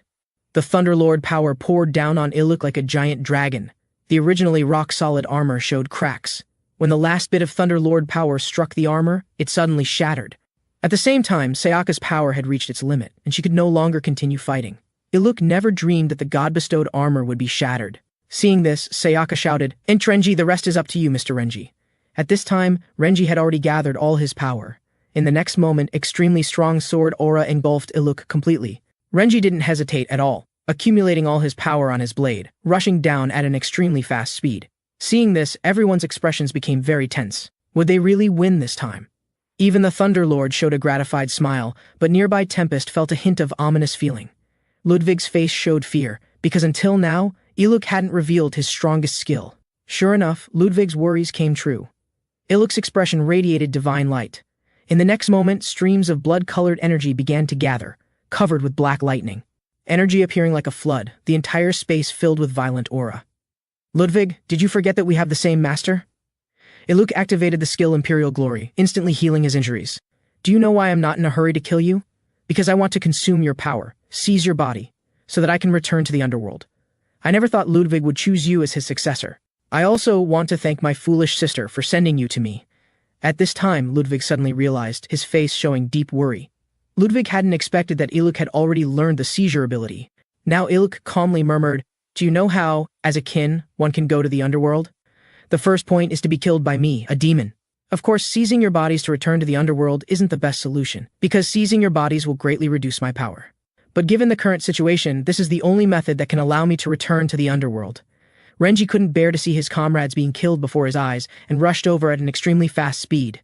But what Renji never expected was that in the next moment, Iluk's figure began to blur, leaving only a shadow in front. At this very instant, Renji sensed an extremely dangerous aura. Feeling intense pain in his body, he had no chance to react before being struck down. Iluk wouldn't give Renji even a bit of opportunity, fiercely sending Renji flying again. He wanted to use this strike to kill Renji completely. Substantial killing intent covered Iluk, a suffocating aura gradually rising. A deep red cloak suddenly appeared, increasing attack by 100%, but defense would be greatly reduced. At this time, Renji and Sayaka had already reached their limits. But Iluk's aura became increasingly terrifying, substantial killing intent gathered on his sword blade. Nearby, Ginga couldn't help but shudder. Subaru, they have already reached their limits. Such attacks are no longer something they can bear. Subaru had never thought that he would be much stronger than I imagined. At this time, Iluk slowly opened his mouth. "I want to thank you humans. It's you who gave me the opportunity to return to the underworld. I will make good use of your bodies. I will tear my sister into pieces." Renji and Sayaka completely couldn't understand. Was such power really something they could resist? Subaru seemed to have made some kind of determination. In the next moment, Sayaka and Renji appeared in Subaru's soul space. "Leave the rest to me, I will defeat him." Hearing this, Sayaka and Renji appeared very anxious. "Subaru, are you serious? If you release your trump card here, then facing the Silver King in the next disaster will be very difficult. I don't know what the future will be like. At least now, I won't allow you to die in front of me." The two fell into a brief silence. Have I become Subaru's burden again, still can't become his strength? Suddenly, Sayaka seemed to think of something. She stopped Subaru, who was about to leave. "Besides the trump card, we have one more thing we can use." At this time, Iluk's power had gathered to its peak, fiercely striking towards the two, but suddenly the sword aura seemed to be imprisoned by a strong restraining force. Iluk couldn't believe it. This was his strongest strike. Sayaka's face showed joy. It was indeed as she thought. At this time, Iluk finally noticed. Somehow, a man had already appeared above. "Renji, long time no see." The Crest of Interruption skill moved the original space barrier to where Iluk was swinging his sword. For just 1 second, it imprisoned the power. "Although I really don't want to do this, but this time I have to seal you back to your original space first." Iluk angrily looked. "Tense moving the barrier that originally restricted me to in front of me. Subaru, you need to hurry. In just this short while, half of my magic power has been consumed." Subaru unhesitatingly came to Shikishima's side. Mr. Shikishima, Mr. Akira, please help me. Please become my kin. This way I can unlock a new ability. This ability will definitely lead us to victory. But Subaru wasn't clear if Akira would agree to this approach. For Akira, he didn't want to become Subaru's kin, because from their first meeting until now, Akira and Subaru didn't have a deep friendship. But Akira didn't care. As long as he could save Mr. Renji, he was willing to do anything. The former Akira was tortured by illness, living in pain every day. The happiest part of each day was seeing Mr. Renji on television. In Akira's heart, Renji was his savior. Renji would visit the hospital every day, encouraging him to live strong. Because of Mr. Renji's encouragement, I successfully gained the recognition of the Golden Gate and finally became a hero. The scene shifts. On the other side, Iluk looked ahead in surprise, using his skills numerous times to probe, finally learning that this defensive barrier lasted about 1 second each time. And when the defensive barrier triggered, the two in front didn't attack. This meant that when the barrier opened, no one was rushing to attack. It seemed they were trying to buy time. Although I don't know what you're waiting for, I don't want to wait like this. In the next moment, countless lightning struck the barrier. At this time, Kiryu's expression seemed to have made some determination. He had to hold on no matter what. Nearby, Renji's face showed worry because the more fierce Iluk's attacks were, the faster Kiryu's magic power would be consumed. Iluk confirmed Renji's guess. As long as Kiryu's magic power was depleted, the barrier couldn't continue to exist.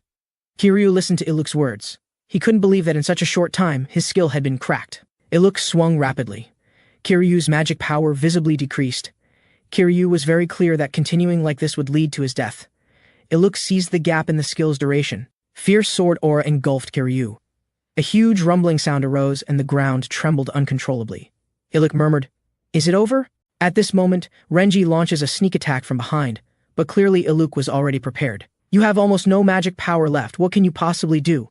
But suddenly, an extremely fast attack comes in, and Iluk barely dodges by moving sideways. This aura is something Iluk feels for the first time, and he looks back, only to see Shikishima sitting calmly right behind him. The aura around him has clearly undergone a tremendous change, with even his attacks carrying soul-corroding power. Shikishima mutters to himself, indeed, becoming Subaru's kin grants additional abilities. His attacks gain the ability to directly attack the soul. At this moment, a huge flash of light appears in the sky. Iluk cannot even open his eyes. Akira can be seen with a dark golden gate covering behind him. Renji received a message from Subaru, learning that both of them had simultaneously become Subaru's kin. Akira understands that Renji's magic power is almost zero. Akira summons his ability, Golden Arsenal. A weapon imbued with golden aura appears in the void.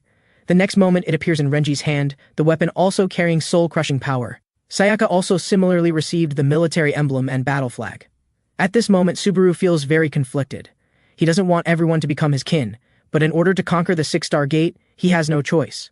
Shikishima says to Subaru, "Subaru, please don't think like that. We're willing to do anything to overcome the 6-star gate 10. Shikishima, who has become a kin, learns of Subaru's memories. "I'm very sorry for letting you bear so much pressure alone. Leave the rest to us." Everyone's momentum reaches its peak at this moment. Shikishima is also looking for the right opportunity to attack. Everyone's attacks are clearly more coordinated than before. For a moment, Iluk is completely unable to counterattack. Even when Iluk tries to counterattack, he is disrupted by Shikishima's long-range attacks. It's unbelievable. Their attacks are completely coordinated without any communication. His own power has been depleted for the most part. Renji and Sayaka's speed shows no sign of slowing down. Iluk refuses to believe that he is being beaten so badly by these scum. Then he suddenly stands up and shouts, "Don't underestimate me." But Shikishima from a distance will not give him a chance to counterattack. Shikishima will not allow Iluk time to charge his skills. His job is to interrupt Iluk's skill casting. At this moment, Kiryu also uses his last bit of magic power. Although this barrier can only last for 1 second. But 1 second is enough to leave you with nowhere to retreat. At this moment, Renji and Sayaka have already arrived in front of him. I won't lose to you scums!" Iluk screams desperately. But with the fall of the final blow, he simply cannot believe that he has lost to scums. Following this comes the prompt, "Boss defeated." Time rewinds to a few days earlier, where Ludwig had placed all his hopes on Renji. Looking at the faintly glowing artifact in his hand, Renji doesn't understand how this lowest-level artifact could kill the 6-star gate boss. Ludwig says, "This is the only C-class artifact I've collected. Its sole ability is to send souls to the Sea of Souls. The Sea of Souls is the final destination for all shattered souls." After speaking, a sad expression appears on Ludwig's face. She vaguely remembers things from her childhood. Her brother was the brightest star of the Gold Country. Although she was the elder sister, her brother's strength made her exceptionally excited. But now she has to find every possible way to kill her own brother. At this moment, Iluk's life value drops to 0. Shouting in rage, My soul will return to the underworld. I will come back. Renji slowly speaks. You will no longer be able to return, as the faintly glowing artifact appears in Renji's hand, gently inserting it into Illich's body. Illich simply cannot believe that Ludwig would actually use this item against him. The next moment, Illich's soul begins to shatter, his eyes filled with sadness. Only because this artifact was the birthday gift he gave to his sister on her 12th birthday. Was I really wrong? Then he disperses into streams of light. Renji speaks, is it finally over? Ludwig's promise has been fulfilled. At this moment, Ludwig, who is in the sea of brilliance, receives a sensation and slowly looks at the sky. Thank you, Renji, it's finally over. Sayaka breathes heavily, while Renji looks at Akira in front of him. You've really grown up, and have become very reliable now. Looking at Renji in front of him, Akira's voice begins to choke up. Mr. Renji, I'm really happy to see you again. At this moment, Shikishima comes to stand in front of Renji, just quietly looking. This atmosphere makes Akira confused. Then they fist bump with tacit understanding, welcome back, Renji. At this moment, Fuchigami and Ginga nearby show excited expressions, we finally won. But Subaru's expression becomes extremely serious, as he just received a hidden prompt about the second disaster. The second disaster is coming much faster than he expected. At this moment, a large crowd has gathered in front of the 6-star gate. Everyone is paying attention to the battle that concerns human survival. Subaru speaks to the crowd. This was an incredibly difficult battle, but we won. The future will be difficult, but we will definitely defeat them. At this moment, Subaru becomes the most dazzling savior. Renji murmurs, Subaru has completely surpassed us. I would very much like to continue talking with you, but I need to return to the Sea of Brilliance. Next time we meet, I will definitely be stronger. I'm looking forward to our next meeting. Renji's face begins to contort. Carrion is back. This bastard is going back at this time. Shikishima and Subaru quickly grab Carrion. They can't ruin Renji's image in front of the crowd. At this moment, Ginga walks alone towards Kiryu. Help me say goodbye to Subaru. I have completed the task I promised. And Kiryu indicates that his task is also over, and he should probably return to prison. Hearing this, Ginga bows deeply to Kiryu. Please be more confident about Subaru. Subaru once mentioned to me that if Mr. Kiryu wants to atone, then help them overcome future disasters. An emotional expression also appears on Kiryu's face. Do I still have the qualification to atone? Scene change. Ginga returns his home. The news constantly reports that Subaru successfully conquered the 6-star gate and is called the youngest savior. Ginga deeply understands that Subaru is indeed a special man. Suddenly, an ominous premonition surges in his heart, feeling the silver gate suddenly appearing behind him. Ginga doesn't understand why the silver gate would suddenly appear. Ginga pushes open this silver gate with an uneasy heart, but the scene before his eyes makes him even more incredulous. Yo, nice to meet you, I am the Silver King, let's have a good chat. Scene change. Having finished the 6-star gate battle, Subaru is again leisurely enjoying his time, thinking that in a week's time, the King's conference will begin. Looking at the peaceful world, he silently vows that this time he will definitely protect it well.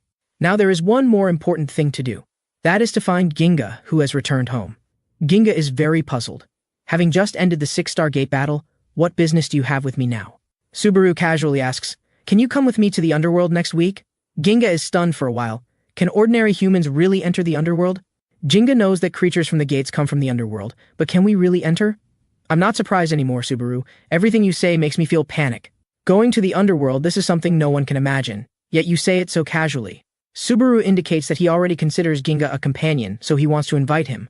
I will form my own team. I hope Mr. Ginga can become my companion.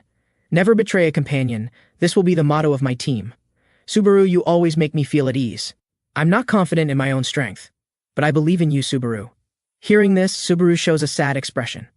When their hands grasp together, a strange smile appears on Ginga's face. Goodbye, Subaru. The Ice 9 skill instantly appears in Ginga's hand. At this moment, the Silver King shows a satisfied smile. Subaru, in just a few days you've become very dangerous. Unlike the Silver King, Gold King, and Bronze King, what he has always wanted is to nip Subaru in the bud. So he controlled Ginga and used Ice 9 on Subaru. Just when the Silver King naively thought he could easily kill Subaru this time. But at this moment, Subaru's expression shows no surprise at all. It's exactly as I predicted. Subaru's voice carries cold killing intent. Silver King, I know you've been hiding nearby. The Silver King's face shows an expression of disbelief. He was actually able to notice me. Silver King, you made 2 fatal mistakes. Ginga would definitely wear a paper bag mask when going out. Most importantly, in future memories, Ginga died in front of Subaru. Even at the last moment, Ginga would never say, I believe in you, because once said, Ginga would fear putting pressure on Subaru, afraid that he would disregard his own life to save the world. At that time, Ginga said to Subaru before dying, It's okay if you can't save the world, it's okay if you run away. Subaru clearly understands that Ginga trusts him very much, but he would not say these words. Subaru unhesitatingly discards his arm that is being corrupted. Such decisiveness shocks the Silver King, as if Subaru knew all along that he would control Ginga. Cutting off the arm effectively blocks the skill's corruption. Subaru rushes towards Ginga at extremely fast speed. His fingers quickly tap on Ginga's body. Cursed Blood, a more powerful curse skill, covers Ginga's body, devouring the control originally imposed by the Silver King. Now the control is back in Subaru's hands, and he can lift Ginga's curse at any time. Seeing this, the Silver King shows an incredible expression. He can actually drive away my control. Then he places Ginga on the ground, and indicates that it will end soon. The backpack begins to shake slowly. The next moment it bursts open, and a prepared arm appears. Subaru shouts blood mold and his arm instantly recovers. At this moment the Silver King also understands, it seems you not only possess the Vanquish skill, but even have the ability to see the future. Subaru, you are too dangerous. I no longer care if I attract the attention of other kings, I want to eliminate you. I have been waiting for this day for a long time. I have been waiting for your arrival. Mere human, you dare say you've been waiting for me. Are you really sure you can beat me? Looking at the Silver King's overwhelming aura in front of him, the sea water on both sides keeps separating. The Silver King advances towards Subaru at extremely fast speed. The surrounding air seems to be still, but Subaru shows no panic, instead standing still. A crimson glint slowly appears in his eyes. In just an instant, his fist has already reached the Silver King's face. With just this simple strike, the Silver King is blasted back hundreds of meters. Subaru's aura begins to change fundamentally, emitting a blood-colored aura from top to bottom. Before the Silver King can react, Subaru slightly opens his palm forward. Hundreds of blood-colored palms instantly appear, rushing towards the Silver King from below. The Silver King quickly deploys his domain power, completely dissolving the attack. Before the Silver King can react, Subaru has already arrived in front of him, giving him a fierce kick. Unbelievable, he actually still has this kind of power. Countless blood mold skills appear behind him. Subaru keeps his palm open, and the blood mold skill tightly wraps around the Silver King. The Silver King was too confident in his own power but didn't expect that Subaru's ability could corrode the soul. It is only at this moment that the Silver King truly sees Subaru's form. You are not Subaru, who exactly are you? This kind of aura shouldn't exist on a human. This is the third trump card skill that Vanquish gave me. Blood Earl. I will transform into the most ancient vampire. I cannot activate this ability under sunlight. As compensation, I will gain extreme growth in all attributes and obtain part of a deity's power. The Silver King is extremely angry. You are challenging a king. You are underestimating me. The next moment, a silver light ball appears. This is the authority skill that only a king possesses. The Silver King breaks free from Subaru's blood mold. Subaru clearly understands that he is the Silver King, not an existence that can be easily defeated. Looking at the Silver King whose aura is going berserk in front of him, the space around him seems to be trembling. Subaru has long been prepared.